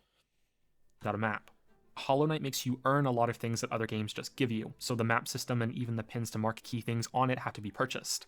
Same for unlocking the bestiary for information on all of the enemies you've killed. Everything is measured in some way. I started playing Hollow Knight for the first time not so long ago. This is literally my experience. It was insane. Yeah, it's a really cool experience, right? So like how would you? I think the slab is kind of like an attempt of making that happen for a lot of players, but because it's scripted and enforced, it's almost like you're by getting caught. You're kind of like there's even though you might not want to get caught, there's almost a level of like you're consenting to something to happen, so you know that it must be possible to get out. Whereas here, it really does feel like you're exploring, and it's like there's this when I sat on that bench, there was this feeling of like, oh shit, did I just really fuck up here? Like oh no, like it really felt like a dynamic or emergent storytelling. Whereas the thing that happens in Silksong is a lot more like authored, right? And getting caught is unintentional. When getting caught is unintentional, it's a really cool experience. At least it was to me. I was taken out of my normal game flow, taken across the map to a place I haven't been to. I think it's a good sequence. Don't get me wrong. I just feel like it doesn't feel like exploring in the same way that this did, right? Breath of the Wild did something similar when I climbed a mountain. I think I spoke about it in that video. When I climbed the mountain that I didn't have enough of the winter clothes to do, and I really wanted to push through in that area, and I felt like I had gotten myself into a really bad situation through exploring, and I needed to fight my way out of it and make some really quick decisions, and I really enjoyed it for that. Collect enemy encounters, kills, spirit for your dream nail, upgrades, geo, fill in the map of each area, find relics, increase your health and soul capacity. To draw a map of an area, you first have to find the cartographer in the area itself. He's usually one. Excuse me, Joseph Anderson. You could also get pen and paper out and draw the map yourself in your fucking game-accompanied journal that you're keeping track of the show on Reddit later, don't you think? You don't need corner the first parts of the level, but sometimes he can be tricky to find or surprisingly deep into the zone. This became a little ritual. When I found a new area, I'd go hunting for the map beetle guy and be really happy when I heard his humming from far off. There are discarded pages you can follow like breadcrumbs too. It also meant that I didn't overly rely on the map either because I'd learn a bit about each area before I found Cornifer. And then I'd enjoy the completionist urge of drawing in the map. Yep. In the Deep Nest, however, Cornifer is scared and I didn't feel that urge as much in Silksong. Does Hollow Knight have better exploration than Silksong? I felt like I enjoyed filling the map out and piecing together how the areas flow together more in Hollow Knight. And I also don't think there was ever a part in Hollow Knight that made me feel like I had like solved the long-standing mystery through exploration is when I found the Blue Lake. Realizing that that bile water has been corrupted by that fucking aqueduct thing on the top right of the map. That was a cool moment of realizing that's the city just fucked these people over. That's neat. But I feel like that wasn't as good as the Blue Lake thing and having a lot of connections back. I feel like there was fewer of those. I don't know. I did enjoy the Silksong exploration, but I feel like a lot of it was just linear paths going back to clear exit and entry points. I didn't feel like filling in the map as much as I did. I didn't enjoy filling the map out as much as I did in Hollow Knight for sure. Huh. Okay. hiding near the entrance. He's not humming, there are no pages to find, so I missed him. I was also stuck in this area with no map. Not only did I have to figure out how all of these parts of the Deep Nest fit together in my head, I also had no reference for knowing how close I was to finding a link back to another part of the world. Now that I'm familiar with the area, I know that I came close a couple times to getting out, but on my first run, I was stumbling around in the dark for at least an hour before I found an abandoned tram station. Here I fought my way through some tough enemies to find a tram pass, which would grant me access to a tram that was still functional near the bench that had become my new home. You may think this is where the story ends, but Hollow Knight is more special than that. I went to this tram expecting it to take me back to the first proper area in the game, because I remembered a sealed tram car there in a station that I knew I'd come back to eventually. Yeah, so obviously if you know the game, you know that it has to connect to the exit station on the other side, but I hadn't found that yet, so I thought this was like a second fast travel system like the elevators in Silksong. So I thought the trams were going to connect in that way. I didn't think they were going to like physically have a sister station that is in the direction that it goes. So when I rode this tram and it took me to another new area, I had to stop for a minute while my perception of the game's world grew even larger. So I rode the tram again to the next station, expecting that this time it would be the starting area, and it was yet again another new level. This tram line wasn't even connected to the one near the beginning of the game. These places seemed more like endgame areas to me than the Deep Nest. That was the slithering evil that I already knew, so that's where I went back to, eventually climbing my way out of a deep pit and to a familiar area. I ended up going to a few other places before reaching the City of Tears because of this, and so my progression path through the game was very different than what I went through on my other playthroughs. Meanwhile, the experience I had like that in Silksong was when I used the key to get to Blasted Steps through Shellwood into Greymore before I went to Far Fields. Now that I've done another playthrough and I've gotten to Coral Chambers, I realized that that was very different than going through their Far Fields. Like there's a bunch of doors that I opened that are shortcuts on if you go the other way. Like I went through a lot of those areas backwards. It was very different. So all those levers I was finding and opening doors on my first playthrough, that was those were meant to be like achievements when going through the other way. Yeah. I consider myself very fortunate to have stumbled my way into this route because it made the game feel, quite frankly, magical. That there were still several new areas to discover after this pushed the game's world from impressive to ridiculously so. My guess is that most people will have a similar experience after clearing the City of Tears, and it's helped by how every area after the first introductory zones has multiple entrances. Even something as remote as the levels that sandwich the map, the Howling Cliffs and the Kingdom's Edge, have more than one way to discover them. Okay, so maybe that's why. Because Hollow Knight's not, Silksong's not like that because they're gating the entrance with some of the unlocks you get. There's more areas that only have one way in. They have another way out after you fought through it, but they only have one way in. So maybe that's something to hone in on. I think it's worth it so you can have the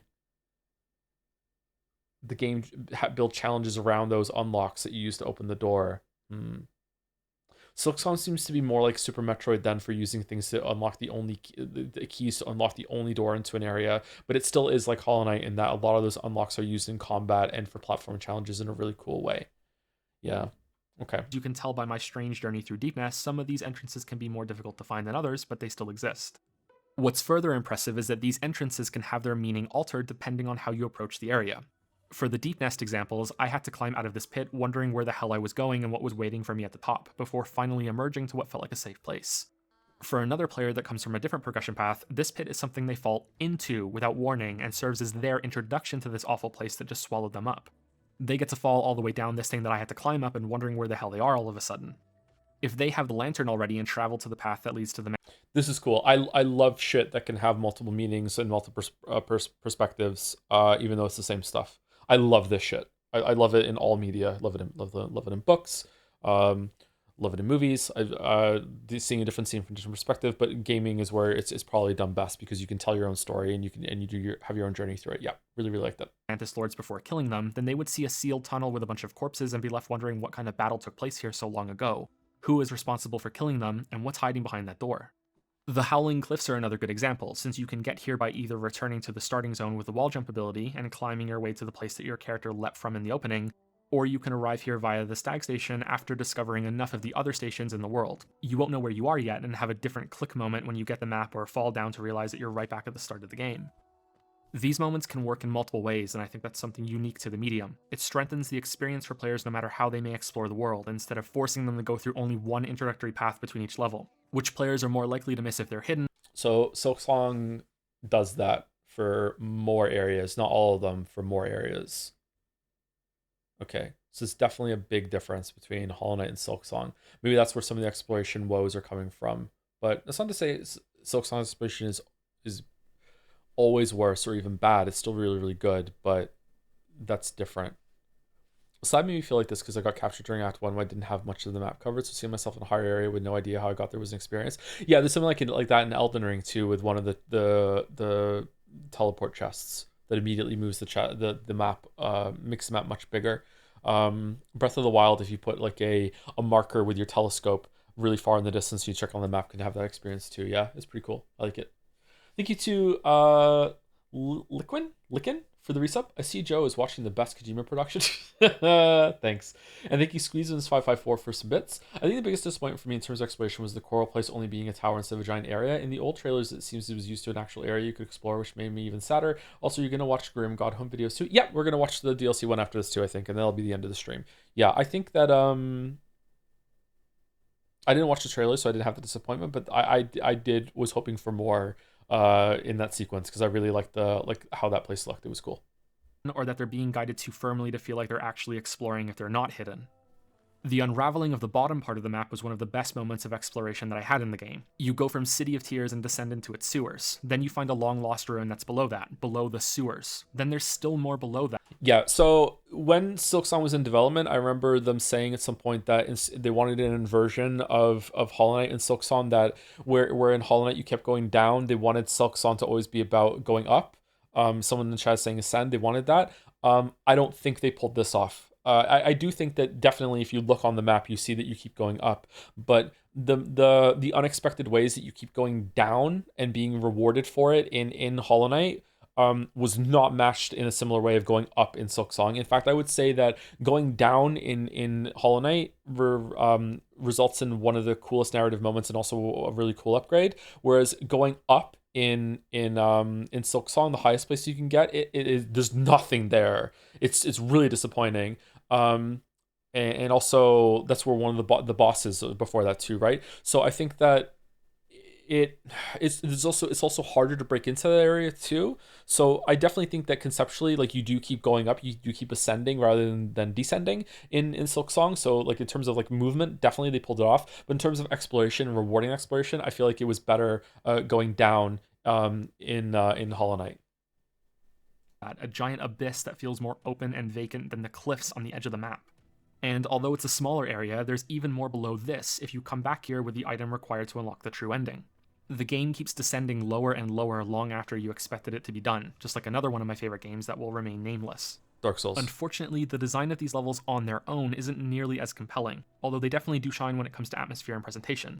With only one exception, the Green Path and the Queen's Gardens, they're all visually very different from each other. In terms of structure and gameplay though, look, no part of this game is bad. The worst I can say about the levels is that some of them feel unfinished, even if they still got a high level of polish after content was cut or wasn't developed enough. We'll get to that in just a second, but right now I want to point out how samey all of the levels are if you strip away their visuals. Initially I thought that some levels were more narrow and claustrophobic, but during my many playthroughs I realized that pretty much every area has a mix of wider, more open sections, followed by narrow. I liked reaching the top. I liked reaching the top too. I just think that it wasn't as good as reaching the bottom in Hollow Knight. Paths and more maze-like routes. The game uses that basic structure and scrambles it in a different way for every level. Scrandle. This results in a soft linearity as you fight through each area. You can definitely feel lost, but once you understand each level, you can see that there is a mostly direct path from where you enter the area to the goal, usually a boss or an upgrade that you're heading toward.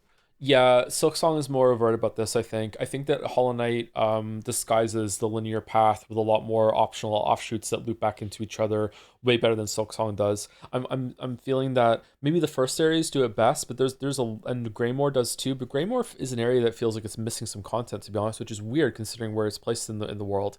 I feel like there's definitely a lot more places or levels built around a linear path through it. And then once you're done, there's like maybe a couple side rooms here and there, but they're kind of like sectioned off that have a dead end just to get a flea or something. I feel like Hollow Knight made its levels feel more like exploratory mazes with a linear path that you can find and go to the end than Silksong did, maybe. I think so. And a bunch of optional offshoots that have challenges and other items to find. These will be upgrades to your spells, health, soul, mini-bosses, captured grubs, or more involved challenges for pale ore to upgrade your sword. The game also uses relics as a way to reward some of the more obscure secrets. These aren't required to finish the game or achieve 100% completion, so they're the perfect fit for secrets that many will miss. I know that I must have missed quite a few of them because I found new ones on every playthrough. They're generally good to find because they're worth so much geo when you cash them in and you don't lose them when you die, although there are some problems with that as well that we'll talk about later. Yeah. Once you realize 450 for a normal seal? What?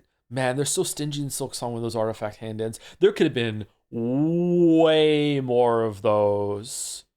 I know that the rosary beads are effectively the same thing, but there could have been way more of those relics. The game had Silksong. Okay, this is one of the biggest problems with exploration in Silksong, I think, is that it doesn't reward you in things that you can take back home, and you're building up a payout. There are what three ways that Hollow Knight builds up a payout. The essences that you find, which is both exploration and rematching the bosses, and you have a payout waiting for you. The grubs with the payout, you can go back and get the grub payout with like it's throwing money in the air. Oh my god, the dopamine! Yay, he's giving me money! Yeah, I want to collect it all. Let me grab some money in the air before it hits the ground. It's showering you in money, and also like going back to to the relic dude and handing in those relics for like a decent amount of geo at the same time. Whereas I feel like the only one that Silksong does is that is the relic turn in, and even that is just like a pittance compared to what you get in Hollow Knight, and also there aren't that many of them either. I feel like they could have done that way more. But Silksong also adds the breakable air quotes geo with the rosary beads, so you can do that, I guess. Maybe it's because I didn't use shards. I didn't feel that excited when I got shards. I don't know. Tool enjoyers in chat, were you excited when you found a shard fragment you could break, or was it boring for you too?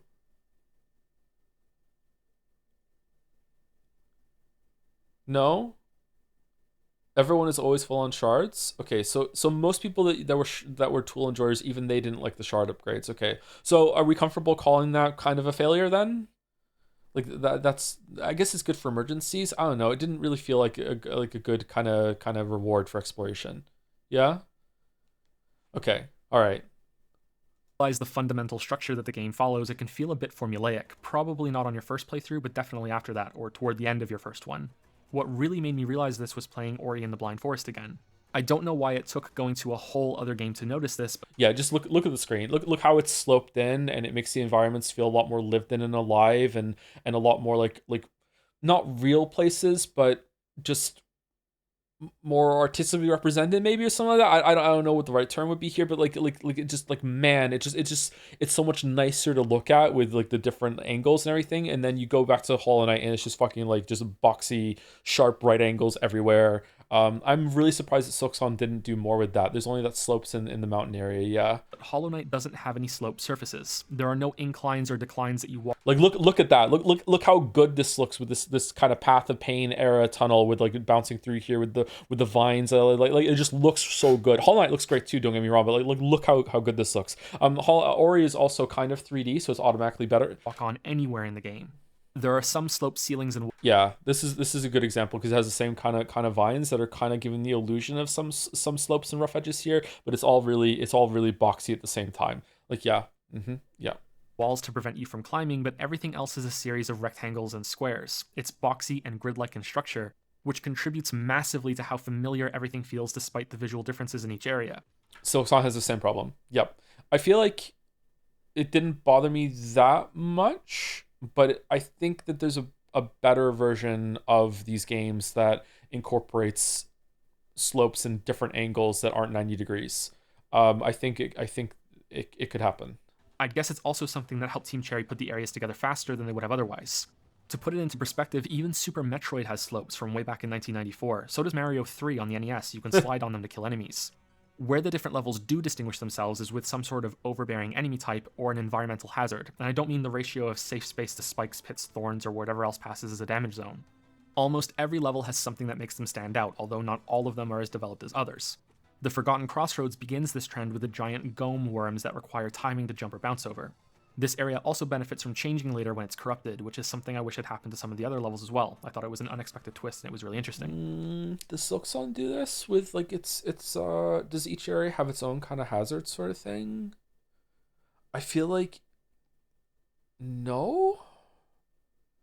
I feel like it repeats some of its ideas more. Some do? Huh.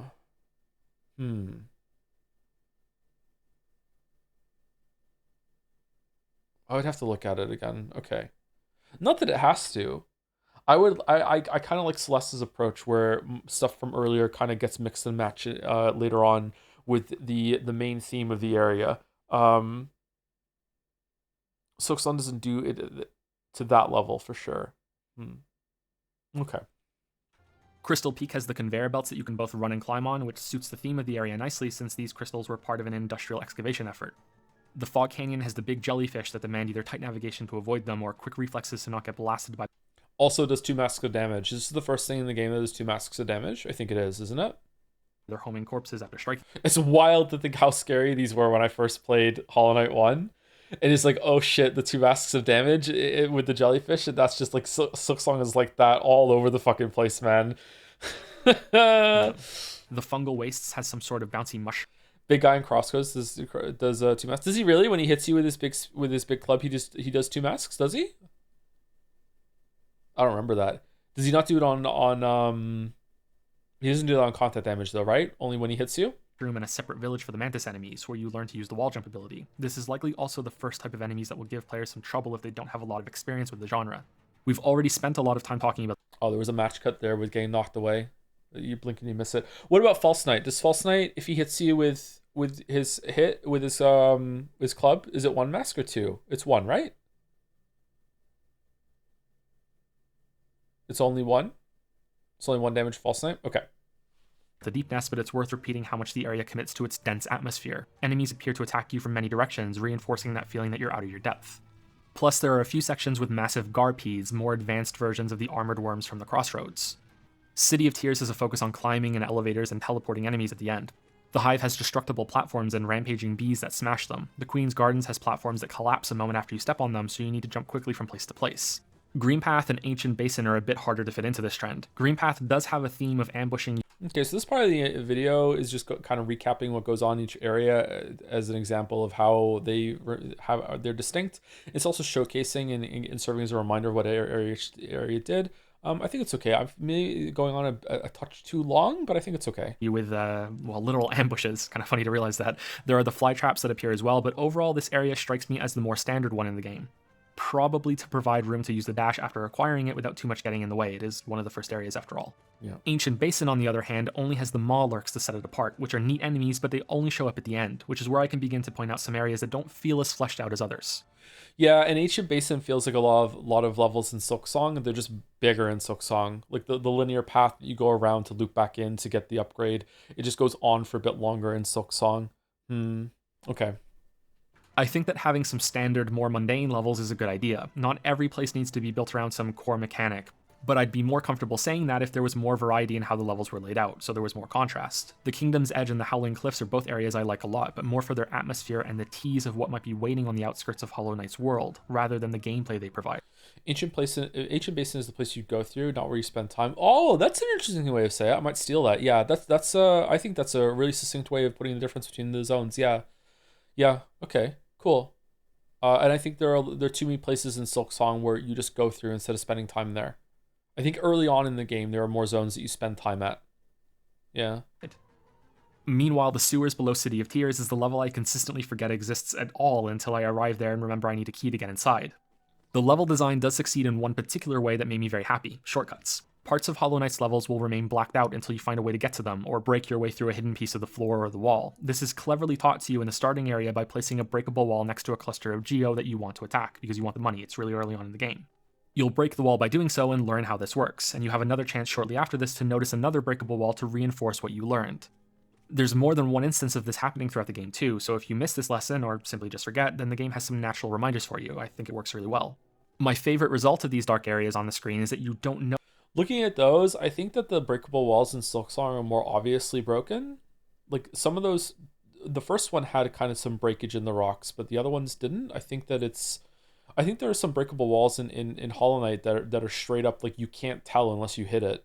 Whereas Silksong, I think in most cases, maybe there's some in the corners of rooms. Look at the upward slope here, right? So they have slopes in the ceiling, but anything you can walk on or fall into, there's not really going to be much in the way of slopes. Okay, yeah. So Silksong is more obvious with its secret walls in most cases, I think. Something is there until you come back around after exploring, so there will be many walls that you can only break from one side, usually marked with wooden supports that you destroy, to unveil either a shortcut or an alternative route back to the main path without. I feel like this was done much less in Silksong. I feel like Hollow Knight had way more break a wall, loop back around, have a breakable wall with a wooden support on the other side to go back in. I feel like Silksong did this sometimes, but I feel like Hollow Knight did it way more. I don't know if that's right though. Maybe if I added them up, maybe I'd be surprised that Silksong had more than I'm remembering. But I feel like Silksong had way more break a wall, go inside, and then just walk back out, motherfucker. Instead of having a loop back around and you're opening a side area. But maybe my memory's faulty. I don't know. So much backtracking. Many levels will incorporate these types of surprise shortcuts to shorten the path between the checkpoint bench and the boss, with my favorite of all being this wall you can smash open in an elevator ride in the Soul Sanctum and City of Tears. A lot of people miss that one. This type of shortcut is used really well throughout the game, perhaps it's even used a little too much, but I really enjoyed this experience of connecting parts of levels together on a small scale, while I was doing the same thing on a larger scale with upgrades that unlocked connections between the broader named levels. Yeah, I think Silksong doesn't do this as much either, but I'd have to go back and check. I feel like there's a lot more opening shortcuts and routes that aren't even sometimes useful for terms of like boss rushes or boss runs. I mean, just to have an easier way to get around, like just breaking things just for the sheer sake of it, or unlocking a different path to a previous area, and now you're in a different area and you explore a little bit before unlocking more paths. I feel like Hollow Knight does that more too. I feel like Silksong's levels are, like, exist in isolation from other levels more often than Hollow Knight Zones did. But again, I'm not sure, but that's just how I feel reviewing this video right now.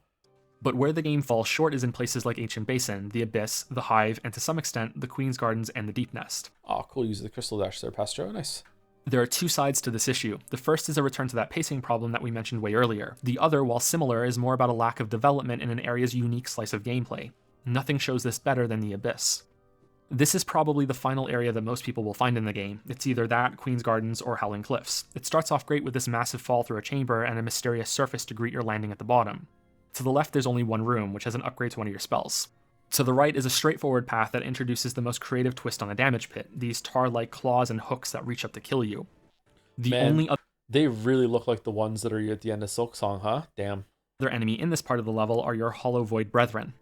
There's a part I really like down here when you activate a lighthouse to calm a lake of the Shadow Claws in order to pass them. Then, in the very next room, you get an upgrade, and you're done. There's nothing else here. Ancient Basin has the same issue. Like I already said, the big twist of gameplay here are the monstrous artillery bugs. Once you're past them, you have a boss to fight in order to get an upgrade. Then there's a short optional offshoot that allows you to use your new ability for some hidden stuff. These two areas feel designed solely to give you a short trial and an upgrade, instead of being full areas that are worth exploring. Now in the case of Ancient Basin, I think this is fine. Shorter, more direct areas can be enjoyable and serve as more of a focus part. Oh, I'm writing a script in my head. No, stop it. Shut the fuck up. And act as a contrast to other parts. This area also benefits from the entrance to the White Palace being here, which makes it feel more substantial, even though it should count as its own level in my opinion. The Abyss has something similar with an incredible story moment that happens later in the game, but I think the area is a letdown because of how much potential there is in the interaction between the lighthouse and the Shadow Claw water. Just like some of the best parts of Ori and the Blind Forest, a series of challenges could have been made out of this system of light and dark. Smashing walls and floors to let light pass through to calm the water, or some sort of object you can carry that does the same. Yeah, I'm surprised Silksong didn't do something like this with this Abyss area. I think this is a cool idea. They kind of did it a little bit in Sands of Karak, not with light and dark, but with also like activating a thing that you then have time to react to before it runs out. So it's sort of like that, but okay. An enemy that you have to hit in order to create the light, which then starts a short timer for you to do some jumps and dashes. Or a boss that you fight while also micromanaging a light source in the arena, something along those lines. I don't mean to come across like I want these specific things I'm saying. I know I'm not a game designer, just an I do. I am a game designer now. I do want that. Yeah, exploration of the system. Yeah. Everything I say is more valid now. Yeah. Having brought up bosses, it's a lack of them in some areas that feels like an exclamation point is missing at the end of a great sentence. A building of tension and exploration, story, and gameplay complexity that ends with nothing instead of a climax. I'd call this poor pacing. Excluding the two added by free DLC, there are 20... I don't know if I would still call that poor pacing. I think that poor pacing when it comes to getting the upgrades and going through the things is definitely the poor gameplay pacing. I don't think you should start the game with the wall climb, and I don't necessarily think you should start the game with the dash. I think you just get the dash sooner. I think you get the dash sooner in Silksong and Hollow Knight if you know where you're going. If you don't know where you're going, I think it can take way longer to get the dash in Silksong. But if you know where you're going, I think you can get it faster than Hollow Knight 1. I don't think like there being a boss or like an exclamation mark missing at the end of a sentence. I don't think I would call that poor pacing anymore. But I get what he's saying. 5 bosses in Hollow Knight. But similar to the residents of George Orwell's farm, all of these fights are bosses, but some are more bosses than others. True. Firstly, you fight some of these more than once. There are harder versions of the Broken Vessel, the False Knight, the repositioning problem right there with jumping into me, the Crystal Guardian, the Soul Master, and a handful of others.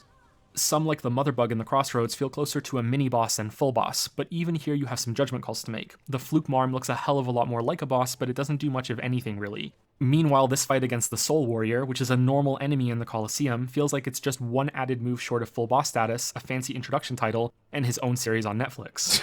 I'm not going to go through every fight and fire off whether they're really bosses or not. Laying down the groundwork for a solid discussion on that could fill a whole video all on its own.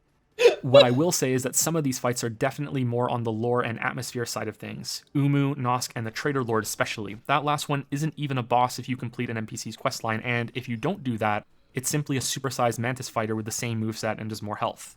And the amount of comments are like, what the fuck are you talking about? Because they don't know when this video came out. Okay.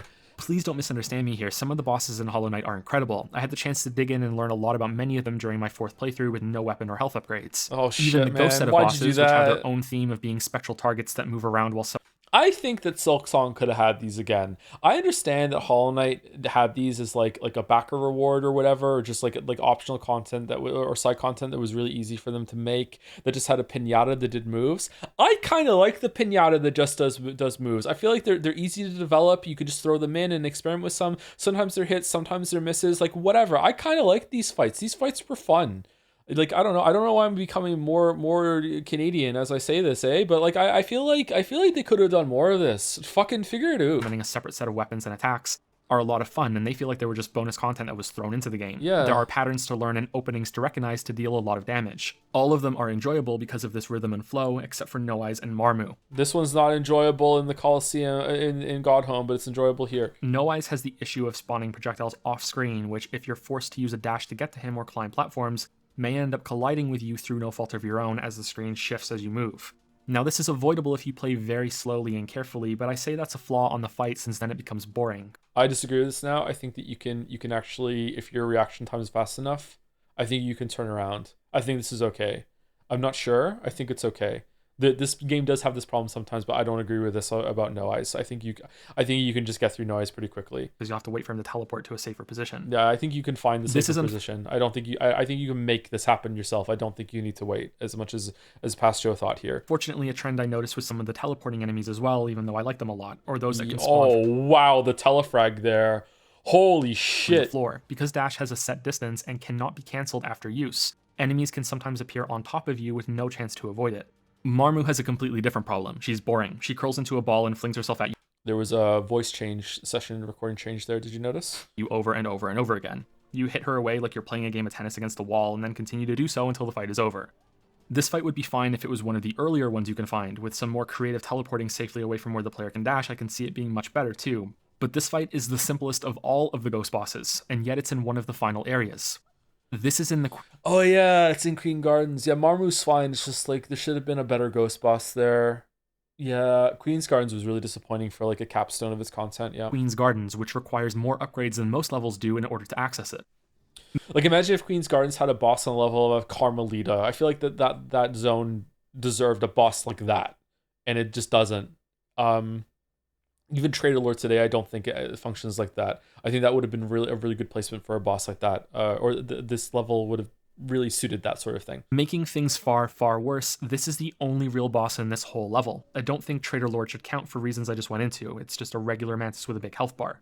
This isn't the only area in the game that suffers from this problem. However, you may be thinking, Joe, you're not even a real dragon. Not every area needs to have a boss. And that's meant to be the you're not a real dragon. This is what you are in the background. It might come across as forced, and maybe for the Abyss you have a point.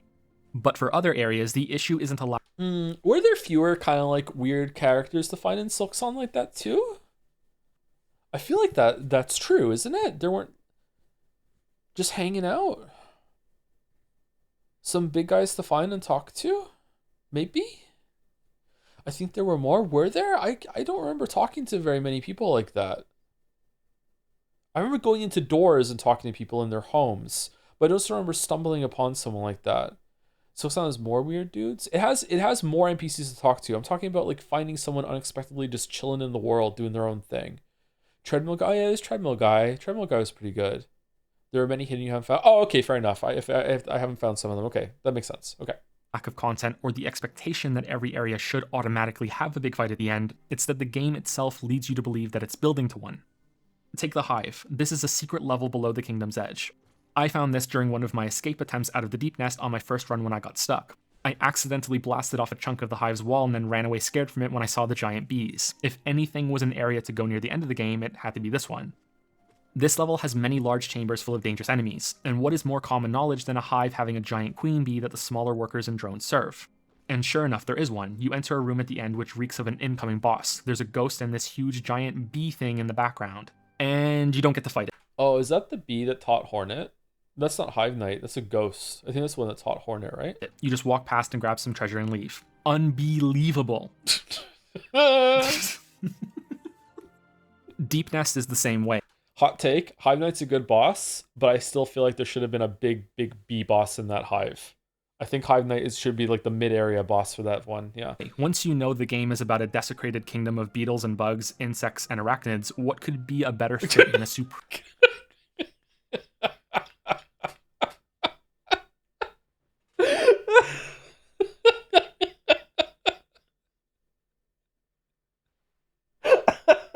supremely dangerous spider boss? Deep Nest is where the spiders weave their homes, and there's a similar dreadful build-up here. You get closer to the heart of the nest. There's a warning you receive from some dead bugs. There's a trap you're forced to trigger, and yeah, here we go. Time to break out of this webbed prison and fight some big-ass spider. Nope, nothing happens. There's no boss here. You invade the mine. Yeah, there should be a boss here. I still think that. There must be some narrative lore reason why there isn't a boss here, like all the weavers are gone or something. There are no more ones to fight. I don't know. Or just like, if that's the case, then have it be a ghost one. Or maybe weavers aren't allowed to be ghosts. Like, I don't know. I feel like there could have been a way to do it. Of one of the big three dreamers that is keeping the previous Hollow Knight in its prison, and even that isn't a fight. Finding and killing these three dreamers is the main goal of the game, and the other two have bosses before them. The one in the City of Tears is pretty good. It's an endurance fight against an army of knights. Meanwhile, the boss before the Dreamer in Fog Canyon only has two mechanics involving lightning, and a gimmick that requires you to wait around for another NPC to make the boss vulnerable for you. It's not awful, but it's not great either. I want to remind you all quickly of what I said at the beginning of this video. As a product, Hollow Knight is as close to flawless as I've ever seen. Pastor, no one is listening to this. They've already paused it and they're typing out their essay about how you're a fucking idiot. Just don't. Why are you even bothering? It has enough bosses. It has enough enemies. But in terms of pacing, these dreamers should have been challenging fights instead of dreaming pinatas. I think most people are going to have the impression they'll end up fighting them too, since they appear 2 times earlier in the game like they're posing for their indie band's album cover. It's a real letdown that you don't fight them. No one thinks that, because after they were done with the game, they watched Mossbag's videos and they understand the lore, and now they've retroactively decided that no, they knew all along and they didn't expect to fight these guys whatsoever. No, you're stupid, you're dumb. Considering that these are ghosts in the dream realm, just like the ones you fight in the world, it may have been an easy solution to simply transfer some of those fights to here instead of have them in the levels. Or some amalgamation of existing ones, since just one mechanic wouldn't feel right, since these are big moments in progression and story.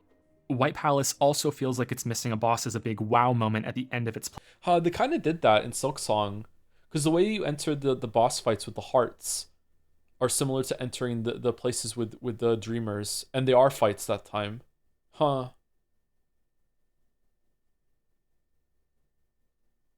Interesting. Okay. Platforming gauntlet. Although this may be weak criticism, since White Palace is one of the ways Hollow Knight tests you on a specific part of its gameplay. There are 4 that I can see. White Palace is the endgame platforming challenge, the third Colosseum trial is the enemy combat challenge, the Radiance is the endgame boss challenge, and Silksong doesn't have that. I think Silksong's endgame combat challenge is probably the Colosseum kind of area before you fight Khan. I don't think there is one after that, or depending on where you go, like you might do someone else before that, or Crustlord, sorry. What's his name? Is it Khan? What's his name? The Crustlord guy. I really miss the Colosseum in Silksong, and I wish they had one. I do know that there are arenas before that, but there's nothing as long as the Colosseum arena in Hollow Knight. And the Colosseum, like it's not just like the combat. I love the vibes of the Colosseum. I love that they're all like watching you and they're cheering you, and then the drums like slowly increasing as you do the fight, and like how it kicks in with the different moments and everything. And like I was looking forward to finding the Colosseum for the whole entire time, and then there wasn't one, and I was like, oh, okay. Like, I hope that they add something like that to that later, but like I would have really enjoyed that sort of thing, even though there were more arenas throughout the game, don't get me wrong. So it did have that kind of gameplay, but I was looking forward to the Colosseum. Yeah. And finding all of the grubs in jars would be the endgame exploration challenge. Those grubs are linked to one of many big moments in the story, although story may not be the right word. Lore isn't really either. It is a narrative moment, but a subplot compared to the main journey around Hollownest. I don't think very highly of the story in Hollow Knight for 2 reasons. The first is that I don't think it's finished. DLC and I hope an expansion have a lot left to add. There are currently areas in the game that lead to nothing, and are mysteries waiting to be developed on later. On YouTube. One that I question the inclusion of right now is the Weaver's Room in Deep Nest. I can imagine many players spending a lot of time here trying to work out some secret to the place or some hidden piece of treasure that should be here, when it's just a tease for upcoming content, probably involving Hornet. Wait, don't you get something in there? Did I miss it, or did they add it? Just the charm? Maybe I didn't get the charm. Huh. The second reason I didn't pay attention to the story much is that it has that vague, up to your interpretation issue that's really popular at the moment. Although I will say, in the game's defense, this could be something that's resolved with future content that clarifies some things. We may only be seeing half of the story through one character's perspective at the moment. So I don't know if that's true. That's how it felt to me when I was playing it. And so I kind of checked out about midway through. I was like, okay, whatever. This is more of a gameplay game. I don't know if this is right or not. Doesn't really bother me though, because I don't really give a shit. But it could be that there was enough there that you could piece together a proper story, and maybe the YouTube bards did a good job at piecing it all together and creating a coherent thing that you can enjoy. But I think it's almost certain that most people will have to go and have supplementary storytelling done for them, or like research and piecing things together at the end of it, instead of just having something delivered to them like traditionally in the game. Yeah, I think that's probably fair for most people. Yeah. That doesn't mean that I did not enjoy some of the narrative and experience moments while playing. Do you feel the same about Silksong's story? No, Silksong has more of a directly told narrative to you about what's going on, but toward the end, I feel like it does slip back into what it's like with Hollow Knight again, with some of the stuff you have to piece together. But there was a lot more successful environmental storytelling in Silksong, especially your first time you get into like the underworks and stuff. It was really good. Arriving at City of Tears for the first time, with the music cutting out and then slowly coming back with the sound of rain on the glass, was marvelous, as was the conversation with Quirrell at the first bench here. He wonders... It took me so many attempts to do that line, and it's still, the delivery is not that great there. Marvelous. Don't know why it was so hard for me to say. ...loud where the rain is coming from, and that he hopes to see the source of it one day. A wish that comes true when you meet him later at the Blue Lake. It's a small, unimportant area that didn't need to be in the game, yet it still is, and stands out in my memory, perhaps partly for that reason. Two other strong moments were at either end of the map. The biggest strength of Hollow Knight's world is that it continues to sprawl out long after you expect it to be finished. Then, when it did finish, I wish it hadn't.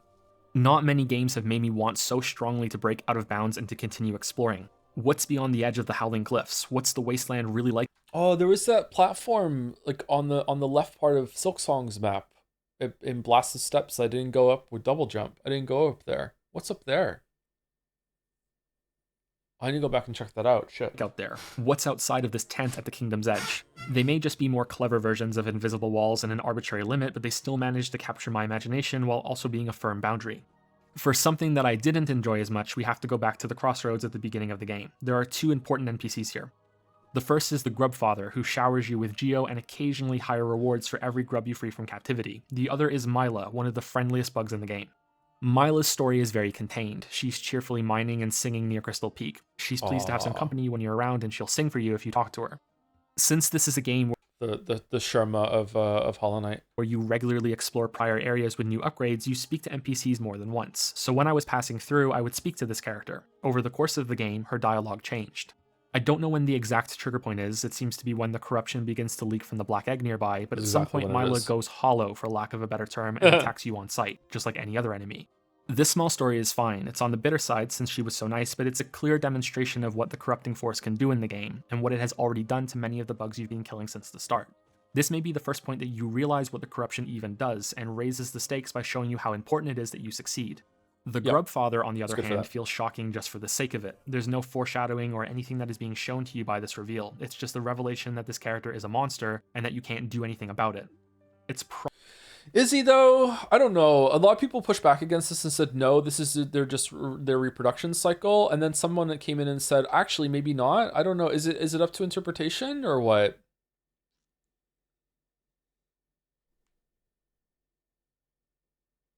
It's up in the air. Nobody knows. The Dreamnail dialogue implies metamorphosis. Okay.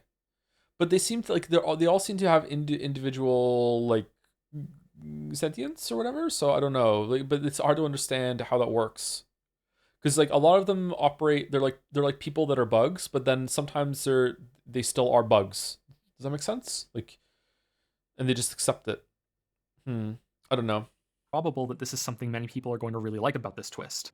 Maybe if I'd been in a different mood, I would have felt that way too. It's unexpected, and I usually like that sort of thing. But to me, the game was already grim and dark enough without this. It's also something I didn't know about until someone on my Discord server pointed it out, because I simply never came back to this room after receiving the reward for all the grubs. I didn't have a reason to. There are a ton of things like that in this game. Secrets are crammed all over the place. You can use the dream nail on almost every NPC and enemy to hear some of their thoughts and insights on what's happening, or the history of some locations. It's dense in a really good way that's never forced on you, and it's another example of how the game is so packed with content. The false hero Zote, for example, proclaims that he has 57 precepts to an adoring fan, and if you sit here and talk to him enough, he really does go through all 57 of them. He talks more than I do. The best moment of all like this for me was my return to the Abyss after finding the two halves of the secret King Soul from the White Palace and the Queen's Gardens. The heap of masks which represented discarded corpses of failed vessels to me was already an enthralling choice for the setting of this big story moment. But it was what happened next that really stuck with me. The corpses are blasted apart and rained down. You have to climb up the abyss not knowing that this is a vision of something that happened in the past. Messages flash as you do this, but it was the gradually building music that sealed the sequence for me. We're doing a little bit of recapping, too much recapping here. I think if I was to make this video now, I would cut this section out and just allude to what happened here instead of showing it. This is the same music that plays during the Hollow Knight boss at the end of the game, only this time it's a lot more somber. Instruments are added to it as you climb higher through the abyss before it's all cut away and you're sent tumbling down. Of course, things like this are going to be very subjective. It's why I try to avoid speaking about them in my videos. Ooh. However, this was powerful enough that it didn't feel right to not mention at least a little, as was the incredible introduction to the secret final boss, the Radiance. I think most people aren't going to expect that. Okay, that didn't take too long, actually, and it's a nice thing to link the Abyss to being up here in the sun. Okay. As you jump up these platforms to the challenge prompt, that the sun in the background is what you're going to end up fighting. Well, that's a good inversion, too. In Silksong, you climb high, but the last boss is down below, and in the Hollow Knight, you go really far down, but the last boss is high above. That's cool. It's also the only boss in the game that has this grand full-page announcement timed to its music. This is fucking cinema, man.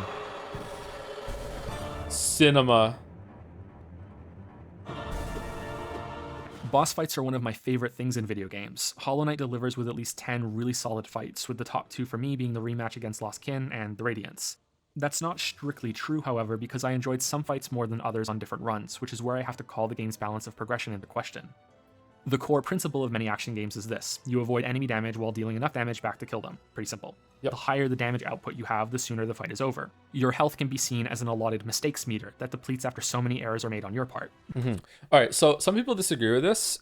I see why, but like when I make this statement, I'm not saying that is the only reason that those exist, right? You can also use your health as a way to go on offensive. I think I mentioned this in Dark Souls 1 video, that if you want, you can see like your health is like a resource that you can burn in order to do as much damage as you possibly can. I think I even do it in this game when I'm fighting False Knight or Failed Champion, I'm not sure. But like in terms of how game design works, this is just objectively true. Like this is the amount of mistakes that you can make, and you need to replenish it. If you make that too many mistakes, you're over. You have been found. You failed. Come back again. That's just how it works. I don't know why there's pushback against this sometimes when that's just how it is. The higher your damage, the lower the duration of the fight, and the fewer chances you have to make mistakes and therefore die. Yep. This is why damage dealt to the player when it isn't strictly their fault and therefore not a mistake at all can be so frustrating. For charms, you can extend yourself to be more durable or go for a higher damage output, or both in the case of upgrades you can find in the world. Sometimes you can break this principle by becoming so durable or achieve such high damage that you can ignore what the boss is doing. Yeah, this is fine and even a welcome feature in some games because it can become an alternative method of progressing for some players who struggle with pattern. Yeah, I even do it in this video. Okay, I spoke too soon. Recognition, or somewhere in the middle for players who want a bit of a boost or don't like a certain boss.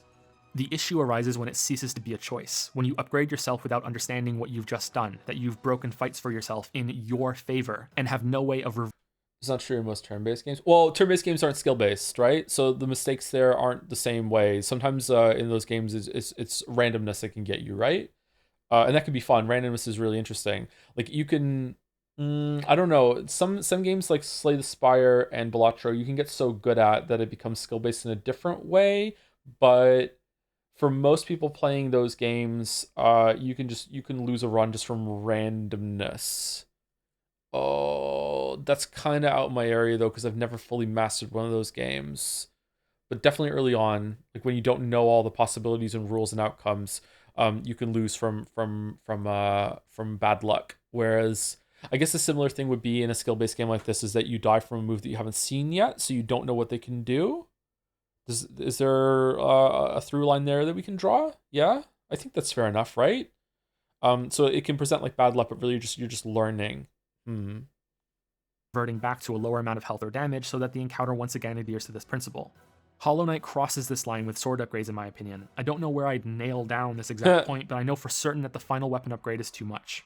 At this level, you are able to whack away through phases of bosses and the Colosseum of Fools without much effort. The Radiance tries to prevent this by dealing 2 units of health whenever you take damage.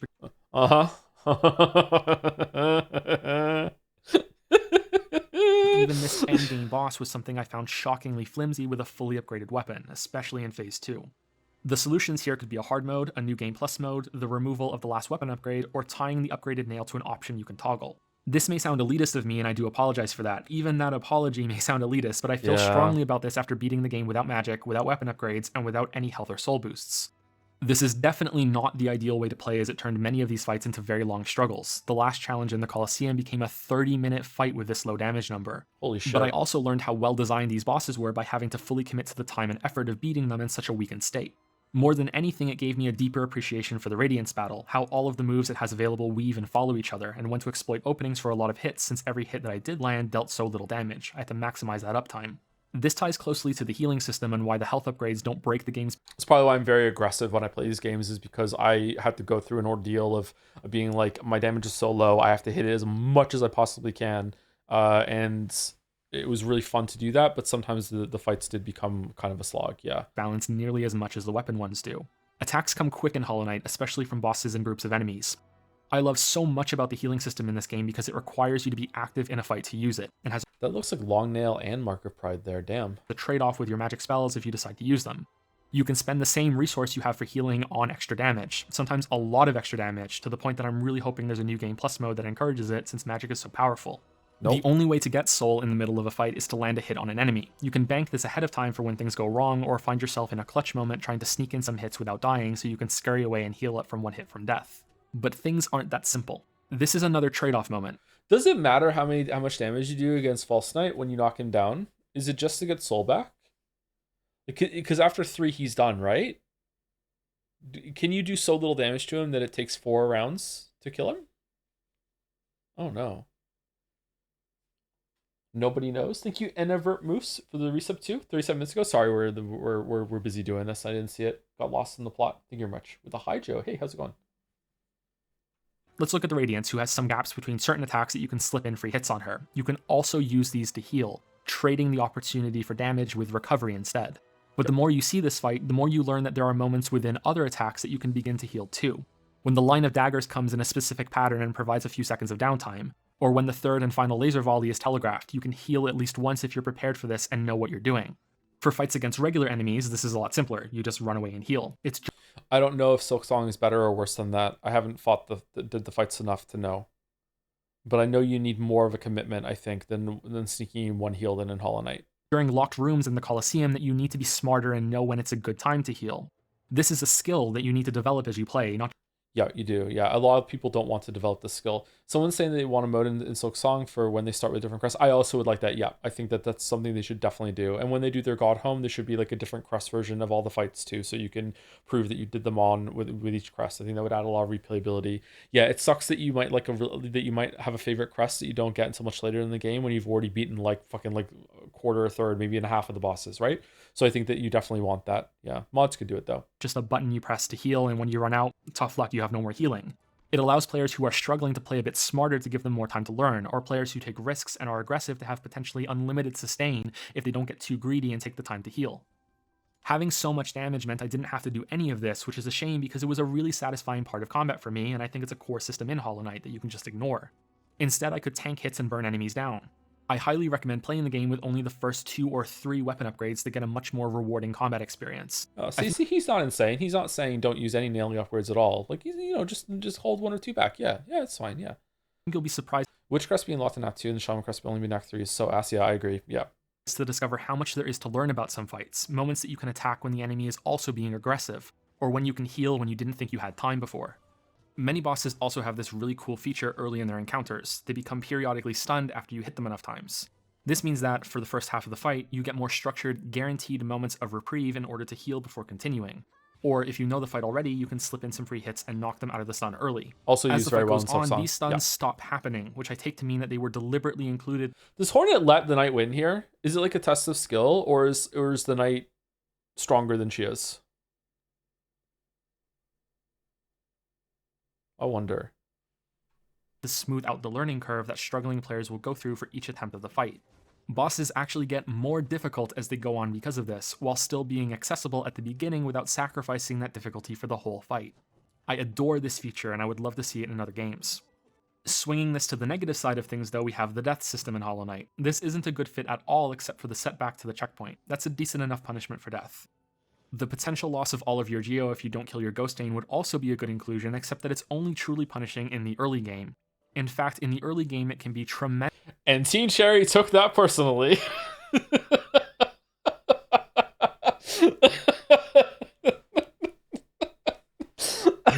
Tremendously punishing, since there are a few big items to buy with Geo at that stage.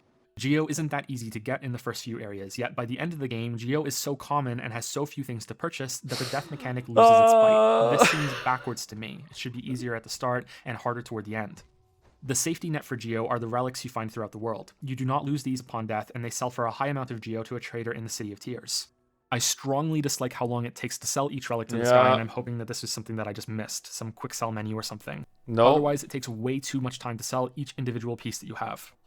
This death system would work much better if Geo was something you always wanted to have to upgrade your stats, tying it to a level system, for example. I am not saying that Hollow Knight should have a leveling system, only that it would be a better fit with the ever-present fear of losing your Geo. Yeah, people don't understand that nuance, Joe. They just heard that you want a level system in Hollow Knight, and they'll just, And also incentivize finding more of it after the mid-game. Some charms and the extra slots to use them are expensive, but even after buying everything available in the game, I was left with a mountain of Geo by the end. There was a bug with one of the charms that I saw. I think Blue SR's video, Blue SR did a video on this, that you could have a charm that would trigger the death of the enemy that hit it more than once because it happened so fast. So speedrunners would come in here and they would trigger it on this enemy, and it would kill it multiple times, and it would just fill the whole room up with Geo because it's like it would happen so fast it would trigger that explosion more than once. That's neat. And this includes hours spent playing the game long after I stopped caring about collecting much of it. Charms are interesting because they're like a talent tree that you find via exploration. This is so... Look at them, man. Even it looks better than Silksong. This is a huge miss for me. I'm sorry, bros. It's a huge miss for me in Silksong. This was better than Silksong system. I think the charm system and the notches and everything were better in Hollow Knight than Silksong. I like the idea of the crests. I do, but this was better. And then get to assign within a limit of how many notches you have. You can compare it to the chipset system in Prey, only Hollow Knight's augments are a lot more substantial. It also works as a secret hard mode, since you can overcharm yourself by forcing a charm to equip that requires more free notches than you have. Wait, what? This makes you take double damage. Yeah, it puts you on normal Silksong damage mode. Yeah, now we take 2 masks from everywhere. Holy shit, who could live at that speed? And while welcome, it's not quite the hard mode I'd like. Something else about charms is that some of them are about utility instead of combat, magic, or defense. Some can speak your healing as well, so you can pick a part of the game that you'd like to make easier for yourself. I'm unsure about how successful this is, however, as some charms felt mandatory to me. The one that shows your position on the map, and for the early game, the one that draws in all Geo that enemies drop, are essential as far as I'm concerned. As is the Dash Master charm that lets you zip around much quicker. This can be twisted. I could see people complaining that, come on, not everyone needs the Dash Master charm. Although Silksong kind of has the Dash Master charm built in, but come on, the compass and the fucking magnetic, the Geo, come on, it's quality of life. You shouldn't have to give up utility for quality of life. Just let me find a way to make it just built in all the time. Come on. We need the compass sword because I'm lazy and I don't want to have to constantly look at the map and be like, okay, where did I come from? I went down here. Where am I going? Cotton Eye Joe. Okay, and most people who play these games normies don't want to do this shit. They just want to see where they are on the map. Kids play these games. You know how hard it is for kids to read a map? Into a positive sense if you get to a boss that you're struggling on with these charms equipped. then you can think of taking them off and putting stronger charms on temporarily for a power boost to get through that fight. Yeah, That's this a is cool trick to realize for Yeah, yourself. it's cool. However, yeah, I yeah. do wonder if a good way to sink extra geo in the mid-game would be some sort of hungry. special vendor that can make one-notch charms permanent and separate from the system, just like the Void Soul becomes after you climb out of the Abyss. The charm that I was most surprised to discover was the one that removed the recoil from sword strikes. This is an integral part of the combat system right from the start, and because of that, this was a charm that I decided to never use. Just like how the absence of the dash can be heavily felt when you start the game fresh, I think losing this charm after getting used to the lack of recoil would be very off-putting. It also takes away a good bit of how impactful your attacks feel while smacking around enemies. That's the bigger one to do. I think that being this little guy that attacks so strongly that he gives himself recoil is like chef's kiss fucking game feel. So it's an option. You can toggle it off. It's great, but for me, I think that's the real reason to not use it rather than like getting used to it. Yeah. Having spoken so much about the bosses, it's only right to also go into some detail on the wide variety of enemies throughout the rest of the game, or at least the illusion of variety. Hollow Knight definitely has enough different enemies, and not just for the price either. However, many of them recycle ideas from earlier levels. The worst offender of this are the bugs that blast out poison gas in the green path, and their cousins in the fungal wastes shortly after this. Both of them even explode in the same way upon death. There are also many variations on the same basic beetle bug that will run and jump at you. Yeah, Silksong does this better, I think. Enemy variety better? Probably better. I think better. And that's all they do. The same for stronger knight enemies with swords and shields. Their size are the only real thing that changes. There are some good enemies amongst these though, with the standard method being a ranged attack that can trigger if you're out of range of the melee one. The mace wielders in the crossroads, the moss knights in the green path, and some of the fighters that are unique to the Colosseum. There are also a range of larger flying enemies that show repeated ideas, but by and large I think the game does a good job with its enemy variety. It's not quite as impressively unique as this list may appear though.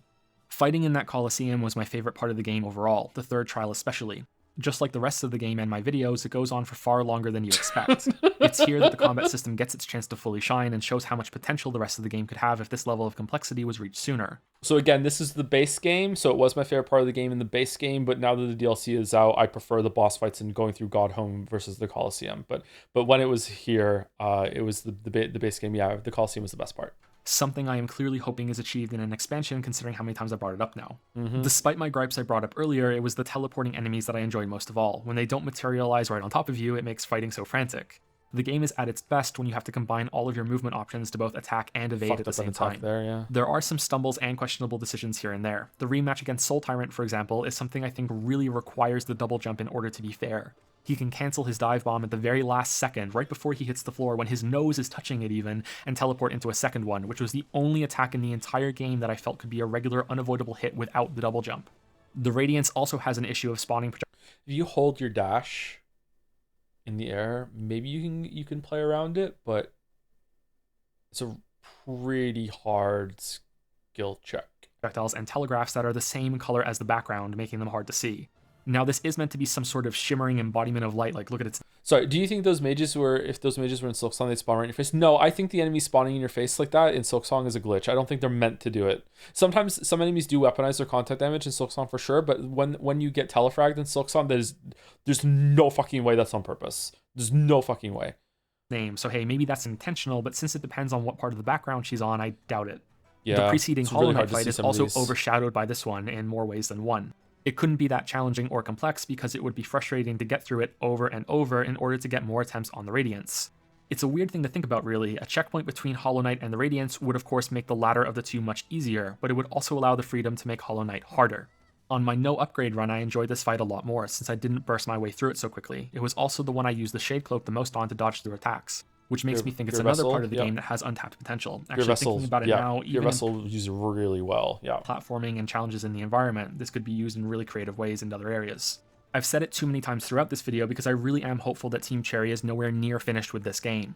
If I had done a video shortly after release, then I would have laid some heavy criticism on it for having a huge chunk of the map so extremely divorced from the rest. Getting anywhere below the sewers was a huge chore on my first playthrough, and this is something they addressed and changed with the first free update before I even started writing this script. Oh, okay. So it was updated while I was making the video. Okay, what was that then that added the extra station down in the bottom? They added a teleport rune and an extra stag station, which I think was enough to fix the problem. The teleport might even be a bit too much, but you can only place one of them. I can't comment too much on it because I kept forgetting it existed since I was used to the base game. Okay, so I did play the game before the update, and then they updated it while I was making the video. Okay, so Hidden Dreams. Okay. The stag station was a really good addition, though. 2 bosses were also added, a rematch against the Dung Beetle Defender, and another fight that fits a subplot in the game so well that I don't want to spoil it. These bosses were not added to any of the areas that I felt needed more attention, which makes me wonder if they're reluctant to change anything. Who the fuck is that in the background? Is that like False Knight? Who are those dudes? Mossbag, explain! In the major points of the story. This makes sense knowing that people are used to the current way progression works in the game now, but I'm not sure if I'm sold on that idea. It's new areas that use all of the upgraded moves and abilities that are more likely, or maybe I'm just wishing so because that's what I want to see. No, that doesn't The base happen, game is Joe. already Sorry. here as the foundation, and more challenges like the White Palace, the Radiance, and the Colosseum should be built upon it. Hollow Knight is a fantastic experience and a contender to be my favorite game of the year. If you watch this video without playing it, then I still think you'd enjoy it a lot if this is your type of game. I cannot think of another title that comes close to the shockingly high amount of value it provides for the price. That's where it stands as a product. As a work of art, well, that'll be up for you to decide. Ooh, with the mask falling in front of him at the end that you can unveil. Yay! Why do you mention how hot the bugs are in the video, or even real quick? I'm sorry. So as the credits roll, as a small thank you to some of the patrons that Oh, made this video yeah, possible, Patreon. there are a few scattered thoughts that I couldn't fit into the rest of the script that I'd Anybody know what this background is from? like to say. The game soundtrack is wonderful and generally understated. I didn't notice how good it was until my second time through, especially the alternative versions during tricky parts of levels when an extra layer of the music kicks in. The Markoth fight in Kingdom's Edge was the most challenging of the spirit bosses for me, and I think a good example of what the Dreamer fights could have been. You have a Patreon? I used to have a Patreon, yeah. No one knows. Damn. This is a close-up of empty space that is full of oxygen and oxygen not included. I think a hard mode with a set nail upgrade and health amount with remixed enemy types in all areas would be a great idea, like a Master Quest version with charms still being there for player customization. The rematch against the Crystal Guardian had a warning on its lasers that I was never comfortable dodging. Maybe I just need to get good, but this felt off compared to other fights in the game. Yeah, probably. Similarly, as much as I love the enemies, having the Primal Aspid shoot orange projectiles when they also gush orange blood when you hit them probably wasn't the best idea. Yeah, I don't like that either. The second phase of the Mantis Lords is That's a interesting thing, a problem with these games that have hit markers that flash the enemy sprite. I was thinking about this when I was fighting the last judge. Because you're being aggressive and you're attacking them, sometimes that flash and the contact of your weapon hitting them can mask that the telegraph has started. I don't know how to do that. Like, what's the fucking what's the solution there?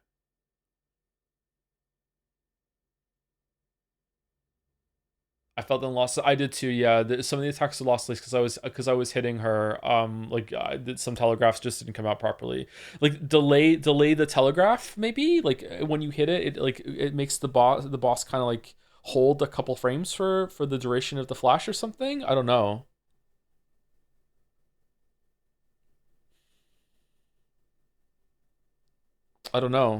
one of the simplest yet effective ways to increase challenge and complexity in a fight that I've seen in a game. I hope they add a rematch to this one later that has all 3 of them assault you together in a new phase at the end. Yeah, they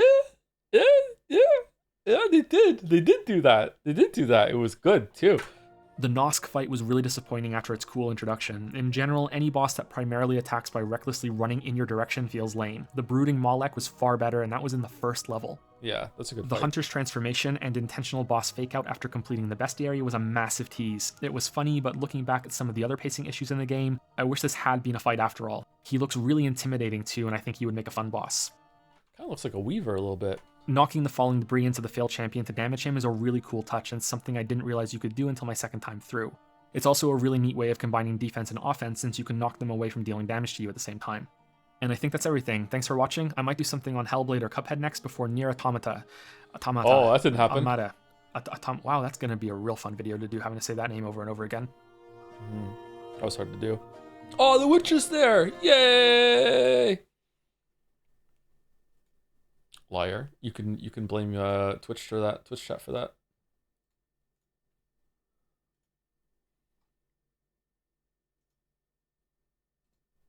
Eight years and no boss replay? What do you mean? You have a boss replay in Hollow Knight? Or are you talking about something else?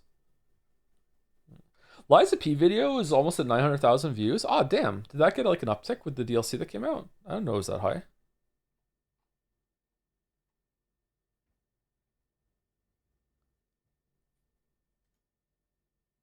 Night Trader.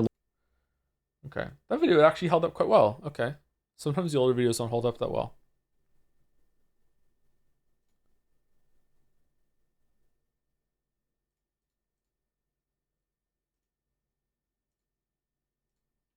Okay, so this one is called Hollow Knight DLC Swan Song for Silksong, which was just obvious algorithm baiting by having Silksong in the title of the video, because everyone was pretty sure back 6 years ago that the video was just that the game was going to come out any second now.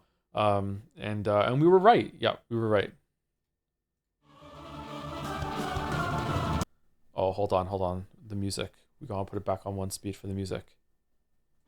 I had fun making this cheesy intro.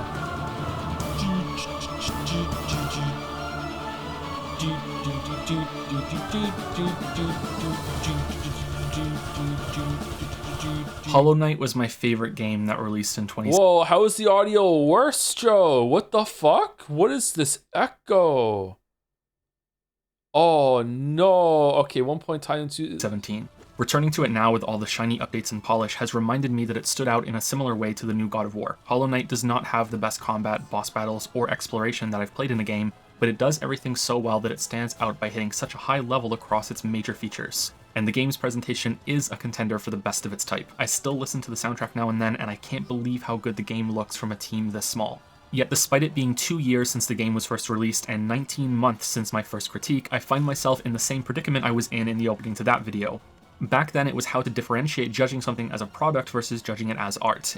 with some Geo in the background to pick up because it's all about money. In the case of Hollow Knight's updates, I'm wondering what's the best way to judge something that's outright free opposed to the original game that was merely ridiculously underpriced. The 4 listed updates for Hollow Knight, as conveniently supplied by the game's main menu, are as follows: Hidden Dreams, The Grim Troop, Lifeblood, and Godmaster. One of these has far more content than the others, even after some teased features were cut from the eventual release. But even the smaller expansions bring new areas, charms, and enemies. By my count, there are 12 boss battles added to the game in these content packs, as long as you're okay with counting some of the remixed updated ones. When something is free, obviously whether it's worth your money isn't applicable, so all we're left with is time. But how much is the monetary cost worth for a standard score that's just your translated estimation of a satisfying experience? If the product is free, does it gain the first 5 points on an out of 10 scale as a base, and that's where you start? Or does it change how people view the product? My concern is it's the second one. It changes how people view the product. When something is free or close to it, that you forget that fact and judge it like it did cost money, somehow. It gets unfairly delegated to the same area as every other game you play, or you switch over to judging it as art without realizing that you've done so. The 2 reasons why I'm bringing this up is that these expansion packs did have some disappointing parts to them, some from inclusions of what I consider to be poor content when compared to the best of what Hollow Knight previously offered. Yeah, this straight up sucks. I don't like doing this. But also from a large part of the game being ignored in these updates that we'll discuss shortly. The other reason is that I've seen some people discussing that they were so disappointed by these updates that it ruined the game for them. This is something that I spent some time trying to understand. The knee-jerk reaction I have is that it's free. If it's so bad, then just don't play it. It's bonus content, not part of the main game, and can easily... Oh, this is the one with the black square in the bottom right corner because Shadowplay decided to record its own fucking green circle icon. Yeah, all right. Enjoy looking at that black square in the bottom right corner for this. Yeah, here we go. Yeah, okay. Be ignored since it's starkly separate from the experience. But as I've thought about it and tried to make some comparisons, I think I understand it more. What finally made it click for me was imagining a TV series that ended with a proper, fulfilling conclusion, and then another season comes out years later that spoils that ending. I still think that Hollow Knight's DLC can more easily be ignored than this, but I find myself at least understanding this rejection now.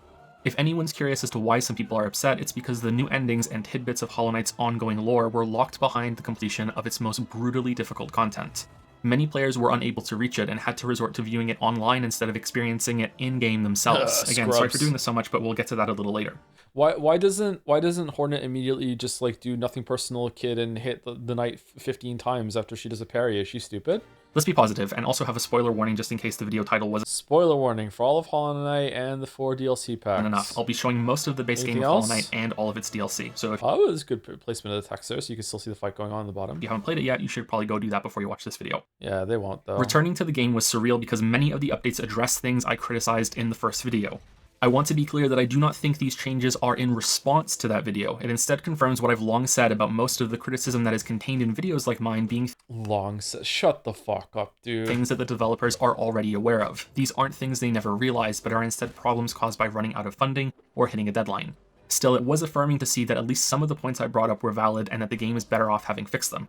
Namely, a boss has been added to the Hive area, Traitor King and Nosk have updated movesets, There's a new rematch fight against the Mantis Lords where you fight all 3 of them together, a new platforming gauntlet that demands you use all of Hollow Knight's upgrades, and a boss select mode with options to revert your upgrades, or the option to make the fight harder so you can enjoy it with your full moveset that you couldn't have unlocked yet for most fights in the base game. What hasn't been changed are the Dreamer encounters. This makes me think there's a deliberate purpose for these moments to be passive, a purpose that's lost on me, and that's okay. The one thing I do still wish had been added was a boss to the end of the Deep Nest, similar to the Watcher Knights that guard the Dreamer in City of Tears. However, considering how deeply linked Hornet is to that area, and with the recently announced sequel Silksong, there may be another reason why that last stretch of Hollow Nest is being kept boss-free. Bosses are the focus of this video because they were the focus of the DLC, especially when we're speaking about the best parts of these updates. The one exception is the Path of Pain, which is a new secret location in the White Palace. The way I see it, Hollow Knight has 4 main facets of gameplay: exploration, platforming, combat against regular enemies, and then boss combat. Path of Pain is how the DLC adds something new to the platforming facet. It is much more difficult than anything else in the game, including the rest of the White Palace. Frequent checkpoints are included to alleviate this difficulty, and from what I remember, these are the only ones in the game that allow you to hit for infinite soul, meaning that you can always heal to full after messing up. But if hard content, why frequent checkpoint? Why not make run back every single time? In my first Hollow Knight video, I said that the game is too easy. I'm not going to repeat that here for the DLC because it wouldn't be true, but Path of Pain was not the excruciating experience for me that I've seen others share. I don't think this is an issue with Path of Pain's design, but rather it's pushed against the limits of Hollow Knight's moveset. There's only so much you can do with pogo bounces resetting your dash and air jump. This may be seen as cheating to some of you, but I think you only need to look at the trailer for Silksong to see how much more potential there is in what looks to be where's that area? Hornet's broader moveset. That's not to say... Oh, the harpoon used to have like a little bit of an up angle to it. You see that? It wasn't straight across. Oh, that's interesting. The Path of Pain wasn't enjoyable. It reaches some great moments while pushing Hollow Knight's platforming to its extreme. It achieves something close to Celeste's level of strings of actions feeling like notes of music being arranged into an executed order, and more of them keep getting added together for longer levels. Yeah, I love thinking of platforming and stuff like that in that sort of way, and a lot of games seem to be designed that way too. Like you have different these are different like packages you can put down, and it's like how do you arrange them, and you have to string them together. Like there's only so many ways that you can do it in certain arrangements. It's really fun to think about things like that. And I feel like Silksong might have used all of them. A question I would have is that did Silksong did they what did they get tired of when they were making Silksong's platforming? Did they run out of ways to arrange all the different ways that you can do double jump, dash, hook shot into all those things? Harpoons? Did they run out of ways to do that? Did they run out of good rewards in order to incentivize you to do them? Or did they run out of just inspiration, like they didn't care anymore, they didn't want to add anymore? Or did they think that the player wouldn't want to do anymore? Or is it a mix of those 4? Like which is it? I'm not sure. Celeste could also be why Path of Pain felt a little disappointing since it was over so quickly and didn't have as much to work with as Celeste did, but... Celeste is so fucking good. Celeste is such a goddamn great game. Oh my god, Celeste is so fucking good. This is the first time I've seen good gameplay on the stream whose YouTube channel. So what the fuck are you talking? That brings us back to the potential of Silksong.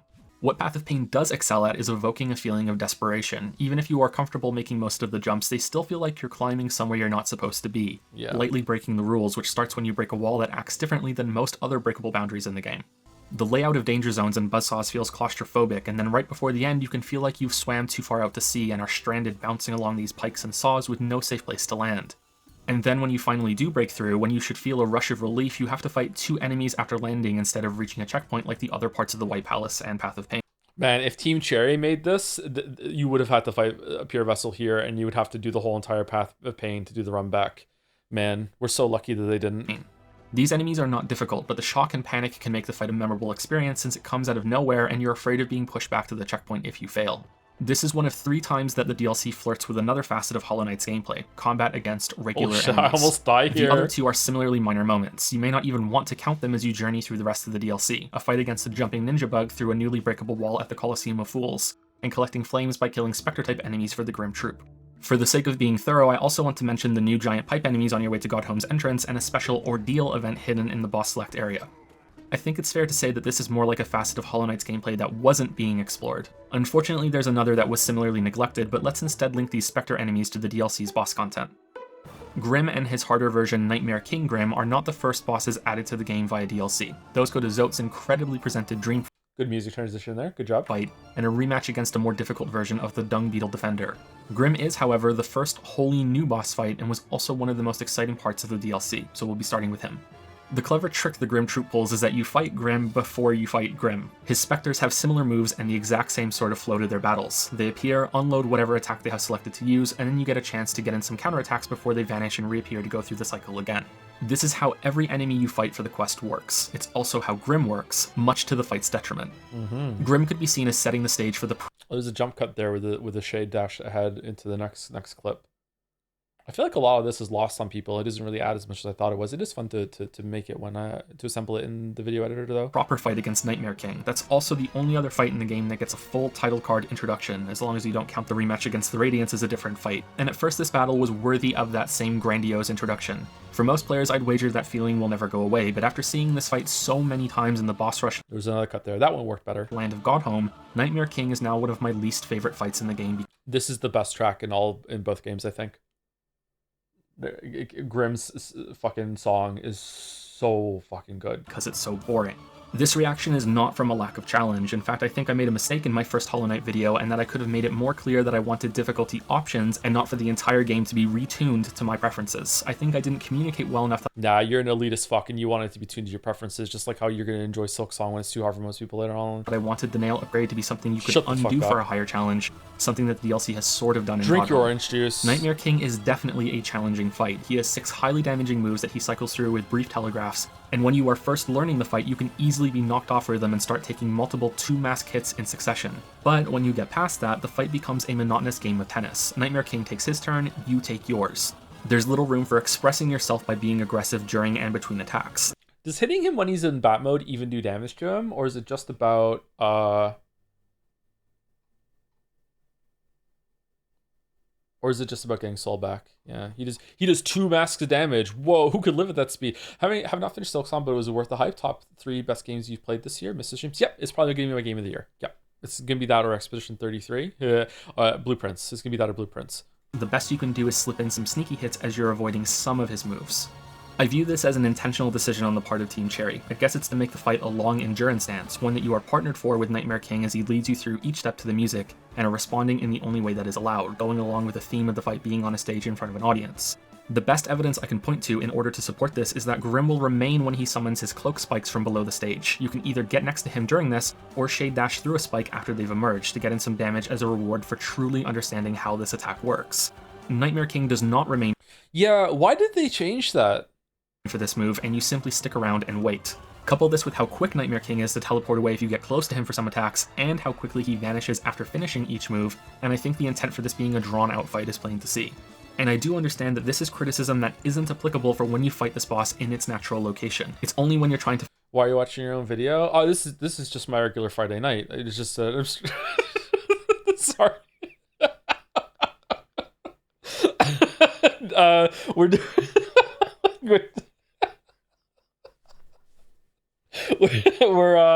we're reviewing the Hollow Knight videos. I haven't watched them in a long time. We're reviewing the Hollow Knight videos because we're done with Silk Song. We finished Silk Song last week, so we're gonna see like what holds up and what comparisons. We've been talking about it as we go. Finish a boss rush that these problems begin to show. So maybe this should be something aimed at Godhome rather than Nightmare King himself, but I find myself fixated on bosses designed like this since almost half of the boss fights in Hollow Knight use this structure, although none of them as much as Nightmare King, and not all of them suffer for it. Other fights like the Mantis Lords also share this type of battle flow, but they rarely feel monotonous like this fight does. I think they avoid the problem by cycling through attacks much faster and leaving more opportunities for counterattacks.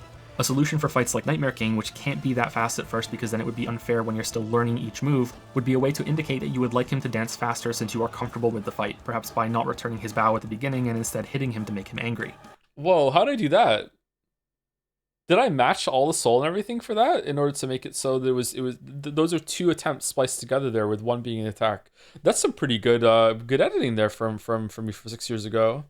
Good job. Nice. Yeah, I think that would be fun to make him attack faster by not returning his bow. What this boss does expertly provide is another fight that demands your full attention and focus to learn several attack patterns on the same level as the Radiance. This is something I felt the base game was missing. It's also arguably the best presented boss fight in the entire game, with his music blasting to life when the fight unexpectedly starts and rising with a chaotic chorus whenever he switches to his bullet hell move. Curiously, this quality is absent in the Godhome version, and I wonder why that is.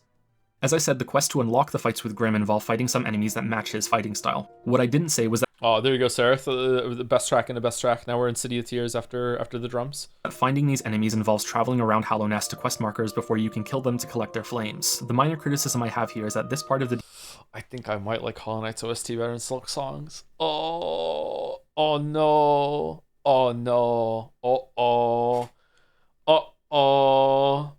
I really like Bellheart's song. I love Bellheart's song music in Silksong. I really like Bilewater's theme too. I don't think there's a boss track in Silksong that I like better than Nightmare King Grimm's or Dung Defenders. I'm not sure. I'd have to listen to some of them back again. The music's really good, but I think that the music is better in Hollow Knight. Coral Chambers also has really good music. Yeah. Silksong's OST bangs. It slaps. Don't get me wrong. It's really, really good, but I think I prefer Hollow Knight's a bit more. DLC is boring filler. At best, it can be seen as a way to entice players into taking another world tour of Hollow Knight, since this was DLC added after release, and can serve as a great excuse to remind yourself of the journey you took through this world. I think that's a valid way of looking at it, and it's not offensively boring, but this is far from my favorite new content that's been added. It is replaying the game boring. from the beginning with this DLC included allows you to kill 2 bugs with 1 magnifying glass if you know how to get. What a horrible line. To the Howling Cliffs and trigger the Grim Troop's arrival early. It still involves some back and forth, but the previous DLC also added a teleport you can place to help smooth out backtracking. I've played. It reminds me of the fucking like cutting through a hot knife through a monster made of butter in the fucking Witcher 3 video. Horrible fucking line. All the way through 6 times now, and it's surprising to me how I'm still not sick of it. Of course, nothing matches my first playthrough, and the game does start to wear a bit thin after you're familiar with it, since it's best to prioritize getting all the upgrades as quickly as possible before fully exploring it, but I still had a good time. The major criticism I have about this Grim Troop quest is that it could have been tied to a new area, and this is where all of the DLC has to be. That one's live on YouTube. That's in the first part of a Witcher 3 video. That's on the channel. Yeah, you can hear that one right now. Viewed against another facet of Hollow Knight's gameplay: exploration. Before I get into this, I also want to remind you of what I said at the beginning of the video. The DLC was free. It's impossible to appraise as a product. As an expanded work of art, however, there were 2 parts of the DLC that broke my heart. One is linked to what I said in my first video on the game, that I wanted so desperately to go out of bounds and see what was beyond the edges of the map. Almost as if my wish was granted, you can break through a wall in the. Oh yeah, this was such a tease. This being like, oh look, you're gonna be able to get to that area and explore something, and it was just a simple key arena. Man. Coliseum of Fools right above this area with the tents. It opens to a drop in somewhere new, and it's just a simple fighting arena with a new enemy, so there's a simple key to open a new lock that was added to the game. If we follow the trail of that lock, you reach a new area off the sewers and far below the City of Tears. A place that has a new backdrop that teases this huge, expansive underground. You can see the fungal wastes in the distance. This introduction is practically screaming that there will be another large open area like the Abyss or the Kingdom's Edge, and it's instead where you find a mysterious creature that you dream nail to teleport to Godhome, where you go through a series of boss rushes. I was not expecting. Thoughts on, I can't leave this kingdom until I slay its source, it blasts its steps, but then you can't leave even after killing the final boss. I hoped you'd be able to leave Farloom after that, given that Act 1 was called Farloom. Well, I mean, she has another reason to stay after that, right? She's done some damage and she feels guilty and she doesn't want to go. Like, it's like, I think it makes sense, yeah. I think it makes sense. 50-50, 69 votes for each, 50, nice. Wow, the most blessed of nice. The DLC to expand Hollow Knight's world. I think that would be too much even for Team Cherry's absurd levels of generosity when it comes to pricing its content. But the way these areas are introduced still raised my hopes, then promptly slashed them, and it's undeniable that a core facet of the game wasn't used in this DLC. The announcement of Silksong dulls this criticism significantly, and I think it speaks more to how much I enjoyed this game, but yeah, I was heartbroken by these 2 moments regardless.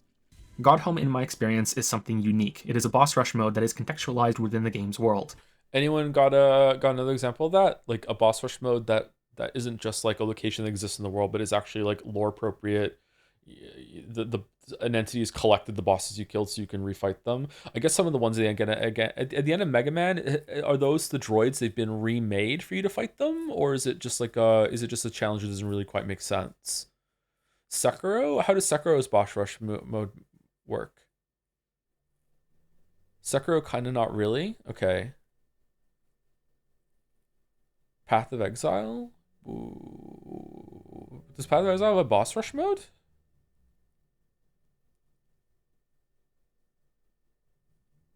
Limbus Company? To put it simply, it's canon. To explain in more detail, this is an actual place that the knight is visiting, and your actions here have repercussions, which, as you might recall from earlier, is one of the reasons why some people were put off by it. There's a building series of challenges that keep upping the ante until you get to the final one and the ending that it protects. I know that games like Fury are nothing but a series of bosses, but I am unaware of another game that has a separate area for a rematch with all bosses that isn't just a fun pretend arena. In Hollow Knight, you have tuned slain bosses or gods to this area with the God Tuner, and are fighting a different version of them for reasons that weren't clear to me. Fortunately, they don't have to be something I understand for me to appreciate the effort that went into the content. Fun little tidbit, when my kids got the God Tuner, they all thought that it was like because it has the same screen as when you get the double jump or something, they thought it was a new move. And when I told them what it was, they looked at me like so disappointed, and they were like, oh, okay. And then they just continued on with their day. Text of this area. You have two options in Godhome. You fight bosses in a series of continuous fights in the Pantheons, or you fight individual bosses with difficulty options. Curiously, there are also options when fighting through the Pantheons, and these are more significant changes. In the Hall of Bosses, you can choose normal mode, a hard mode where the boss deals double damage, and then radiant mode where one hit will kill you. Whereas in the Pantheons, you can also known as Silksong base mode, reduce your health to 4 masks, reduce your soul to 1 use, set your nail to its base damage rate, prevent the usage of any charms or any combination of the 4, including all 4 at the same time. I think it's easier to understand the system if you view the Pantheons as the real challenge and the Hall of Bosses being your way to practice specific fights as much as you want. There are new boss fights in these Pantheons, but each of them already existed within the game in some form or another, which I wonder about. Is that an intentional choice to be within the theme of Godhome, that you have to have encountered the god in some form in order to tune it, or was it just a clever way to use content that may not have been finished in time in the base game? Either way, the new fights generally cap off their respective Pantheons and are as follows. Nailmasters Oro and Mado in the Pantheon of the Master, Paintmaster Shio in the Pantheon of the Artist, Yoda in the Pantheon of the Sage, Nail Sage Sly, Pure Vessel in the Pantheon of the Knight, and 3 other fights that we'll get to in just a moment. Pantheons have 10 bosses each. There is 1 intermission area in each Pantheon where you can heal to full and refill all of your soul, but it does not act as a checkpoint. If you die on any boss, even after this intermission area, you have to start the Pantheon over from the beginning, to smooth out the difficulty of hitting a new boss after. This is where Team Cherry learned to do it. Yep. They loved Hollow Knight, got home so much, they're like, okay, no checkpoints, the run back is part of it, okay. Fighting 9 other bosses. The fights are unlocked as statues in the hall so you can practice after seeing them, which is something I needed to do in order to beat Pure Vessel at the end of the Night Pantheon. I'm of 2 minds of this feature. Hard. First off, I have to acknowledge that if you dislike the boss fights in Hollow Knight, that this DLC will do little to change your mind, but then I'd also question if the base game is something intended for you since it has such a focus on these big battles. I love that I was able to fight all of these bosses as much as I wanted with a variety of different difficulty options, and there being an actual in-game. See, I think that Lost Lace is a better fight than Pure Vessel, but I can fight Pure Vessel like you're seeing right now, and I wonder how I'm going to feel about Lost Lace if I can get Lost Lace down where I can be as aggressive on Lost Lace as much as I am on Pure Vessel. I'm constantly dealing damage to Pure Vessel. I'm just like, in his face, get back, let's go. I'm not that comfortable with Lost Lace yet. If you can't be that comfortable, then okay, that's not the end of the world, but if I'm being like evasive and defensive, like as I'm trying to work my way back to the boss, it'll probably be fine. But if there's like blockages that I can't exactly stay as aggressive as I want to be, then I wonder if I'm going to like the fight less and less as it goes on. But right now I think it's a lot more complicated, a lot more in depth of a fight than Pure Vessel is. I look forward to practicing on Lost Lace in the Godhome of Silksong and getting that good at it, but maybe it's not going to work out that way. Game reward for doing so. However, there's an issue with some of the fights being awkward when transplanted into this new area, and of course the elephant in the room that is the 5th Pantheon that we haven't spoken about yet. Ooh. The Pantheon of Hallownest has you fight every boss in the game in a row with multiple resting spots but no checkpoints. It also throws 3 new fights at you throughout this ordeal. The first is the Sisters of Battle, which is the new version of the Mantis Lords, which has all 3 of them attack you together. The second is the new worst boss in the game, Flying Nosk. And the third is a harder version of the Radiance, now appropriately named Absolute Radiance, which is an incredible fight with a few glaring flaws. The biggest problem I have with the 5th Pantheon is that it becomes boring, for more than one reason. The first is that you just went through all of this content in the previous Pantheons in order to unlock this big one. An attempt was made to spice up some bosses with new arenas, but this solution fell flat for me when compounded with the other issues. Fights have downtime between them as the screen fades to white, you teleport to the next area, and have to sit through the boss's oh man, did I do them all? Introduction that plays no matter how many times you've seen it. This may seem petty, but this is meant to be a capstone challenge that you try multiple times. It is astounding to me that these introductions weren't removed for the Hall of Bosses versions of these fights, with the option to automatically restart if you die instead of having to open the statue's menu again, never mind seeing them over and over in the Pantheon. I wonder how many speedrunners this created, because speedrunning is a test of patience in a lot of ways, but a lot of it is like, especially if you have like some sort of seeded RNG in your run, that you need to, like in Dark Souls, a lot of runs are dependent on getting the Ultra Black Knight Greatsword in Undeadburg, and if you don't get it, then okay, run's over, start again. And it always seemed like just hell to me to have to do that over and over and over and over and over and over and over again. Another one is the Mario 64 speedrun, which doesn't have that long of an intro, but sitting through Princess Peach's fucking letter with the Lakitu camera, the going through the jump on the pipe, just like fucking hell. Like, just imagine fucking up one of the first jumps and being like, whoop, have to sit through that again. I do not have the patience for that. But here we go. You have the patience here that is being locked in and being like, hey, you have to sit through all these fights, you have to get through it for another attempt. I wonder if a lot of people learn to acclimate to that and learn and put up with it, and then started speedrunning or something like that, or got into it, because it's in that kind of challenge, optional challenge that you don't have to do. Pantheon rushes. But the thing that contributed the most to this Pantheon being boring was that it takes too long to get to the proper fights. Yeah. Anyone who has gotten this far, especially beating Pure Vessel at the end of the Pantheon of the Night, has demonstrated enough mastery of Hollow Knight's combat that they are above most of the fights in this Pantheon. Yep. This would probably still be true if half of the fights were removed. Not to mention that both versions of many fights are included. You will fight Soul Master and Soul Tyrant in this Pantheon, False Knight and Failed Champion, both Hornet fights. The way I see this Pantheon, having all of these fights only succeeds in the following two ways: to have a building of tension through the staggering idea of every boss in the game to an epic conclusion, and to up the Ocarina of Time 100% has a 10% RNG heart piece, 2 hours in store. I know, I fucking hell. I know this goes against the sanctity, and speedrunners really want it to be like legitimate, but my God, there's a part of me that's like, just fucking play on an edited ROM of the game that just makes it like 100% or something. Like if you did everything perfectly, then just give it to them. Like fucking hell. But at the same time, then you're opening the window of like, okay, but what about a 1% chance skip? If you're gonna give us tools to do it, then I want to do the 1% chance skip. So can we make that 100%? Now everyone's doing it. So like I understand why you can't do it, but like it just, my heart breaks for just how many people have to go through this shit, or sorry, how much time is wasted from someone doing this shit, like and they lose it just on a 10% chance after playing perfectly. It's just like, yeah, it's irritating. Some games actually do have communities that agree to those sorts of things, very from game to game. I think it's probably easier to do at the beginning of a run, right? Like so you can just get set up better. Yeah, I don't know. Difficulty by potentially exhausting the player. However, I think this Pantheon would have been more successful overall if it was just the harder versions of every fight, the new bosses added in the DLC, and then the final trio that is Nightmare Grim, Pure Vessel, and Absolute Radiance. My guess is that the concept of this being a showdown against every boss in the game was what Team Cherry wanted so much that it was worth these potential issues for them. The rematch against all three... Why, though? Why? Why would you do that? Is there a lore reason? Why? Who is this for?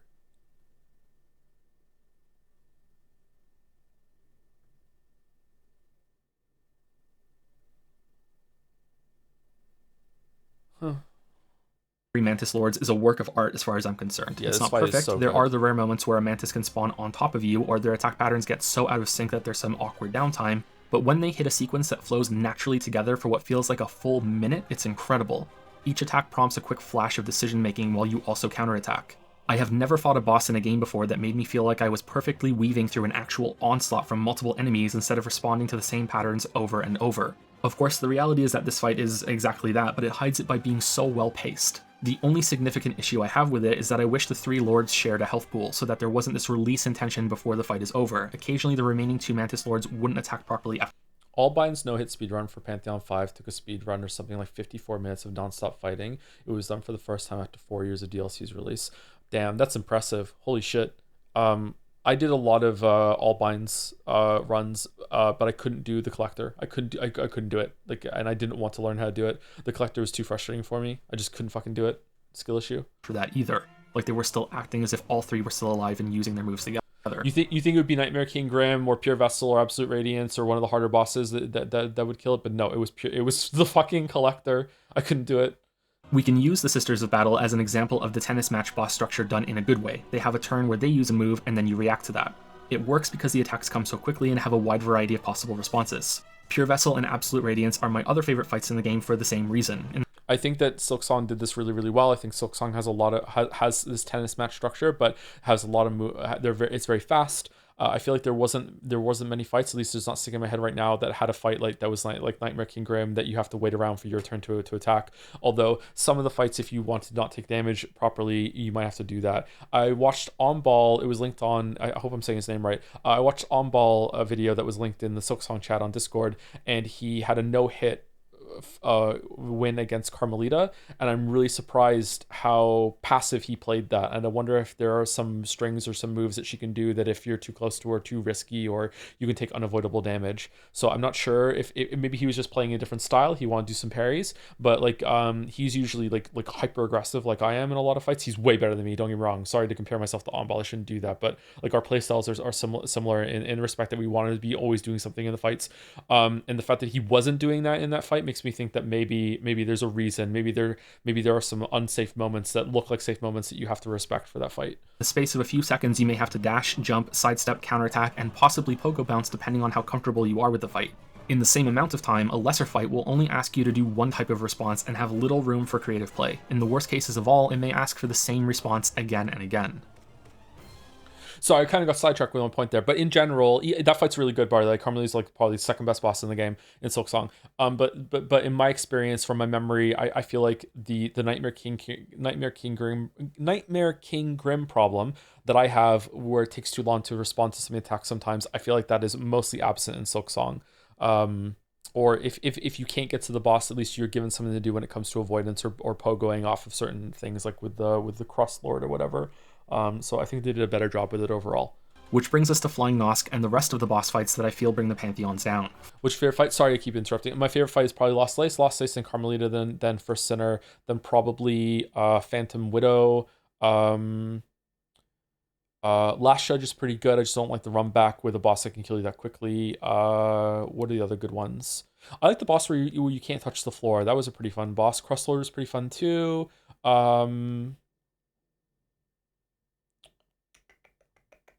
Phantom Widow. Sorry, Phantoms or Widow. I just said the boss name's really, really close back to back.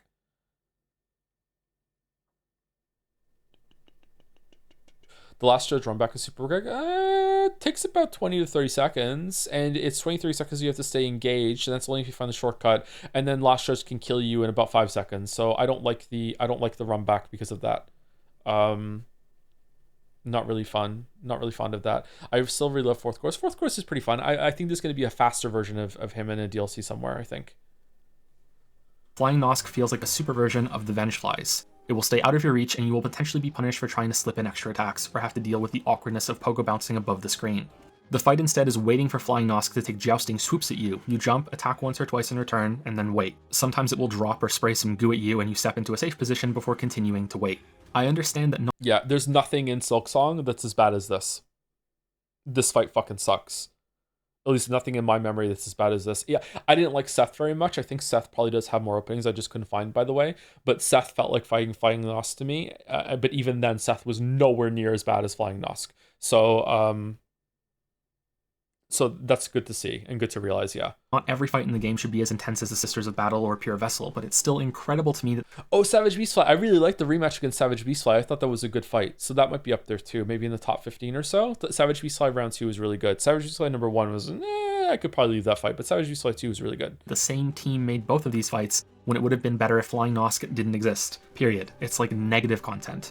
The shame is that the introduction to it in the Pantheon is excellent, since it's Hornet, not the Knight, and you may expect it to be another fight against her before it's suddenly a new Nosk. Even so, lucky. I did beat it on my first try, so maybe I got lucky. Yeah, I also beat Grohl on my first try, so again, maybe I got lucky. I like both of those fights, so maybe that's why. I wish this had been a much better fight or wasn't a part of the Pantheon. Some other fights that are guilty of this sort of structure are Umu, Elder Hu, and both versions of the Soulmaster. Not every fight built like this is necessarily bad for the reasons we went into for how Sisters of Battle succeeds, but I think a good sign for something being off is if the boss vanishes for significant stretches or has attack patterns that punish any attempt at being aggressive instead of waiting for counterattacks. There's also a spectrum here between this... So what I just said, quite a few people disagree with that. And that's fair enough. That's what I like. I like to be able to always be attacking and having something to do. I think we can probably all agree that if the boss disappears and the thing that you're evading is too simple, then that's a flaw of the boss, right? We can all agree that's a bad thing. But that doesn't necessarily mean that the boss should be active so you can attack. They could just make the attack that you're avoiding be more difficult, right? Like it doesn't have to be what I want, where I want to be able to be aggressive. It could just be that the defensive test is more involved, right? So like that sort of thing. Yeah. And I think that some bosses in Hollow Knight are you can't attack the boss, and also the defensive requirement that they're asking you to do is not very fun. So I would say that there's probably exceptions where if the defensive test is hard enough for me or fun enough for me, if I can't be aggressive, I can accept it. Like pogoing off of the pillars that Crust Lord would make appear. That was pretty fun for me. I don't know if it would be fun over multiple attempts in a God Home situation, but it was pretty fun for me. So that sort of thing. Yeah. It's extreme in the other. Fights like False Knight, Traitor Lord. Oh, sorry to interrupt again, but also I feel like if the evasive defensive thing is summoning ads, I don't like that. Cleaning up ads real quick when like Sister Splinter and Savage Beastfly does that, cleaning up the ads real quick can be fun. But if the boss disappears and is like, hey, fight my minions for a little bit and then I can come back, I don't know about that, Chief. I don't think there is a boss in Silksong that does that, but not really a big fan of having like arena fight some ads while the boss fucks off for a little bit. Not sure about that. And Lost can allow you to be relentlessly aggressive. Sister Splinter is good. Yeah, Sister Splinter is probably my top 10 fights too. I really like Sister Splinter. Yeah, really, really fun fight. While responding to attacks as they come at you. While how you handle fights in the middle, like the Nailmasters, Sly, Pure Vessel, and the Radiance, will largely depend on how comfortable you are with all of your options and their attack patterns. I know that the same could be said of any boss. Player skill will always... Man, it took me so many tries to get that clip of me doing that downward slash there in order to show off in the video. So many tries. Determine how effectively you can play against them, but this is also the key to understanding why some of Hollow Knight's bosses are disappointing. No matter how good you are at the game and how good you are at the boss fight, Nightmare King will still vanish between attacks, and the Collector will still jump into the ceiling to rummage through his jars. I think that's all I can say about Hollow Knight's bosses without going through them one by one, which honestly I think I would enjoy, but I'm putting effort into making this current series of videos more focused. No, why didn't he do that? No. However, there is one fight that I think deserves it right now, Absolute Radiance at the end of the final Pantheon. Ooh, this is not my favorite boss in Hollow Knight. I think Pure Vessel is just a tiny bit better different recording change there than it because you have more freedom to play around his attacks, but Absolute Radiance is the perfect boss to summarize what Team Cherry did so well in this game and DLC, and also show where they fell a bit short. Absolute Radiance is a faster, much more difficult version of the Radiance from the base game. Fundamentally, it's the same fight, but attacks are strung together so quickly that it can feel unfair at first. In fact, I fought Absolute Radiance so many times because I was convinced that the fight had some unavoidable attacks and I wanted to criticize it in this video. While that turns out to be true, they're from glitches rather than a problem with its design. With one possible exception, I just needed to get good. So yeah, sometimes that happens. Sometimes it happens on stream too, which is why it's frustrating when sometimes I say something on stream and people repeat it as it's like a gospel thing. This is criticism. The critic said, you know, Gavel's been fucking pounded. Here we go. I hope you're enjoying it, Edgeworth.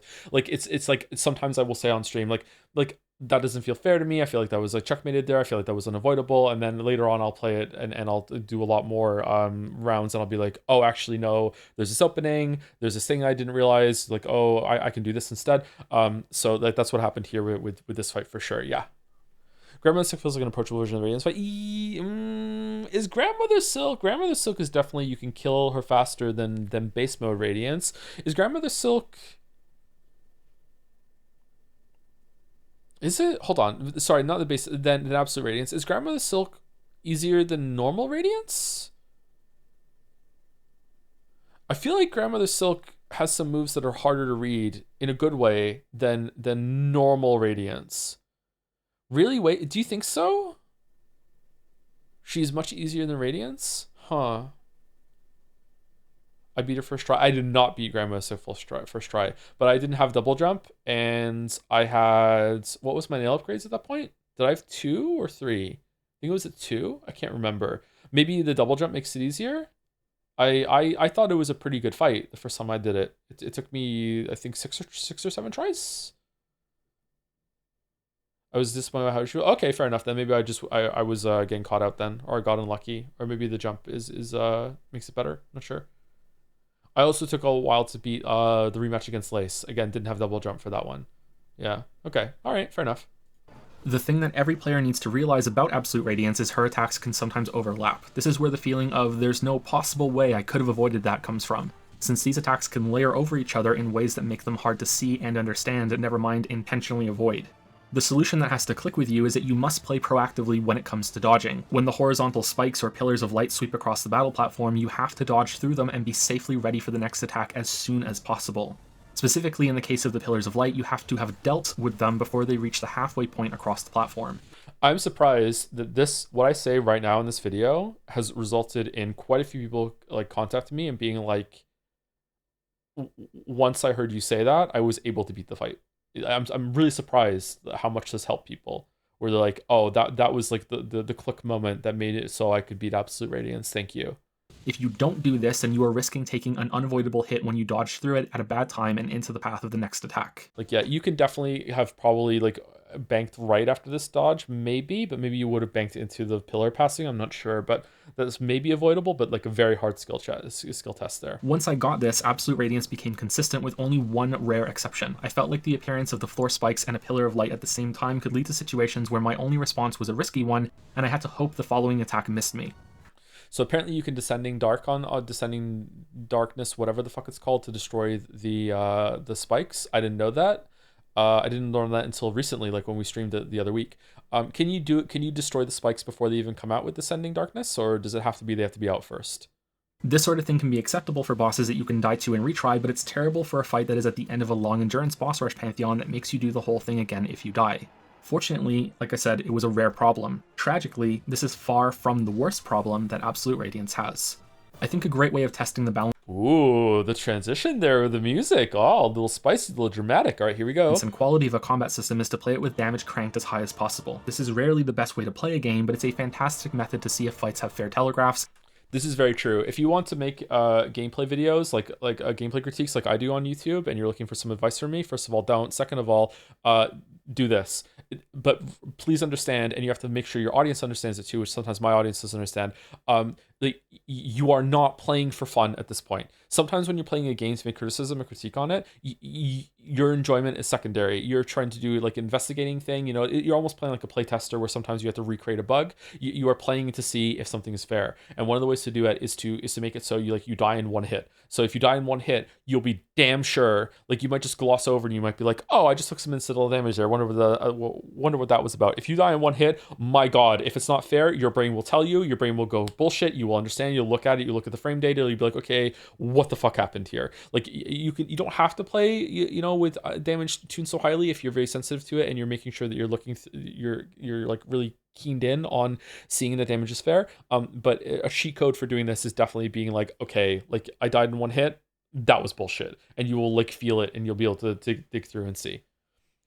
Do you think hitbox viewer are fair at that point? Like a mod sort of thing? So I think it's fair. My issue with third-party tools and doing that sort of thing is that I'm always worried, like, what if they're wrong, right? Because what if I take them as gospel and they know for sure that that's how it works? Even if it's meant, like, there's glitches and everything, right? I would be really worried about like using that sort of tool and thinking I can make conclusions on it, and then it turns out that there was a mistake in the tool itself. So I think that the tools are still useful to use, but you need to like recreate it on your own without the tool visible after that. You know what I mean? So I think that's a good way of doing it. So like if you stood in front of the boss's attack and you like walk into the attack to make sure that you're going to be like in the hitbox before the indicator shows up with the tool that you're using, I think that would be a good test. So like you just have to check your work and check the tools work as well. Yeah, I think then it's a good thing to do. But I personally have never used it, but maybe it would be good if I could. Acceptable hitboxes, and so on. Because when you die in one hit and it's not fair, you see it, you remember it, and you go and check it. Whereas if you don't die in one hit, it doesn't really matter. I've beaten every fight on Radiant mode in the Hall of Bosses, and I've completed all of the Pantheon. Ooh, dude thinks he's good at the game, huh? Onto a mix of the bindings active. And I am happy to report back that almost every boss in Hollow Knight is fair and has little for me to complain about. However, one of the exceptions that does have major issues is Absolute Radiance. In part because of a shared... So this is a huge bug that cost me, because it happened twice, I think, cost me like over an hour of my time. And that's not even with the attempts. And if I remember correctly, this still hasn't been fixed. And this is very frustrating that this bug is in the game. And it was really demoralizing when I was doing these. Ability it has with some other bosses, summoning homing balls of light that can remain active for damage even after they vanished. And so this is not the glitch. Sometimes they even continue to move while invisible. Other bosses can spawn these with the telegraph being... skipped over too, but I never saw Absolute Radiance do this. Unfortunately, this still is not the worst thing that Absolute Radiance can do. Here we go.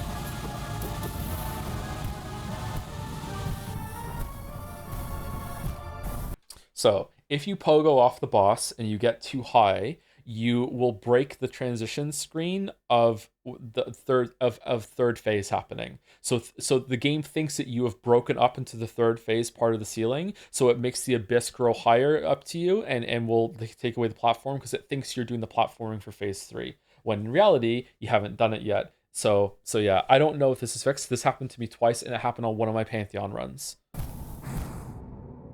I saw this bug happen 4 times while fighting this Oh, I'm sorry, it happened more than twice. boss. It is an instant wipe even if you're not on Radiant mode. What I think is happening is that if you Has this been fixed, really? Last time I asked, chat said it hasn't been fixed. Okay, so it's been fixed, that's good. go bounce off the boss's head and then jump too high above the screen, the transition to the next phase of the fight begins, even though the boss isn't ready to go there yet. So the void from below goes up, you and the boss remain down, and you just take damage over and over again, and the fight is over.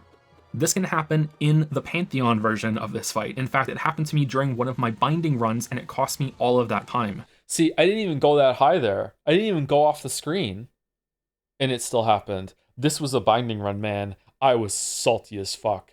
I was a fucking hungry man dinner. I was so fucking salty. My God, I was mad. I would be more on board with defending the decision to make this last Pantheon a kill every boss in the game concept if the fights were pristine enough to support it, but I think I've made my case here. It should have just been the toughest 10 or 15, or maybe some checkpoints could have been used since there's a second secret lore tidbit locked behind beating all of the Pantheons with bindings on that's separate from the Absolute Radiance ending. I hope you don't mind, but I also want to harp on about the boss's introductions playing each time you fight in the Pantheons and the Hall of Bosses. Challenging myself to beat Absolute Radiance on Radiant was doubly grueling because she shows up with her delayed teleport and shouting her full screen name announcement like she's Soldier Boy every goddamn attempt. It's Joe, who's that joke for, man? Who's that joke for, man? What the little things like this that always make me wonder how thoroughly features are tested.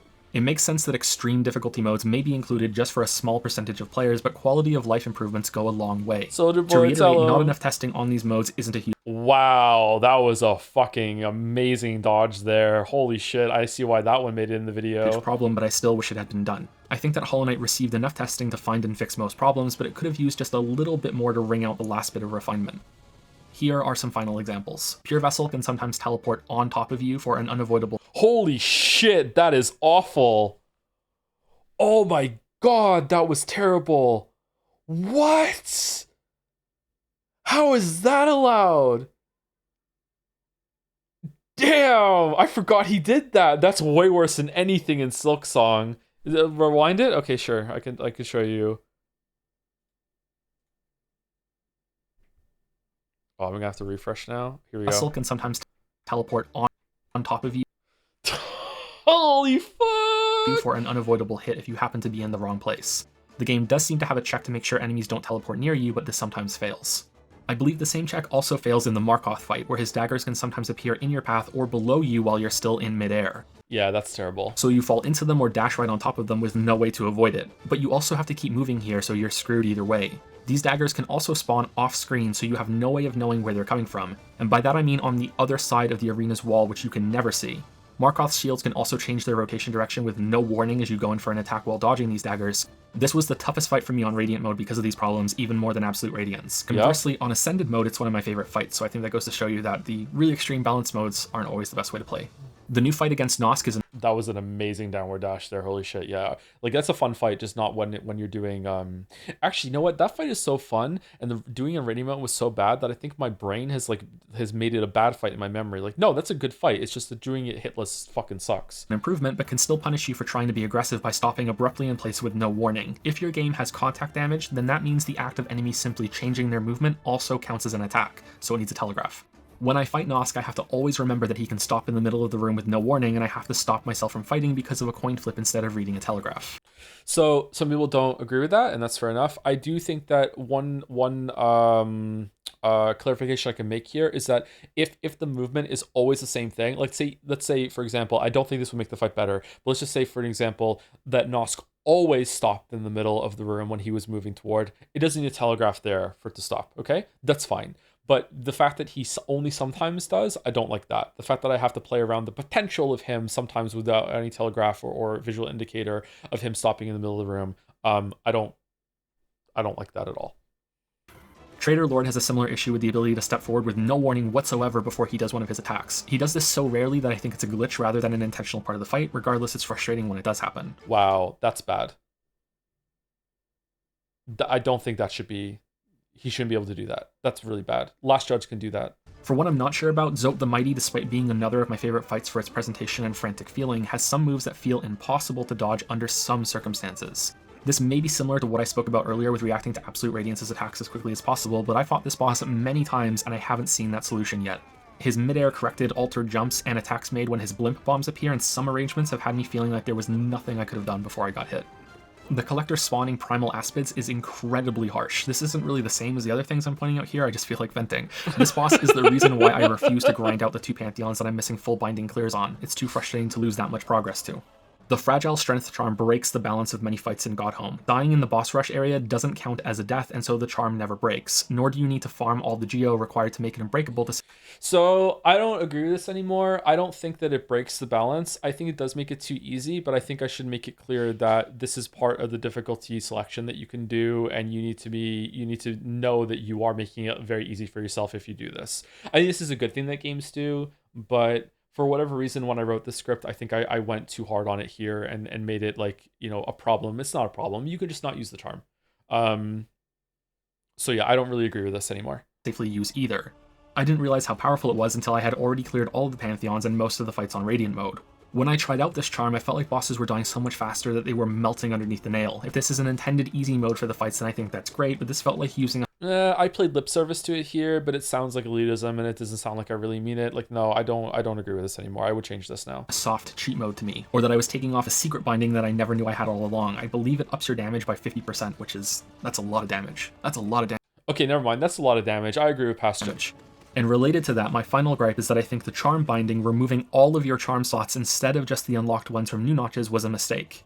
Having lower damage and health and soul doesn't change how the game feels to play, while losing tweaks on your movement, dash, and nail arc are things that require something close to reprogramming your muscle memory. This isn't a challenge that made the game harder for me in a fun way, especially when losing the ability to do the downward dash with Shade Cloak in response to some attacks. I really agree with this. I think that there should be a difference between utility charms and offensive charms, which Silksong tried to do, but it didn't work out all that well. At least when it comes to the charm binding. They should have made it so you couldn't use certain charms, not all charms, or they should have limited it to like 4 charms instead, the charms that you start with. So you still have some player expression. Like it's like man, like you really need those. It removes options and made the gameplay feel worse in order to make it harder. Something different like a 3 charm limit would have been better in my opinion. There we go. On the other side, I'm stunned by how much work went into Godhome's presentation. Some fights have new arenas and altered backgrounds linked to their original settings. The super secret area for beating all the Pantheons with bindings, which, by the way, unlocks blue shield mask bugs in each of the intermission rooms during the Pantheons, has its own unique atmosphere and feel. I don't understand how Team Cherry justifies this amount of work on places that are barely used and rarely seen by most players. It's wonderful in how insane it is in its own way. Hollow Knight feels more complete with all of this new content, and the only part of it that I never look forward to when going through the game again is collecting the flames for Grim. But hey, when the drums kick in during the music for that fight, it can feel worth it, and I think this game has solidified its place as my favorite of 2017. The new ending has its own animation that hints at ties to... That was a long time ago. I think I added this after I was done the video. This feels like a tacked on section of the video to me. Or maybe I just didn't piece it together quite well.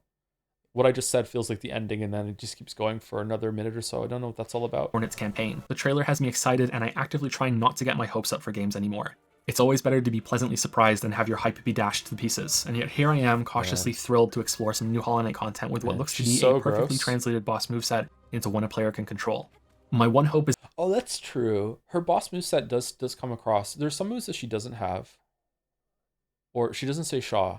But I think they did a good job with that, yeah. That at some point in the game you break a wall or fall through a floor or chase an enemy down a long corridor and suddenly find yourself back in Hollow Nest. Another return with Hornet this time, and maybe a bit of teasing about what the knight is up to. I hope you'll join me for that video too. Thank you for watching. Oh no, I promised a video!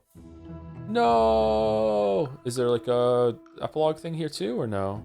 This is not my favorite boss in Hollow Knight. I think Pure Vessel is just a tiny bit better than it because you have more freedom to play around his attacks, but Absolute Radiance is the perfect boss to summarize what Team Jerry... I'm picturing Jerry Seinfeld. What's the deal with Hollow Knight? Team Jerry. Jerry, wake up.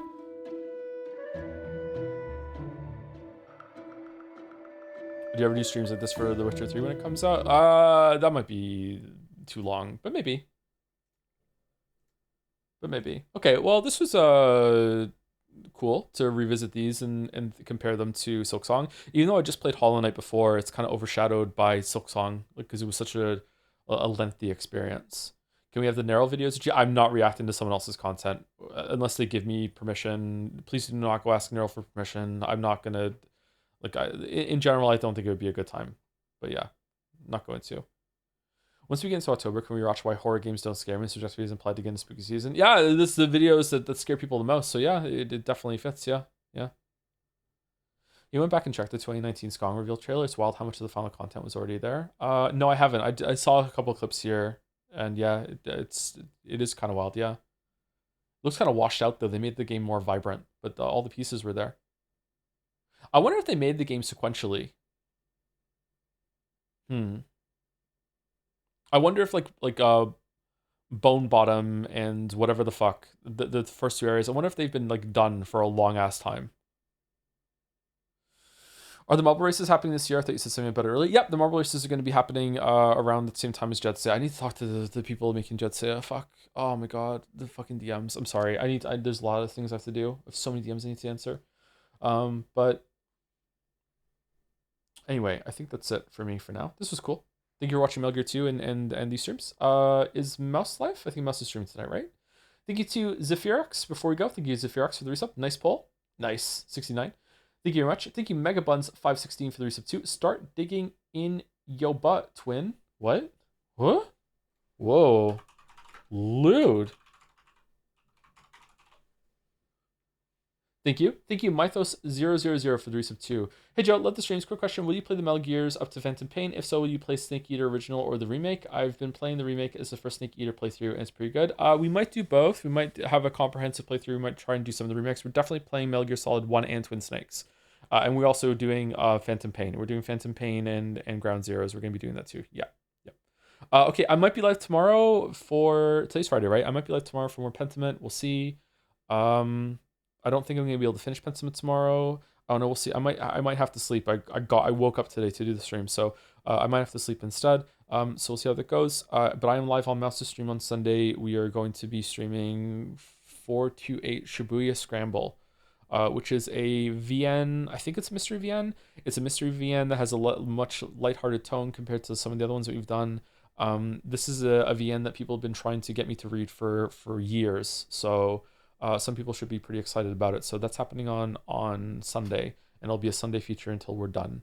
That's what we're going to be doing. If I don't stream tomorrow, I'll be back on Tuesday for Metal Gear Solid. I will not stream Pentiment on Tuesday, so if you're going to be here on Tuesday, we're going to do Metal Gear Solid. So I might be here tomorrow to do Pentiment. We'll see. Check Master's schedule for time. It'll start at 6 p.m. Eastern. No, 6 p.m. my time, 5 p.m. Eastern on Sunday. And the raid is going through. So see you later.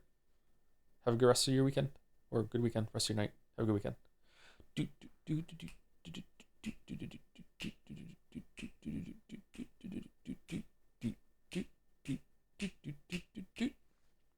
you Instagram. See you later. Have a good rest of your night. Have a good weekend.